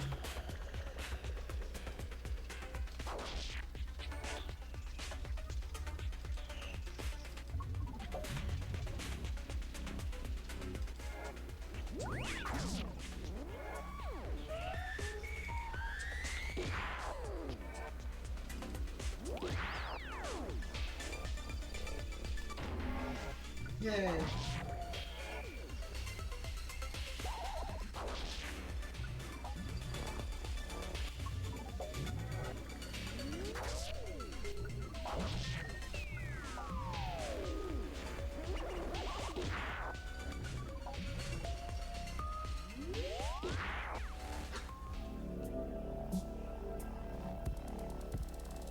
It is clear. I call back to the team to enter and they file in to assess the room. Tozik approaches the vats, prodding at their sides and testing their connections. The sphere vats are functional. That is strange. The golems have fallen. The bodies of our kin are risen without clear connection. Yet the vats, the doors, these mindless stationary technical things are intact. Is mobility the common factor? What about move friend? Ah. No, that was different. That was the groundsman noticing our interference. Suddenly Gokfu doubles over in pain. She clutches her head in her claws. Gokfu, what is that? That noise? Do you hear that? Ah! Velcy above is screaming into my mind core. Gokfu looks around, then ahead at the room we have yet to explore. I do not hear anything. Gokfu notices our confusion, turning her focus inward. I must be feeling it through the groundsmanry. It is a dull signal. If I can feel it without a communicator, by simply approaching it, then it is very strong. Ah, I just turned my communicator on for an instant. No, I hear it too. It is the same signal as before, but it is like... It is the first part of it, over and over. Do not enable yours, my friends. It hurts. I need not test their assertions. Milza clutches her face, enduring whatever it is she has exposed herself to. She lowers her claws, a realization forming in her open receptors. No, wait. That is the noise. I heard that earlier, over and over, before you found me. This is what has been disrupting all of our communications, or at least a part of it. Maybe we can destroy it to restore clarity? That is the storage room. It only has a delivery golem for directing sphere. Why would it? Ah, no. That is what Julie was talking about. It uses dull microconnectors to send sphere around the spire instantaneously. Maybe it is using that to broadcast that noise? We should stop it, definitely. Maybe I could even contact my Kivii. Well worth a try.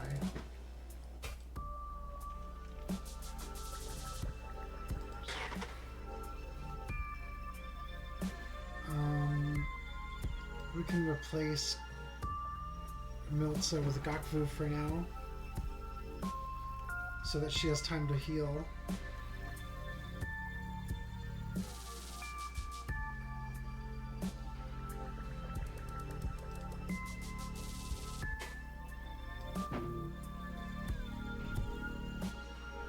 There's a creature on the ground here. I'm standing on it.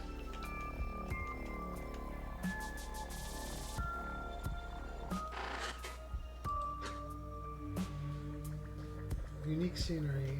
Unfortunate Glazica, likely crushed by accident unless the golem did it.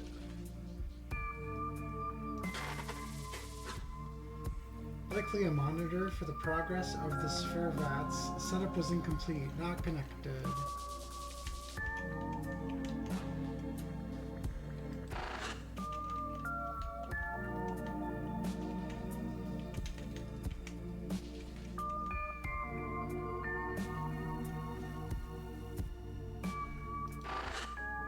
Manufacturing. Okay, so we can go straight to manufacturing from over there. What is this one? Dull delivery. The room twists maddeningly around the golem at its center. Whatever sphere storage it may have managed before is obscured by the light. Or is it merely all gone? Did it send it all somewhere? Dull microtunnels flash in the air around the golem, sometimes even cleaving through itself. This is remarkably dangerous, but sure enough, now even I can hear the signal pulsing from it over and over. Was the golem directed to do this? Or is it dull feedback from the microtunnels? No matter, we must destroy it immediately. 80.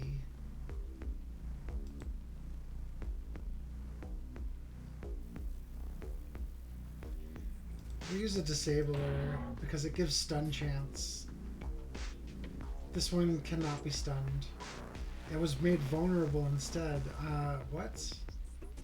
It does say it gives stun, and instead made it vulnerable.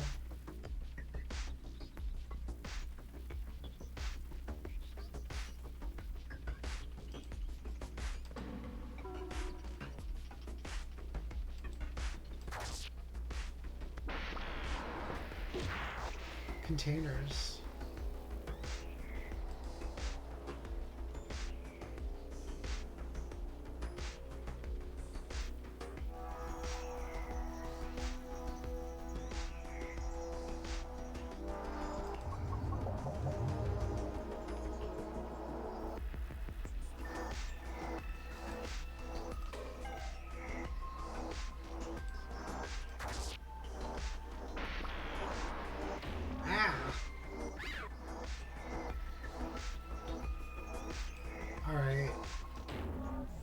don't want to waste it. Extra puncture time also very good.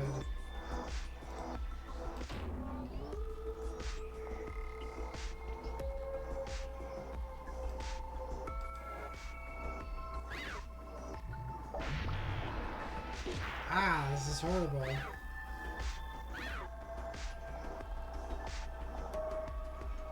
At least they don't seem to hit very often.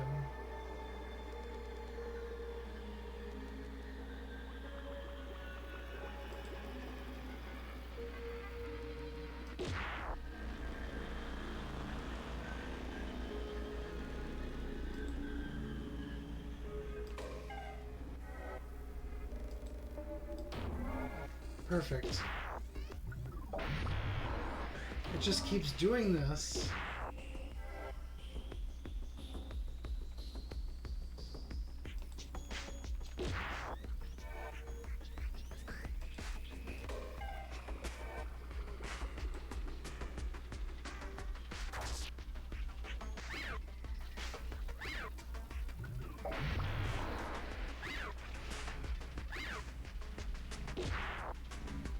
Getting very lucky, but I do not like this.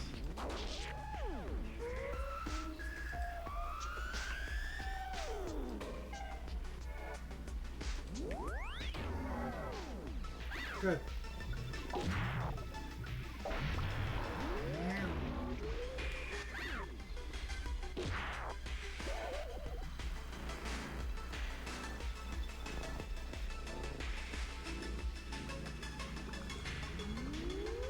Let's take a turn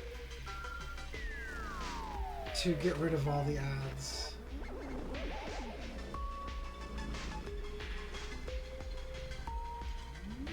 Well, we do our best.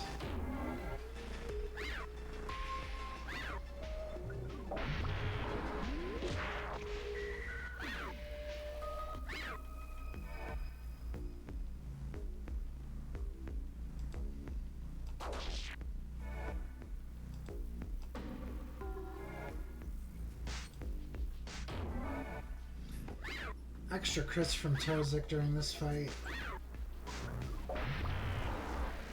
They're all destabilized.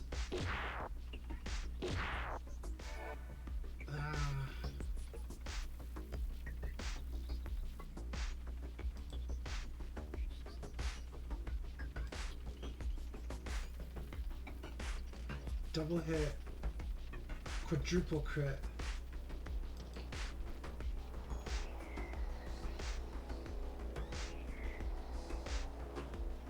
Okay, so we need to take care of some of these because they're gonna hit more often on this turn. And they seem to be what is doing damage.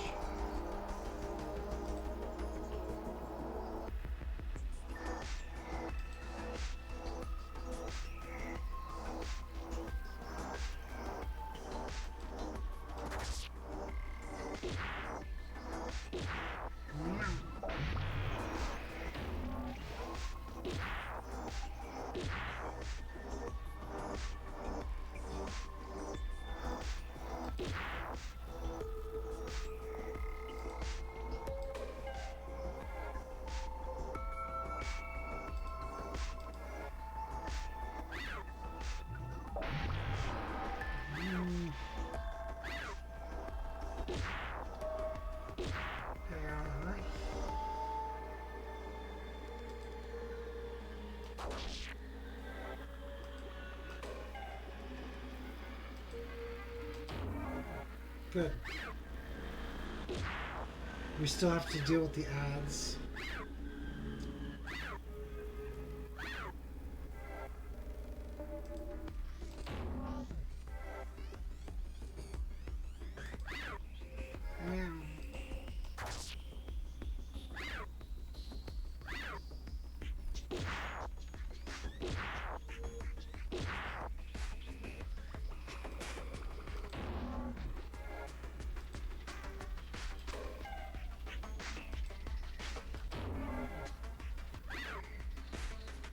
This is helpful.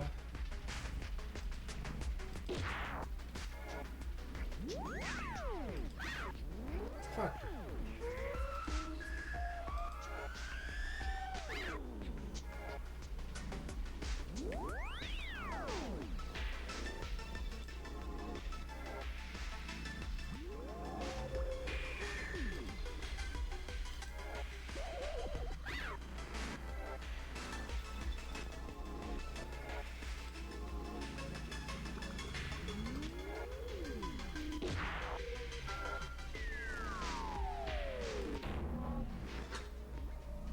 took an extra couple turns to make sure everybody's healed at the end. The golem's limbs ceased their flailing, collapsing to the ground with enough force to sludge the false stone decorating the floor. The tunnels are sealed now, too, and that terrible noise is distant once more, the dull lights fading. We allow the peaceful silence to persist for a moment before I call back. Clear. The rest of the team enters the half-melted chamber, witnessing the sludged remains of our foe. Garkfu most of all seems to stand taller, receptors at ease. That is so much better. And it works. We have forced away the claws of Velzi. I'm getting clear enough and communication despite the damage. The noise, it is still there, just distant. Excellent. Fun friend, is it suitable enough to make some calls? Are you picking anything up? Hello, Akazet. Yes. It is so much better now. At least in terms of functionality, what I am hearing on open communication is still very bad. However, we can actually use it now. Very good. I wave everyone closer. Who among us has a working communicator still? Gakfu, Tozik, I know yours were broken. Mine is working, but it is part of my personal device, which I certainly should not lend to anyone, not with my knowledge. I make that clear enough in my tone, despite the receptors it earns me. Miltza, is yours still functional after that last exposure? Oh yes, I think it was damaged a little, but I can still use it. It is a standalone device, so I can pass it around. Which of you would like to use it first? Oof. Perfect. Neither Itzel nor I have a communicator built into our minds. Itzel, you should use it first. Then Tozik, Gakfu, do either of you want to use it next? I can call my friend later. Oh, thank you. Yes, please. Absolutely. I'm fine. I can wait until we stop this. Gakfu is visibly perturbed, receptors twisted with confliction. She does not speak up, but I know her. I think she does not trust Miltza enough, maybe? Or is it who she wants to call that is the issue? She notices my staring, looking away and loosening her receptors again. I thought I knew her well, but so much is coming to light. It is like I only walked upon her surface. Miltza begins to pass her communicator around, unconcerned with herself. I should try to contact someone too. Okay. Let us make some calls, but after that we should resume with our plan. Weaponry, a body for the mine cores, and any survivors. Then, the beast in the way of the impressor. Even with much of the supply missing from whatever that golem was doing, with this we could create something quite tough. Notice, inventory addition, knowledge of golem sphere, key item for memory stream continuation. Notice, locate other key items to proceed. Notice, entity, Akazet, additional, act enabled, call. Advise, utilize perspective swap to examine. Notice, additional augment point received.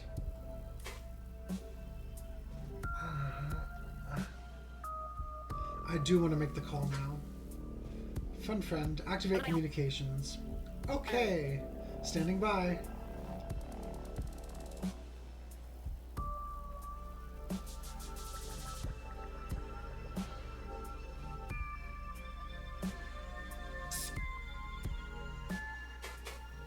Let's start with Kazuki. Kazuki, I think she was out of the spire this gaze, or day would be more accurate given her schedule. Okay. Akazet, when I tried to call her, it is like that noise you stopped. It is overpowering. I do not know why, but something is stopping me from reaching her. What does that mean? Is she in the embassy? I do not know, Akazet. It does not sound like anything I can hear in the embassy. Peculiar. Velzi, guide her to us again. What about Bosco? We need to know if he is still in the spire at all. Okay. Connection established. Bosco. An immense weight of dread floods through the connection.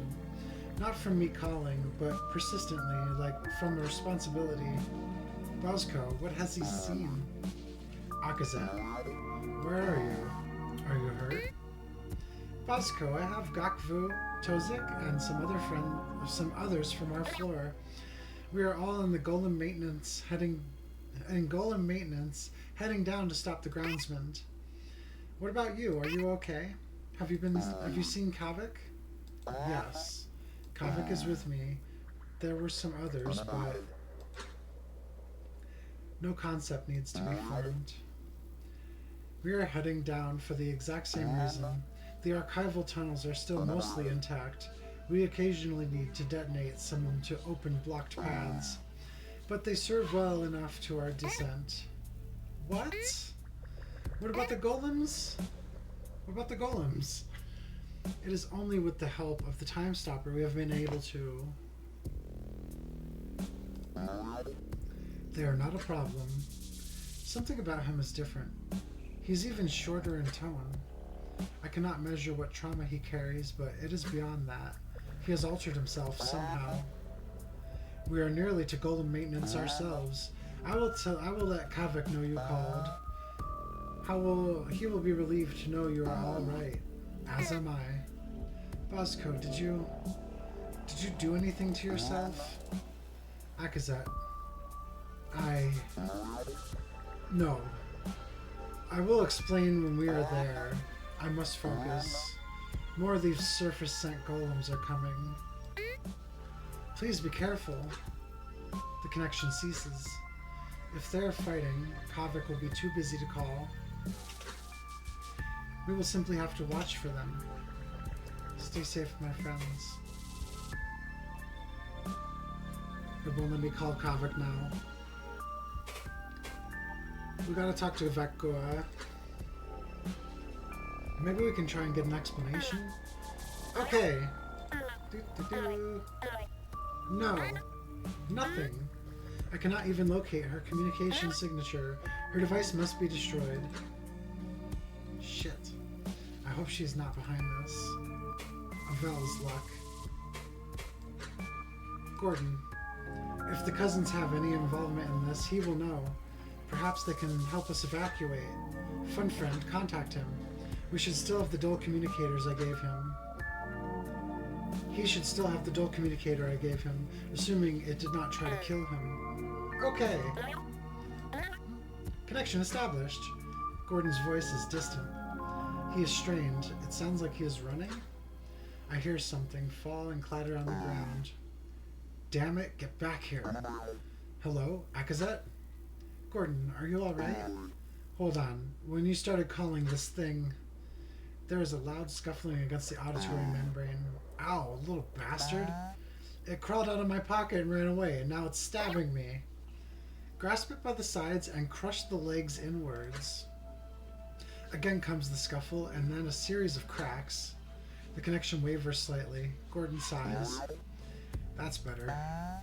Akazet, I just got off a half-dozen other calls. They sent a probe. They did it. Those fuckers... Sorry. They completely went over our heads. I know. I promised you. I even had assurances from everyone above me. What is he implying? Did he... Fuck. Fuck. I nearly double over out of anxiety, my receptors crushing into themselves. Even worse is that they waited to tell me. I don't know how long it's been. The reports I've been getting, I don't even know. Polygonation spires collapsing.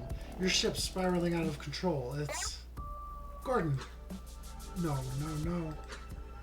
This cannot be because of us. Because of me. His voice changes, realizing from my tone that it is even worse than he can know. Growing quieter, more fearful, more like mine. Akazet, what is going on? What is all this? You promised. You said...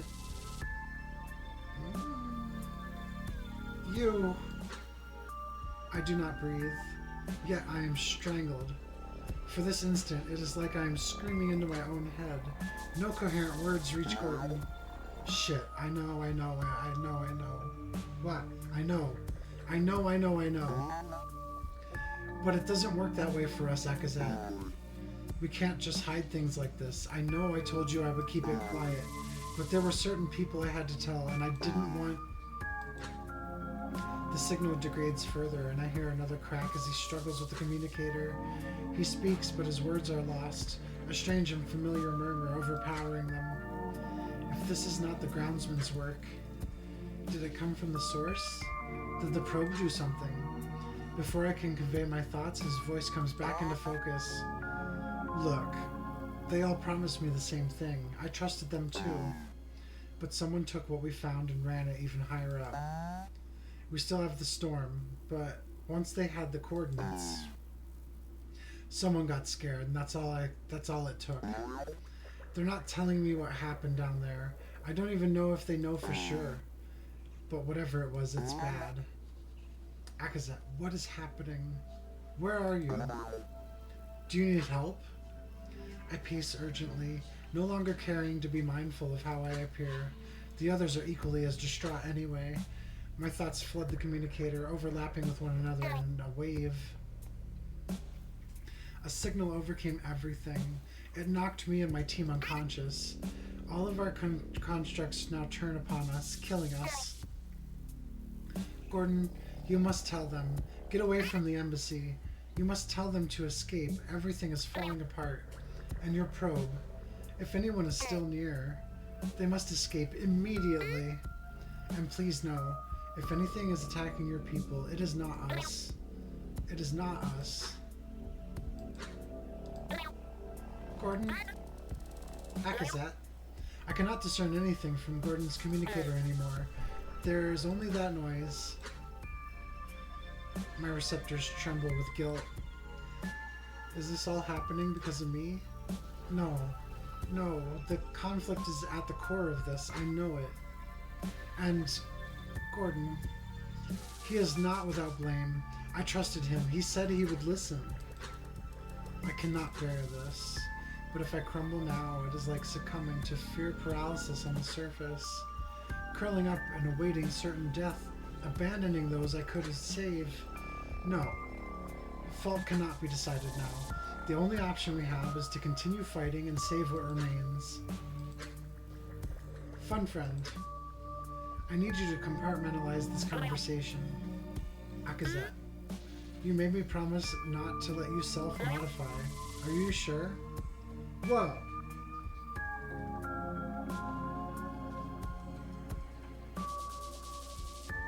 That's interesting. I am frozen with indecision. The others, thankfully, are distracted from me at the moment. No, I cannot even consider this. You are right, fun friend. I should have listened to you to begin with. It is okay, Akazat. We will survive. Look at how well you have led everyone. You can do this. We will see. Better call the family and collective.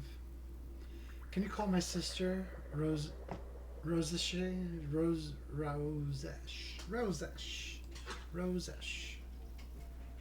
Is the contrivance even intact still? Let me try. We are not cut off, but the collective, it is impossible to locate anything in it right now. Could the signal have gone as far as Obeski? It is technically a dull signal like any other. However, given the strength that it is hitting you and everyone else with, I feel this is a targeted attack. If it reached Obeski, I do not think it would have the same effect. But they would certainly be able to hear it. That is just hopeful thinking, fun friend. But I suppose that is your purpose. I will accept this for now.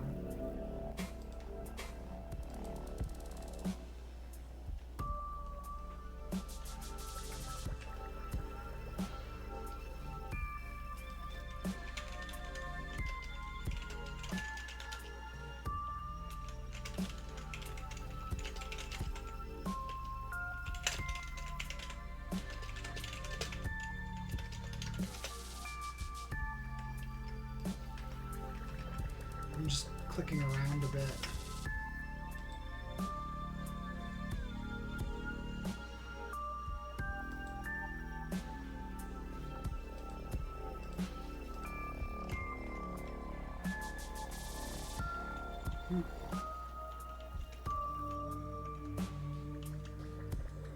Is there anything I can pick at?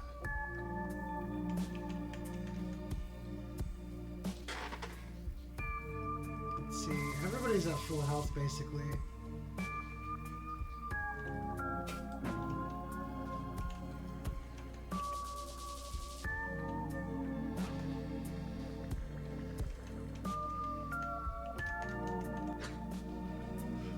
This one is simply locked.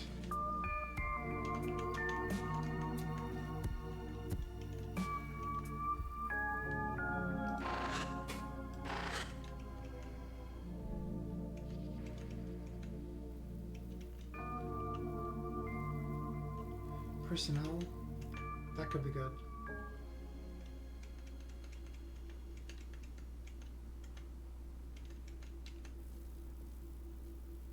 No, apparently that's where I came from. Okay. I remember now.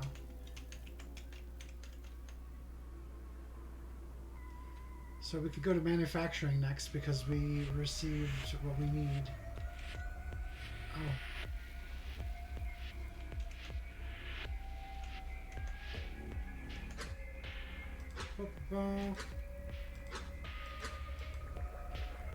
Engage.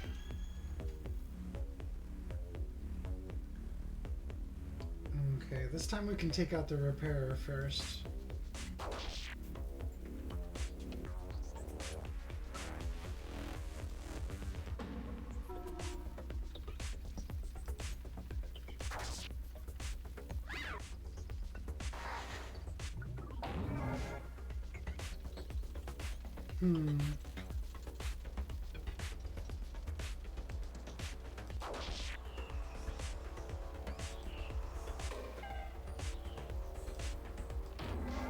Nice.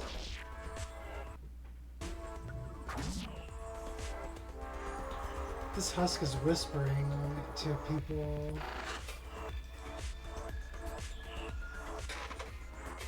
Oh, I didn't realize I could do that.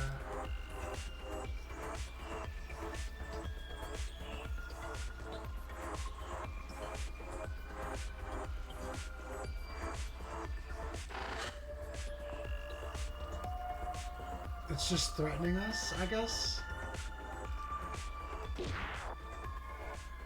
I did not have to do that.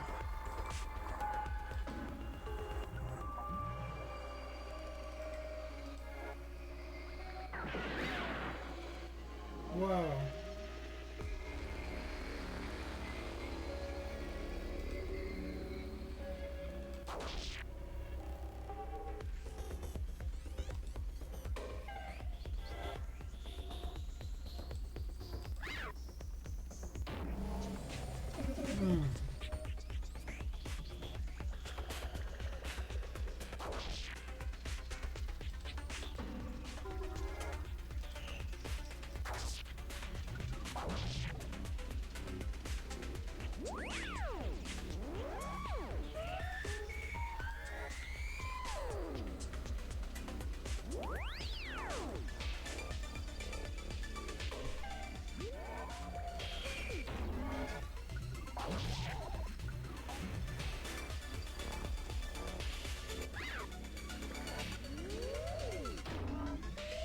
Eight damage, nice.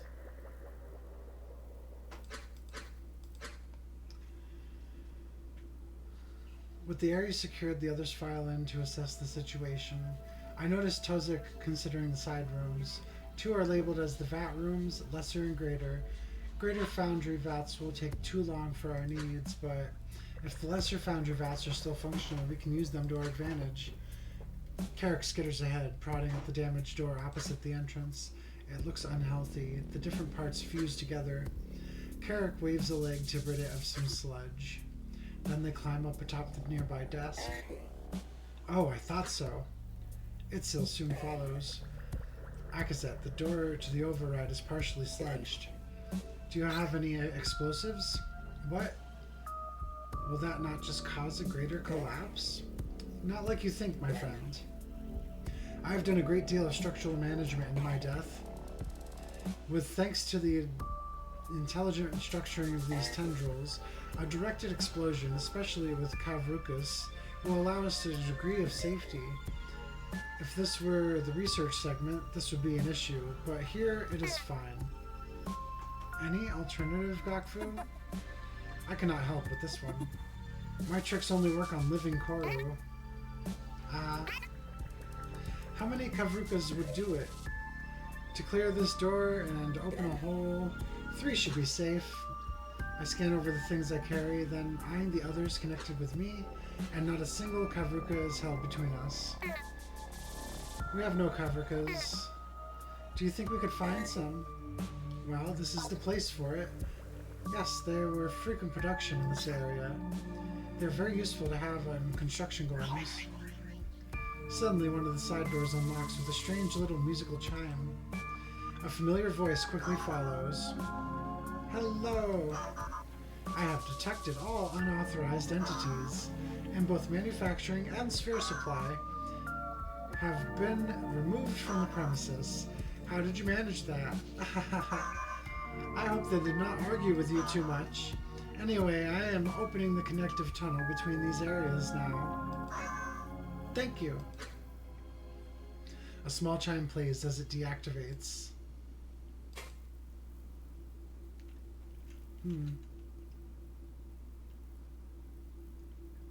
Lesser bats. Large bat format.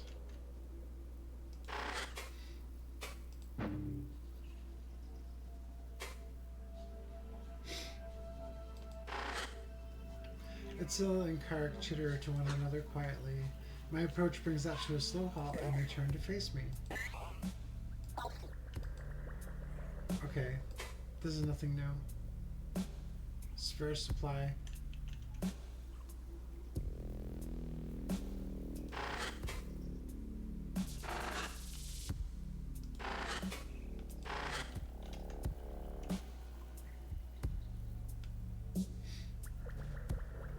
Distribution archival connection.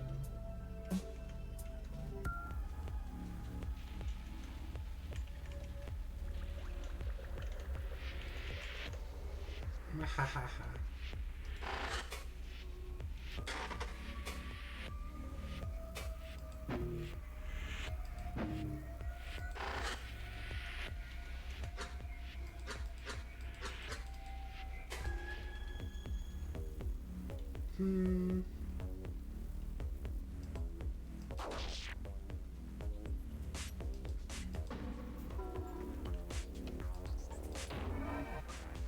Nice.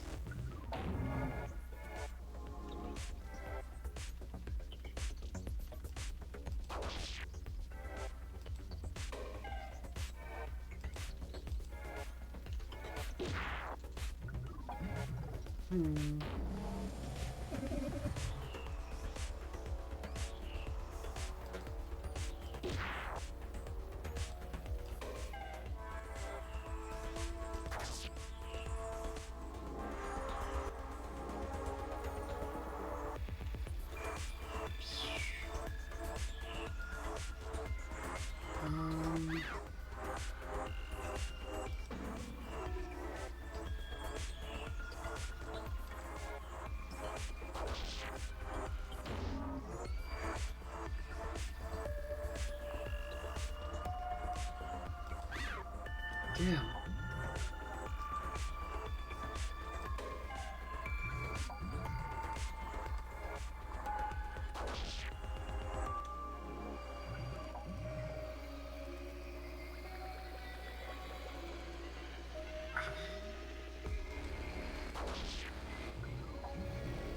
They both got hit.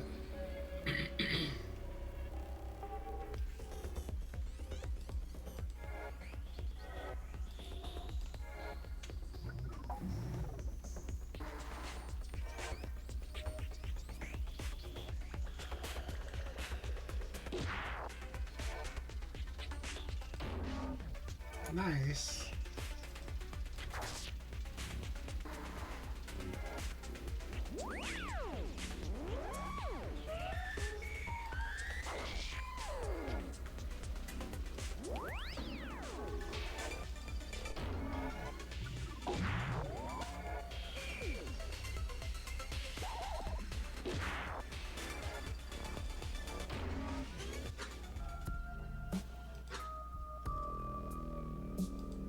Yay, that's one.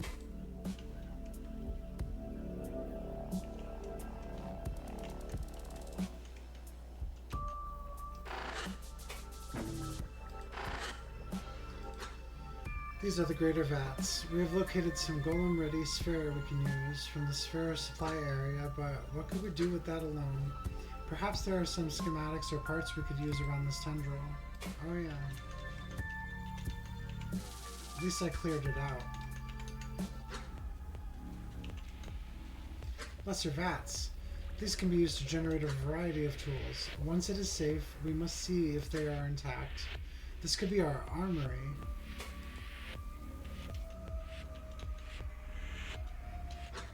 Invisible creature.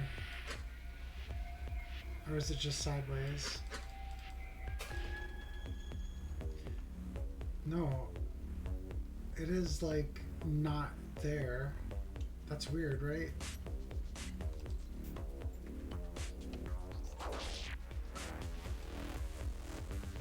Where? That's the constructor. Then where's the golem? Oh, it just didn't load properly. Okay. Very strange.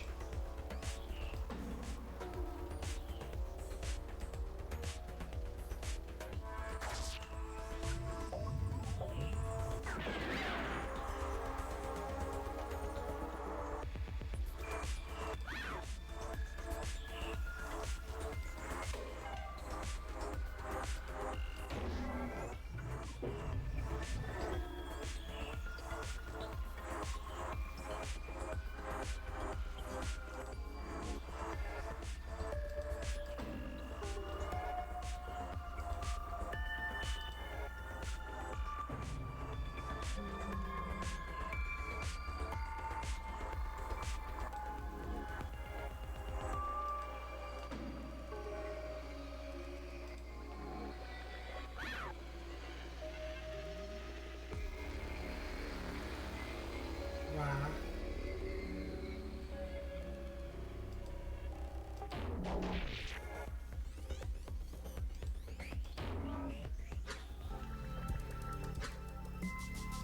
Another cover cup.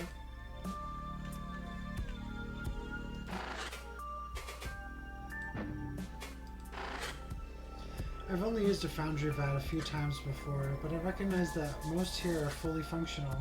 I wonder, why were they passed over by the signal? Perhaps it is the sheer simplicity of their function, or... it does not matter now. Let us see what they have for us. Attention.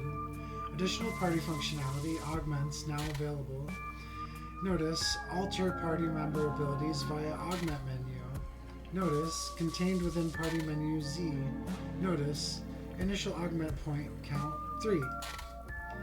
Remove and replace at any time. Additional augment points gained from defeating powerful foes. Good to know.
This costs 2.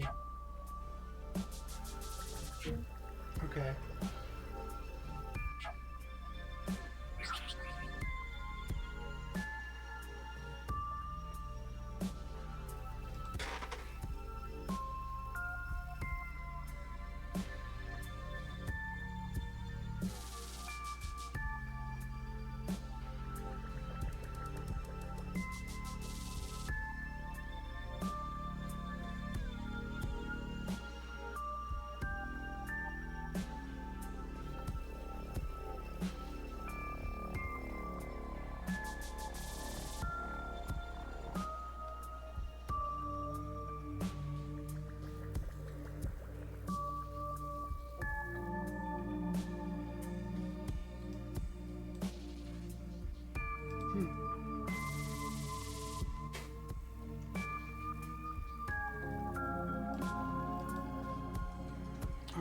I appear to have 6 of these now. That's good.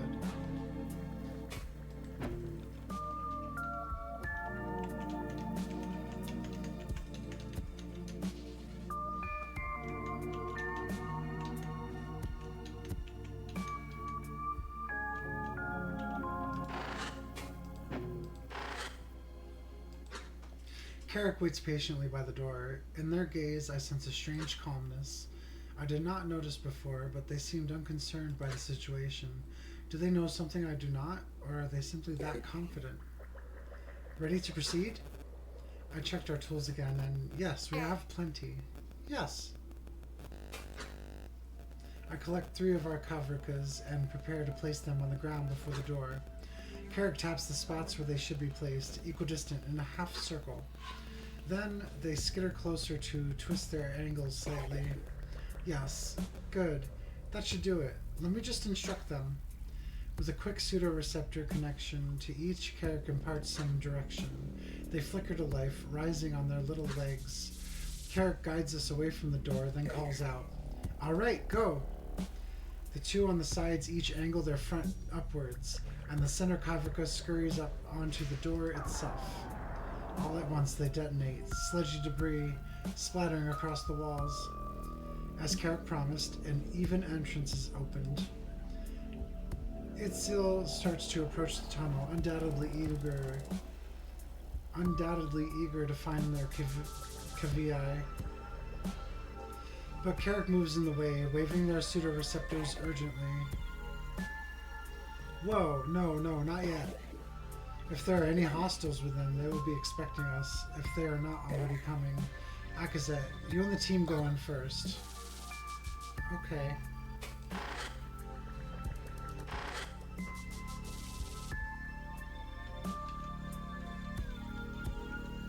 The chair's tipped over.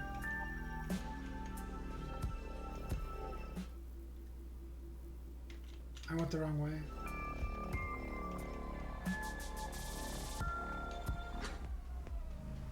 This husk. Around it are the remains of dozens of golems. They were a formidable fighter, but ultimately overwhelmed, it seems. And now they stand again, wielding the same fierceness against us. Oh. At its sides hover 2 great manipulator gauntlets following its instruction. This will not be easy.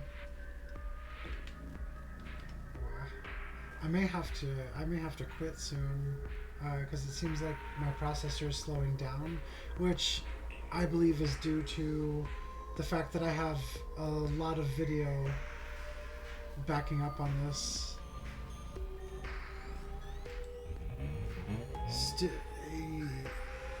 Way. Oops. This one is very different. Its voice carries a tone that the aggressing groundsman does not. Is it desperate? Even its receptors are moving, unlike the previous husks. The expression is unclear. It is incoherent. Pained, maybe, but its damaged mind core looks like it has retained some form, somehow. Exposed through what I can guess is a failed escape from the body. Was it only grazed? Was that enough to make it vulnerable to the signal? Does it still hold an obesque mind, or is it something else? Hello? Can you see us? Are you here? Kivii. What? Itzila scurried into the room with us while it is still dangerous. No, get back. Itzil keeps a hesitant distance, but I see they struggle to accept what is before them. Here.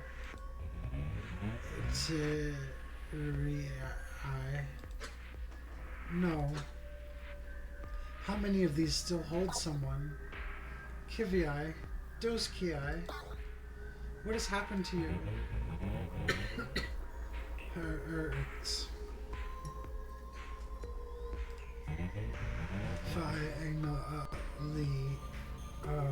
Wait. The husk of Doskalavi ceases her advance. Itziel just slightly ahead of us. Do I let this play out? Itzel is frozen not out of fear but confusion. So are we. Is this one truly an enemy like the others? Kivii, this is not you, is it? Please, please say something. I am here, I am here.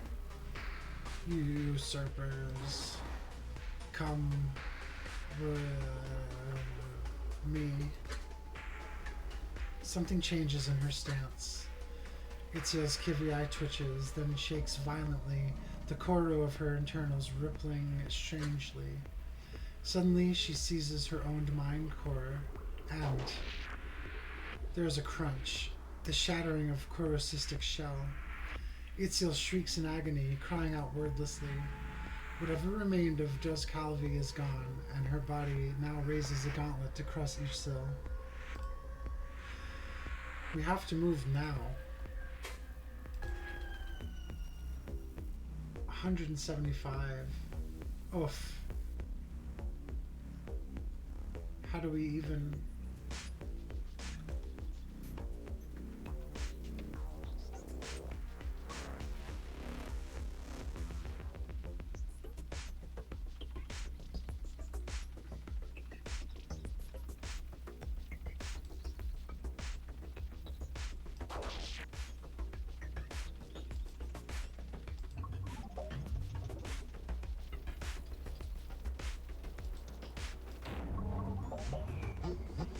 Oh, nice.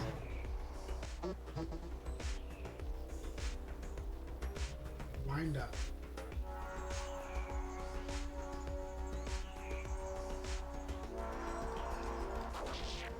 We can actually do a lot of damage given what we have now.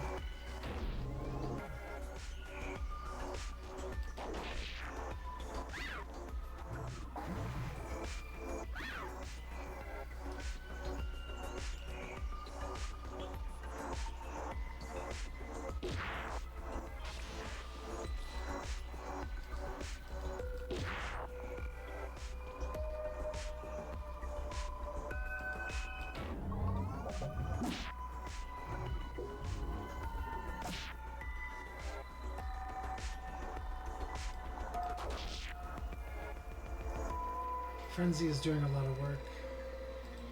Carapace. -1 base incoming damage and heal opposition. They all share HPs at least.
Which one was that? Tozik.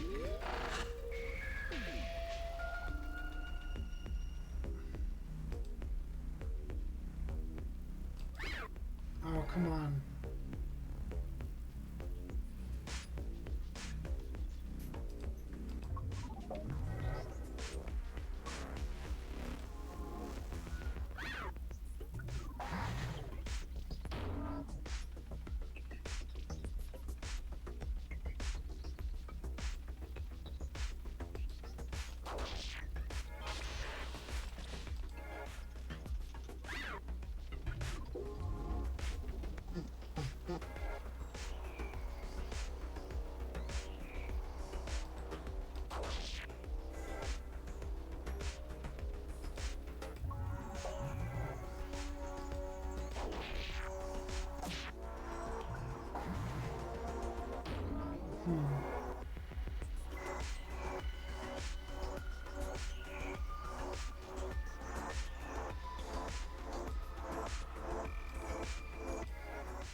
Wow.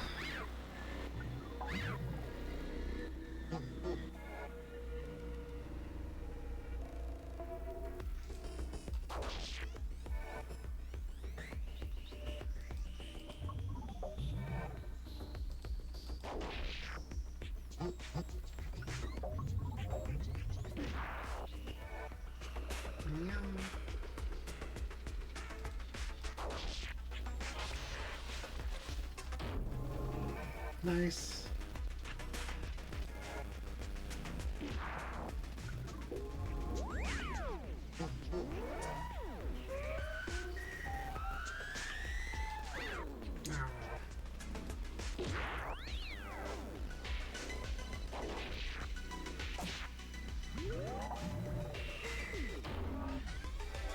Ah.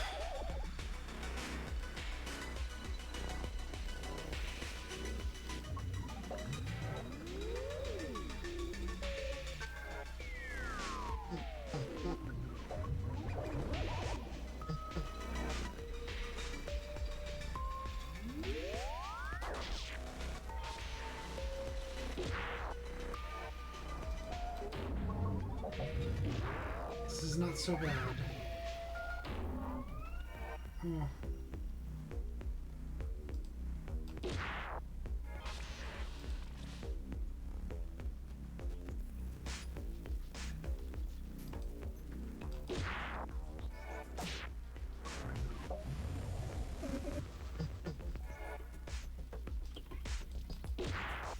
There we go. It has stopped moving. Distantly, I hear the rustling of the others down the hall we came through. They heard the screaming and must have come to see if we could be helped. I call back to them. It is clear. Come in. Wait. Itzel. Where's Itzel? Itzel? Carrick enters the room last, noticing the corpses before me. Then quickly staring off in the corner of the room at... What is that? A mind core lay in the corner. That is Itzel. Having entered stasis, even their pseudo-receptors retracted into their shell. Oh. Gakfu steps past me without expression towards the override. Tozik follows her, both intent on resolving the structural situation quickly. Each of them briefly match eyes with me, knowing full well what is unfolding. Then I see Miltza. She and Carrick both approach Itzel gently. She kneels. Receptors open empathetically. Itzel. They are alive, just retracted. I've seen this before with separative trauma, but never in a go.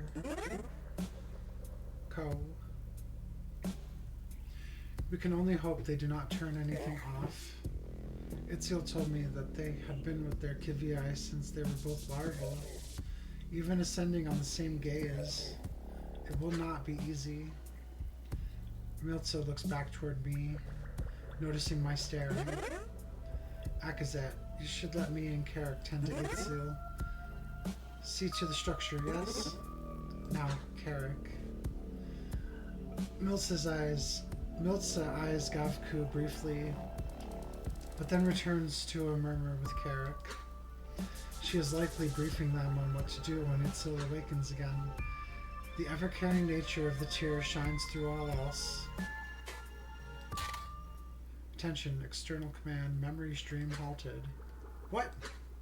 Hey, buddy. You good? Executing direct impulse. Resume memory stream. Dude, come on. Attention, external command, memory stream halted. Listen, I know you just want to get this done, but you just watched someone die and someone else go into some kind of shock. Even if it's in a framing device. This shit with the husks was bad enough, but all I'm saying is I'm getting this through a shitty feed and I feel sick. You're the one experiencing it directly. Do you want to take a break? Just a quick one? Okay. Thanks. Your mind's eye is fixed upon the memory. A plastic bag rustles, glass clinks, and there's a clatter of thin metal on Moth's desk. Something cold and glassy is pushed into your hand. You're still in there, huh?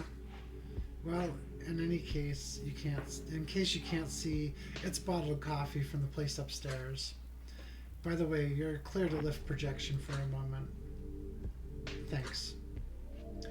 With an impulse, the faceplate of your protective gear releases. Blindly, you remove the coffee's cap and take a sip. It is fine. You ever been there?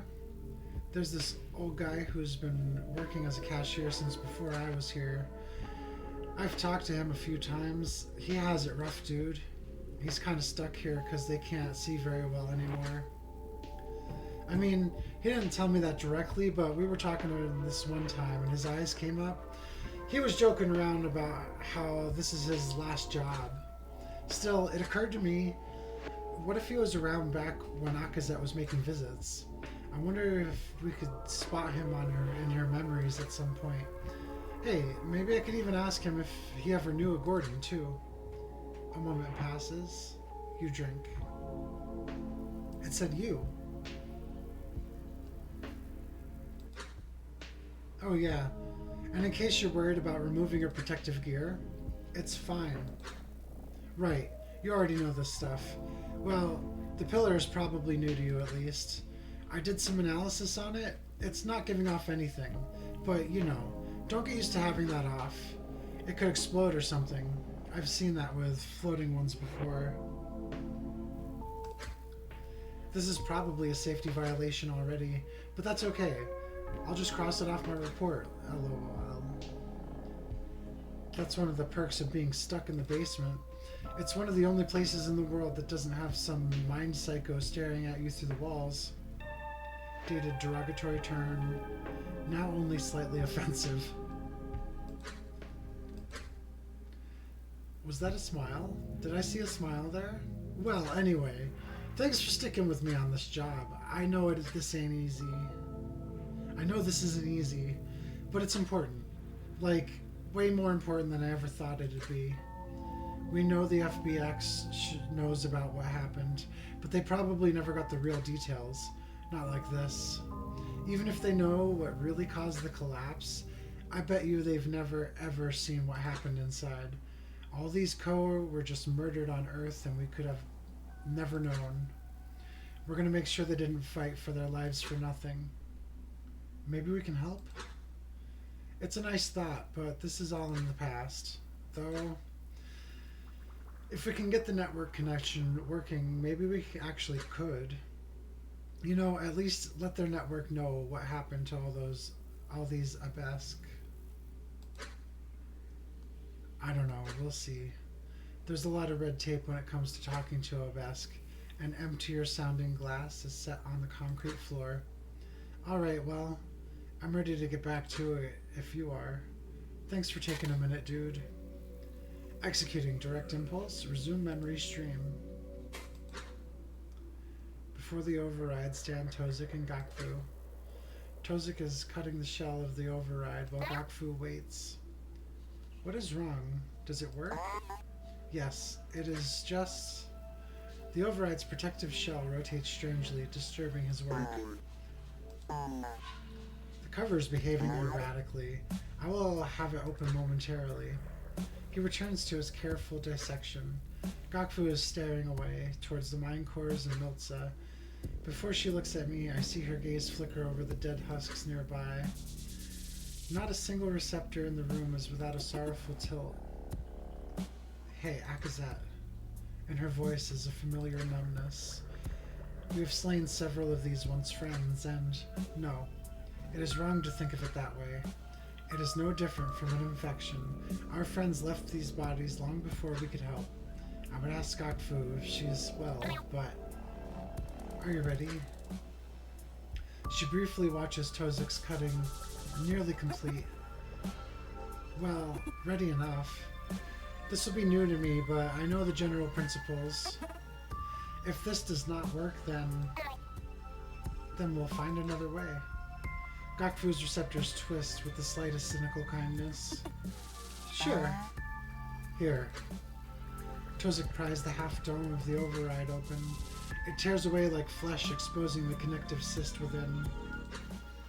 He removes it, the cyst itself veined to something in the wall. May Velzies be May Velzy be laughing. Gakvu takes the connector, settling it on a receptor. Her eyes defocus and the tension in her receptors eases away. Ah, yes, this will work. Yes, it will. Some brightness returns with her chuckle, still focusing inwards. We hear a rushing outside the walls. Indeed, even the walls themselves seem to shift, no longer bowed inwards slightly. Bowed, rather. I had thought that this was just part of the design. This is limited to the local area normally, but... Velzy smiles, my friends. It is largely unsecured. The groundsman never imagined someone like me would use this. Is it safe enough to create paths for us in the area? Or maybe even crush the foes that would await us? No. This segment is too fixed in its structure. If I did that, it would cause huge problems. I only know low-level groundsmanry, not spire management. This should be enough for now, though. I also fixed the door in the lobby, but I kept it locked. Whatever caused the damage inside is not moving anymore, so it is unlikely it will try to pry its way out. Amazing. Thank you, Gakvu. If not for your help, I need not say more. Gakvu waving away the motion with her receptors. My attention shifts to Miltza and the others. Carrick observes Itzil and Miltza us. There is some approval in her gaze, less suspicion than before. Even in this darkness, there is light between the Vilk. On with the rest of our plan, then. We need weapons, and something to deal with the large golem. You know, there are a lot of golem components here. Too large for us to use outright, but... He gestures toward the inert components scattered on the ground. What if we built a golem of our own? To prevent the same madness, Carrick compiled it. They are a Kiev, right? What about Itzil? I do not think Itzil will be in any state to... No, you are right, actually.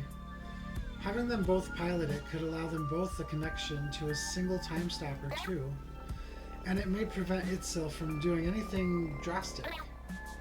What do we need, Tozik? We have the individual parts required, hulls, arms, but certain synchronizing cysts may be manufactured to connect them. We will need more sphere for that. The sphere supply tendril will give us all we need. Then, we can use the greater vat nearby. It has been a while, but I can operate it. At last, Gakvu removes the connector, placing it back in its socket. We should move. Kavik can tend to Itzil. Notice, inventory addition. Knowledge of golem parts, key item for memory stream continuation. Notice take to area, greater vats to proceed. That's kind of weird. It's adding knowledge to the inventory? That could just mean it's used somewhere, but sorry, I'll quiet down over here. Notice additional augment point received. And it is here that I will save.